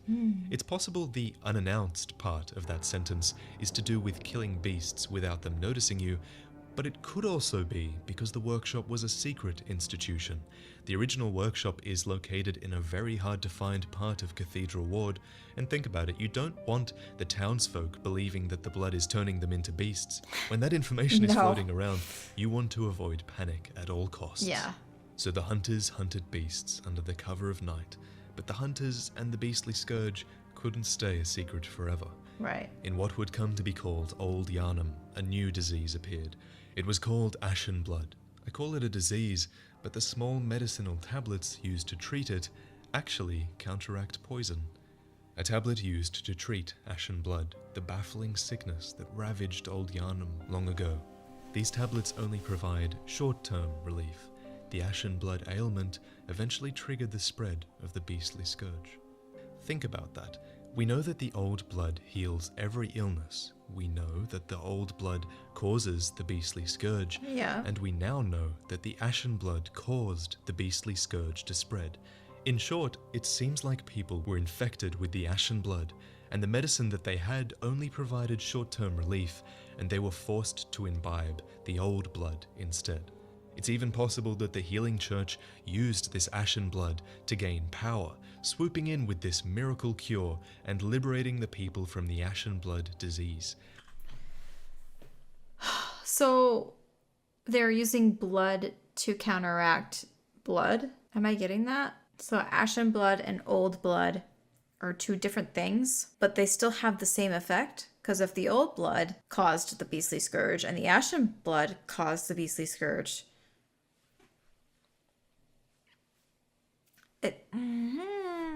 I'm gonna listen to that again. That was confusing.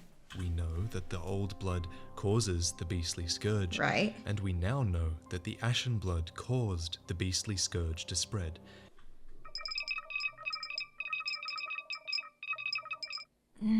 Okay. In short, it seems like people were infected with the Ashen Blood, and the medicine that they had only provided short-term relief, and they were forced to imbibe the old blood instead. It's even possible that the healing church used this Ashen Blood to gain power, swooping in with this miracle cure and liberating the people from the Ashen Blood disease. Yeah, make a disease so that you can make the cure. Yeah, I could see that. That's still really confusing to me though. Like, how did they know, like how are those properties so similar where they still cause the same thing to happen? Yeah. You guys might need to help me out on that. It's confusing to me. Since Ashen Blood seems poisonous in nature, perhaps the church even poisoned the populace just for that excuse to use the old blood. Because that excuse to get the populace to believe in you, that would have been so powerful. But whatever the case, the beastly scourge was triggered overwhelmingly in Old Yharnam. We know that much, to the point where they actually had to burn it down and cordon off Old Yharnam from the rest of the city. The red moon hangs low, and beasts rule the streets. Are we left no other choice than to burn it all to cinders? With this, the hunt became known to all. Perhaps the church feared an uprising from the people of Yharnam, for a note in central Yharnam reads, "When the hunt began, the healing church left us, blocking the great bridge to Cathedral Ward as Old Yharnam burned to the ground that moonlit night." As a result, Gehrman's workshop was sealed and closed. With the scourge of the beast known to all, Perhaps there was no need for secrecy anymore. The Saw Hunter badge comes to read. Badge crafted long ago at the workshop, attests to one's prowess as a hunter of beasts. The workshop is gone, and no group recognizes this meaningless badge. At this point, the church retreats. They block themselves off in Upper Cathedral Ward and come up with a new strategy for dealing with the scourge of the beasts that is spreading throughout Yharnam. Eventually, the workshop hunters would disband, and the church founded the Church Hunter Workshop in its place. Ludwig was the chief hunter of the Healing Church, which consisted of hunters garbed in black and white. The Black Church Hunter attire reads, most Healing Church hunters are elementary doctors who understand the importance of early prevention of the scourge, achieved by disposing of victims, even potential victims, before signs of sickness manifest themselves. Their black attire is synonymous with fear and that peculiar Yharnam madness. The Black Church Hunter's job was clear. Yeah, what's so weird to me is that I never really paid much attention to like the different attire that these enemies wear. And I don't know why it never really like spoke to me. Being able to kind of like give a role to, you know, an enemy in terms of like, okay, you see this particular attire, they are from this sanction. It is interesting, but it does feel like a lot of information. So yeah, let's keep going. We're more than halfway through. Remove any sign of the scourge of the beast, even if it hasn't manifested itself yet. The fear that it inspired in the citizens shows. Most in Upper Cathedral Ward are deathly afraid of the church. The white church hunters' jobs were a bit different.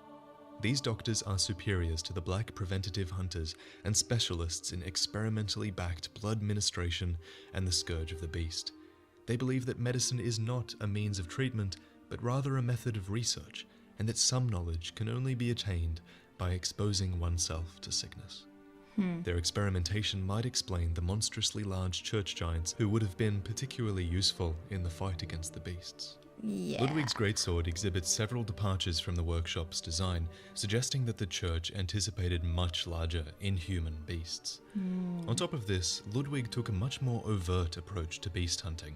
Nightly, he would embark upon central Yharnam, across the Great Bridge, to fight back against the beasts. But he was not alone.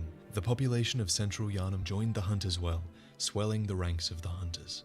Ludwig, the first hunter of the Healing Church, once recruited Yharnamites to serve as hunters. This hunter's attire was made for new recruits and has excellent straightforward defense, but not nearly enough to allow an ordinary man to stand any real chance against the beasts. It sounds like a very clever move, as it probably stopped the populace blaming the church and likely formed more of a us versus them mentality. Meanwhile, in Byrgenwerth, Master Willem had an epiphany. We are thinking on the basest of planes. What we need are more eyes.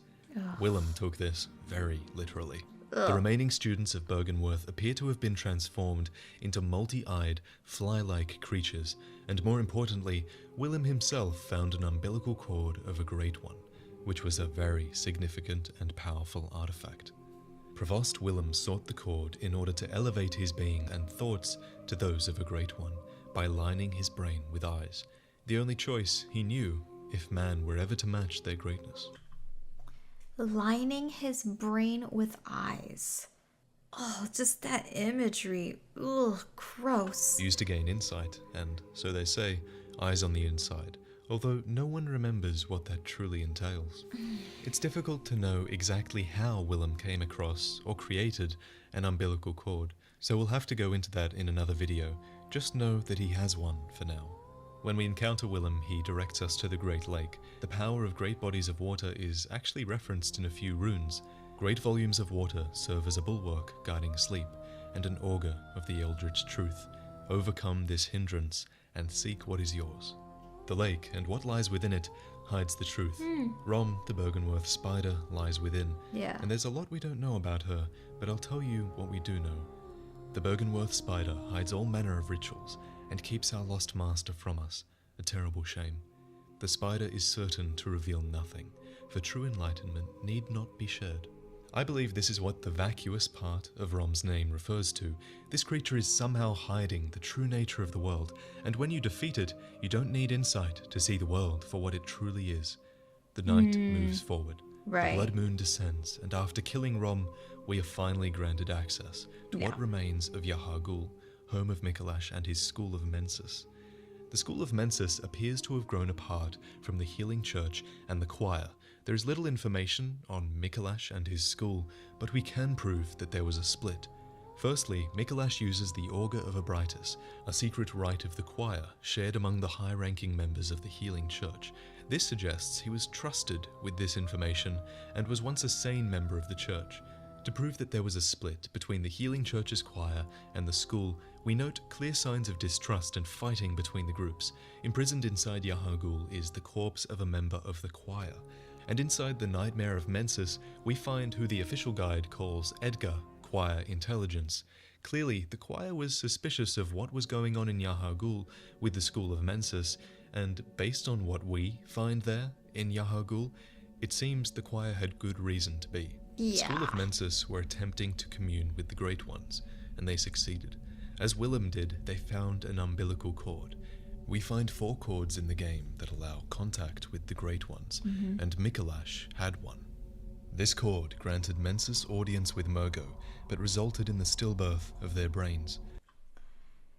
Every Great One loses its child and then yearns for a surrogate. This cord granted Mensis audience with Mergo, but resulted in the stillbirth of their brains.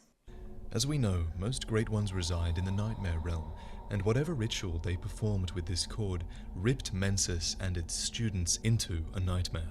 That's why you find the lecture hall in the Nightmare, and that's why there's hundreds of dead students throughout Yahar'gul, all wearing the cage that appears to have delivered them to their harrowing nightmare.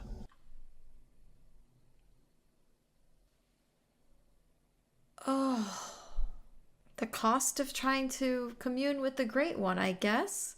Micolash's corpse provides a gateway into the nightmare, and we find him here, clearly insane, wandering the halls. Yeah. Micolash believes that it's possible to ascend towards becoming a Great One, citing Rom as his example. Rom, however, is not fully developed, rather she has the blood of their kin. And let's just go back to Rom for a second. When you defeat Rom, Queen Yharnam appears. She's a Pthumerian woman who has clearly suffered a childbirth gone horribly wrong. She is linked to the Nightmare of Mensis, to the ritual that Rom was hiding, and she appears in this nightmare, looking up towards Mergo's loft, where Mergo and his wet nurse reside. Queen Yharnam hails from the Pthumerian civilization that was in power long ago, and she was blessed with a child of the Great Ones. From the way she appears outside Mergo's loft, it is clear that her consciousness, her spirit, was pulled into this nightmare as well.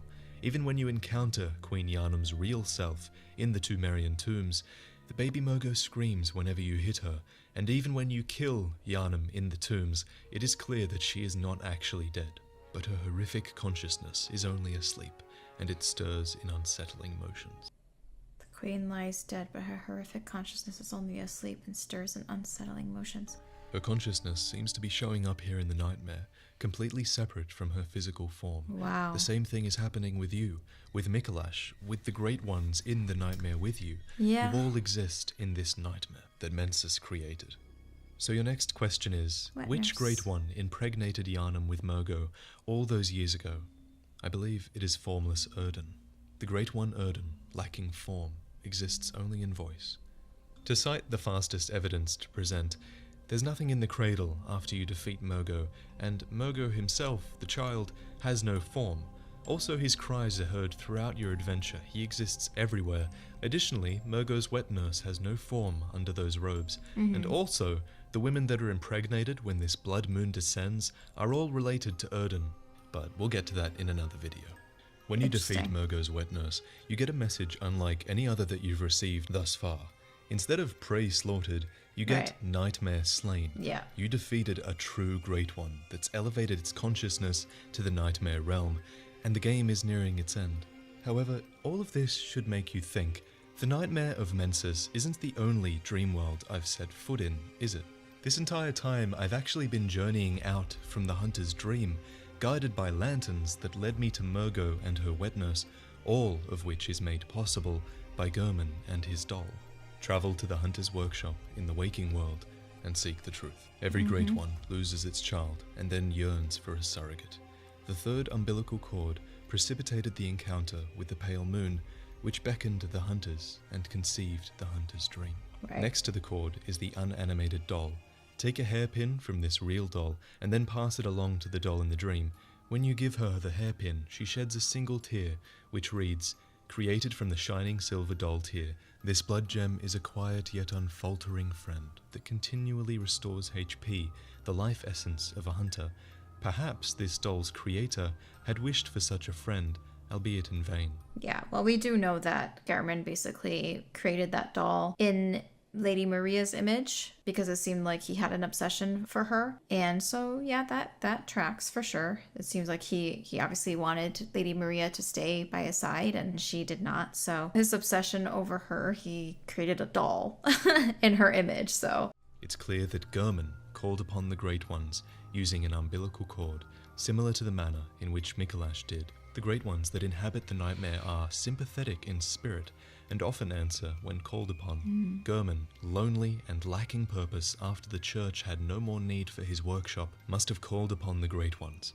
A Great One responded, the pale moon presence, and imprisoned Gehrman within the dream. For while Gehrman sleeps, he utters this rare piece of dialogue that clearly shows he does not want to be here. Oh, Lawrence, Master Willem. Calls him Master too. Somebody, help me. Unshackle me, please. Anybody. I've had enough of this dream. The night blocks all sight. Oh, somebody, please. So for what purpose was the dream conceived? Poor Well, guy. the doll tells us that countless hunters have passed through here, and all of the graves tell us that as well. And Yeah, because Gehrman kills them all to help them get out of the nightmare, the dream, the hunter's dream. And so Gehrman himself has to stay there for like all of eternity. That's why it is really like bittersweet when you beat Gehrman, because you know that you're doing that to basically take his place and he can finally rest, you know, after all these years, decades, however long he's been in this dream, kind of guiding these other hunters and making sure that they escape, where he is just stuck there forever. Like, oh, that's so sad. And Eileen and Jura both have dialogue that is testament to that fact. They talk about how they've been through this dream before as well. So why are hunters being sent through this dream, unable to pass away, just forced to go out into the world and kill beasts? It becomes clearer when you kill Mergo's wet nurse. You return to the hunter's workshop burning down, the dream's purpose fulfilled. Ergo, the purpose of your dream and your hunt appears to have been to slay a great one. 3 endings are presented to you. Yeah. The first. Gehrman offers you a way out of the dream. He asks you to accept your death, for if you do, then you'll awaken in the waking world of Yharnam, and your consciousness will be no longer linked to the dream. The trophy for this ending reads, "You lived through the hunt, and saw another day." The second option is to reject Gehrman. He suggests that to do so must be a decision caused by madness, and he pits his will against yours to forcibly remove you from the dream. All the while, he entreats you to accept your death and be freed from this dream. If you overpower Gehrman, we meet with the Moon Presence, the being that appears to have conceived this nightmare. Just like the nightmare Mergo conceived, it embraces you, and in the cutscene to follow, we see ourselves performing the same role that Gehrman did, hosting the dream, likely a slave to the Moon Presence, or perhaps its surrogate child, guiding hunters throughout this dream in an effort to slay other great ones. Unless you do that extra third ending, which he's probably going to talk about. The trophy for this ending reads, "Captivated by the Moon Presence, you pledge to watch over the hunter's dream." There's one key thing you need to remember. The Great Ones are a race, but they're a race unlike any other. Each Great One is entirely unique, and they do not necessarily work together. In fact, from the existence of the dream, I'm almost inclined to believe that the Moon Presence is hostile towards other Great Ones. In the third and final ending, you consume 3 umbilical cords and resist the will of the Moon Presence. You overpower it, and in the cutscene to follow, the doll coddles the being you have become. You have ascended, truly, as few have before you. The trophy description states, You became an great infant one. great one, Yeah. lifting humanity into its next childhood. That's the ending I got. So after the end of all this, you probably still have questions. What is pale blood? Why does the moon presence guide hunters towards killing beasts and great ones? Which ending is the good ending? For all this and more, you need to be subscribed to the channel. Okay, wow. Yeah, that's a lot of content. Whew. Yeah, I mean, I definitely understand the 3 endings. Again, I got the 3rd ending. I consumed the umbilical cords and was able to fight the moon presence and beat the moon presence and then become an infant great one. But yeah, like the main 2 endings, it's like, okay, either you die and get waken up from the hunter's dream, Gehrman kills you, and all that, or you kill Gehrman so that you finally put him to rest and he doesn't have to stay in this dream for eternity, and then you kind of take his place. But then yeah, there is that other ending as well where you actually end up ascending. So wow, that's a lot. That is a lot to unpack. It's a really long episode. I mean, it did clear up a couple things, but I'm also still even more confused about some things. So we're gonna go ahead and save part 2 for another day. Welcome back, everyone. This is part 2 of the Bloodborne video that I am doing just to celebrate 1 whole year of doing reactions, which started with Bloodborne. So we're kind of doing full circle moment, and we are going to react to a couple of boss fights. They are Queen Yharnam, Dark Beast Paarl, and then Lawrence the First Vicar. So let's get right to it. Part of me wonders if I should make like a new template for these boss fight reactions so that I don't have to worry about being cut off by this. But for today, we're going to go ahead and do this. We're starting with Queen Yharnam. I have not actually fought her at all in the game, so this is going to be completely blind for me.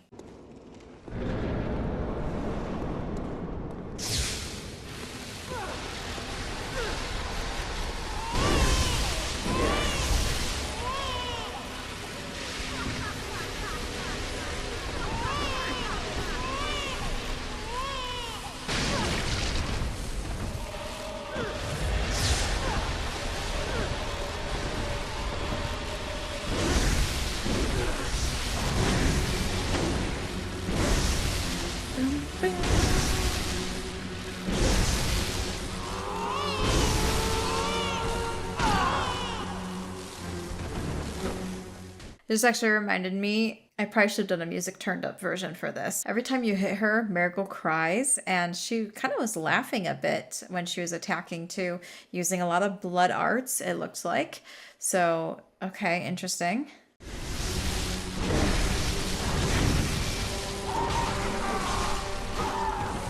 Ooh. She angry. Oh my. Oh. Okay. Oh no.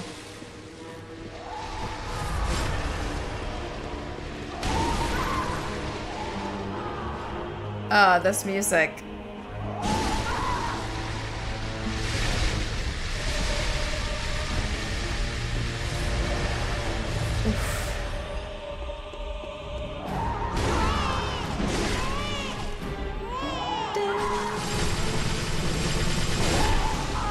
Oh my god. Careful, dude.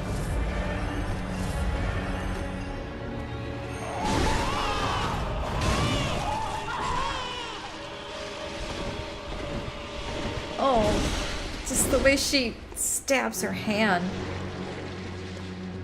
Oh, great. Gotta figure out which one's real.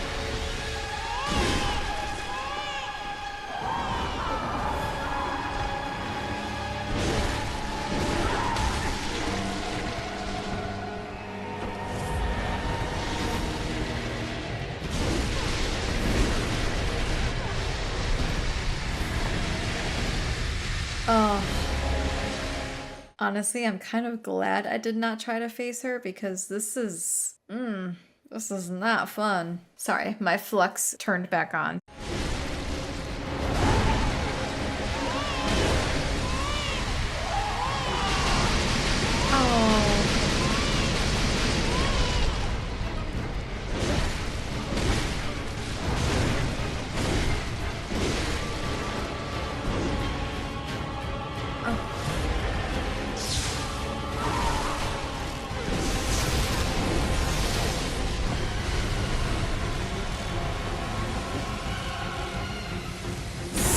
so much dissonance.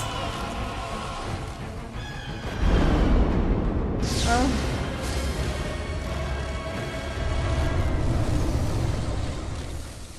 Yeah. I guess that lightning blade comes in handy. Oh god. Yeah,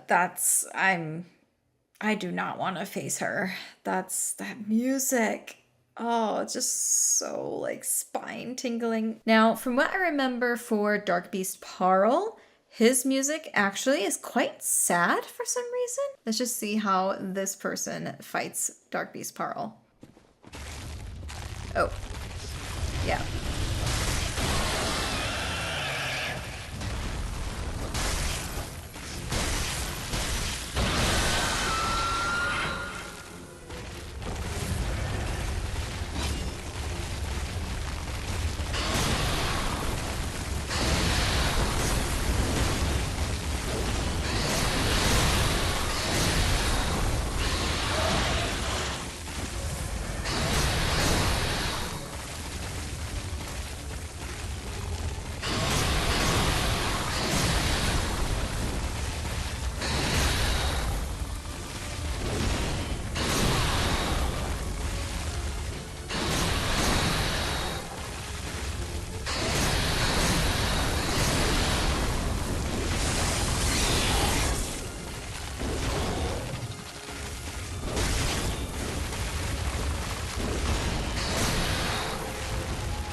I do really like the character design.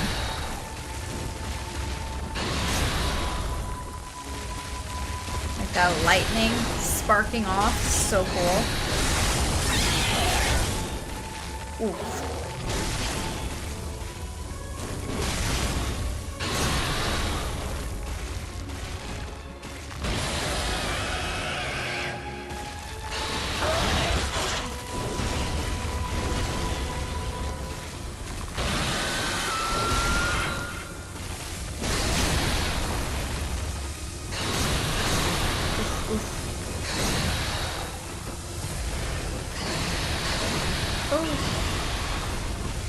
Shooting that lightning.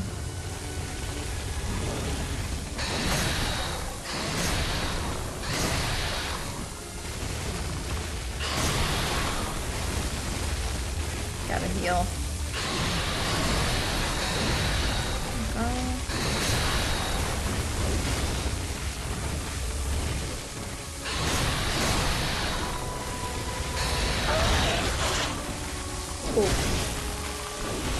Camera angle. It's kind of hard to see.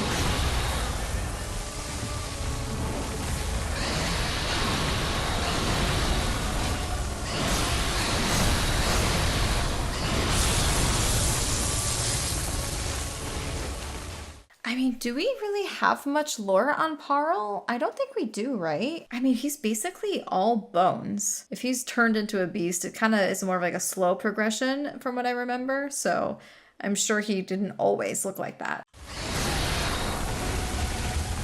The lightning again is really cool. The electricity.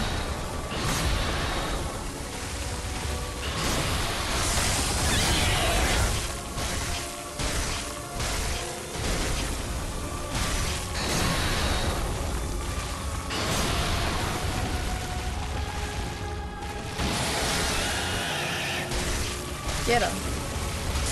Ooh. Almost. There it is.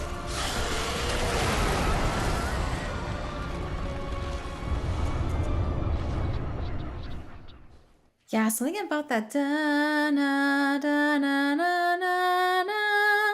Like it just kind of sounds a little sad to me. Because again, it's very different from what we were hearing with Queen Yharnam, right? Her music was so dissonant and like just spine tingling, like, ugh, did not like it at all. Even when just listening to the music alone, I was not having a good time. This is a lot more palatable for me. The music and there's like a bit of a melody that kind of keeps returning, kind of like a motif. So it feels like there is a bit more to Dark Beast Paarl in terms of, you know, like the backstory, but I'm just not sure if the devs and just based on the information we have, like I'm not sure if there's much that we know about him. I do like his music a lot more. So we're gonna do the last one for today. The last track, I'm actually gonna do just a music only one. Sorry, I'm kind of all over the place. Trying to remember what I've even reacted to before, and I know I did a live stream of some boss fight reactions for Bloodborne. So we're gonna go ahead and actually listen to Moonlit Melody. I don't believe I've listened to this yet. I went through my videos and I did not see it. So hopefully that is correct, and I actually have not listened to this yet. So we're going to go ahead and do this one, and that'll be the last thing for today.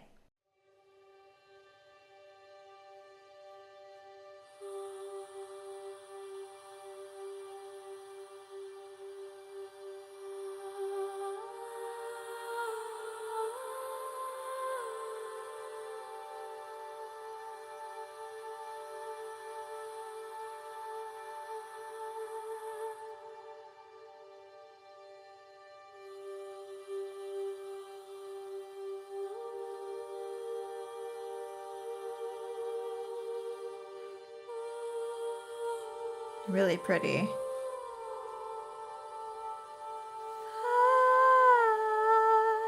I like that little portamento down.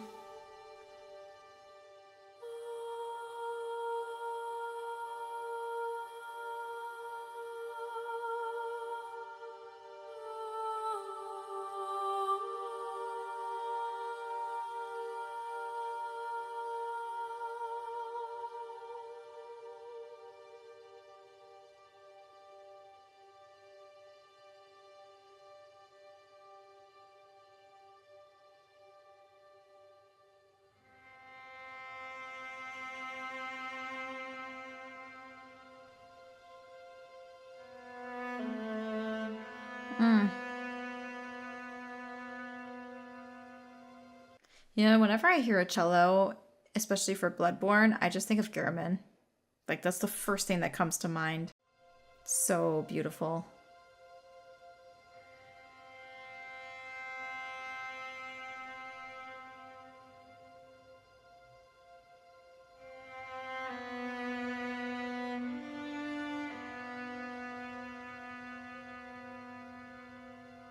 That is a cello, right?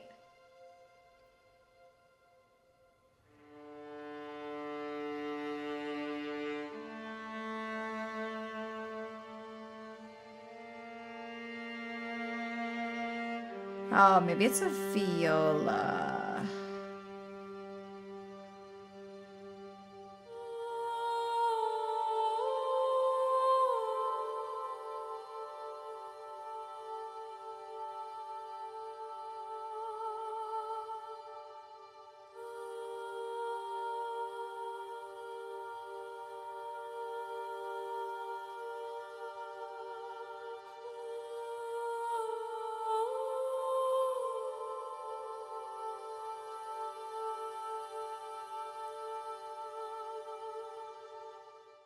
Ah, it's so pretty.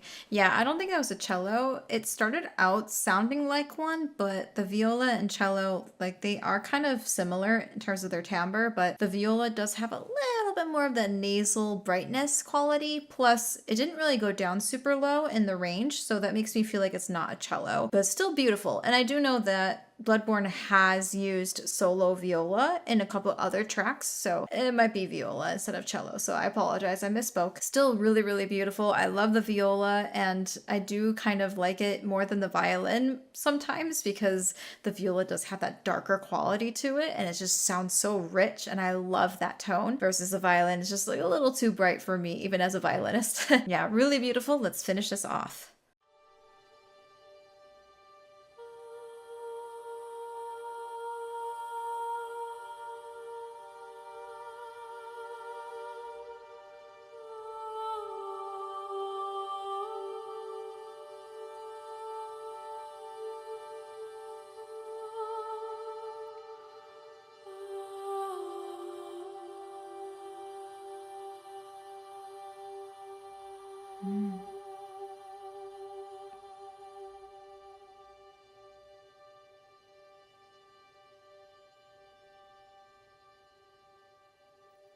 Yeah, Now the strings in the back, they never changed their pitch. They're doing da, da, that kind of interval like the entire time. So there's really no actual harmonic progression and movement in terms of like the chords. They all kind of just revolve around that tonal center, which is very, very beautiful and very unique compared to the rest of the Bloodborne soundtrack for sure. Bloodborne in general, lots of dissonance, a lot of chord progressions. You got random major chords thrown in for some of the great ones like Ebrietas or Ebrietas, however you say it. Anything with the cosmos, usually they try to throw in some major chords to kind of have some spectacle, but there's a lot of minor and dissonant chords in general. So to have something like this that is very, very slow, hauntingly beautiful and melodic. I mean, Moonlit Melody, like finally say like, yes, that title fits. It is a melody. It is melodic. It is very beautiful in nature. Unlike, what is it? Soothing Hymn, I think.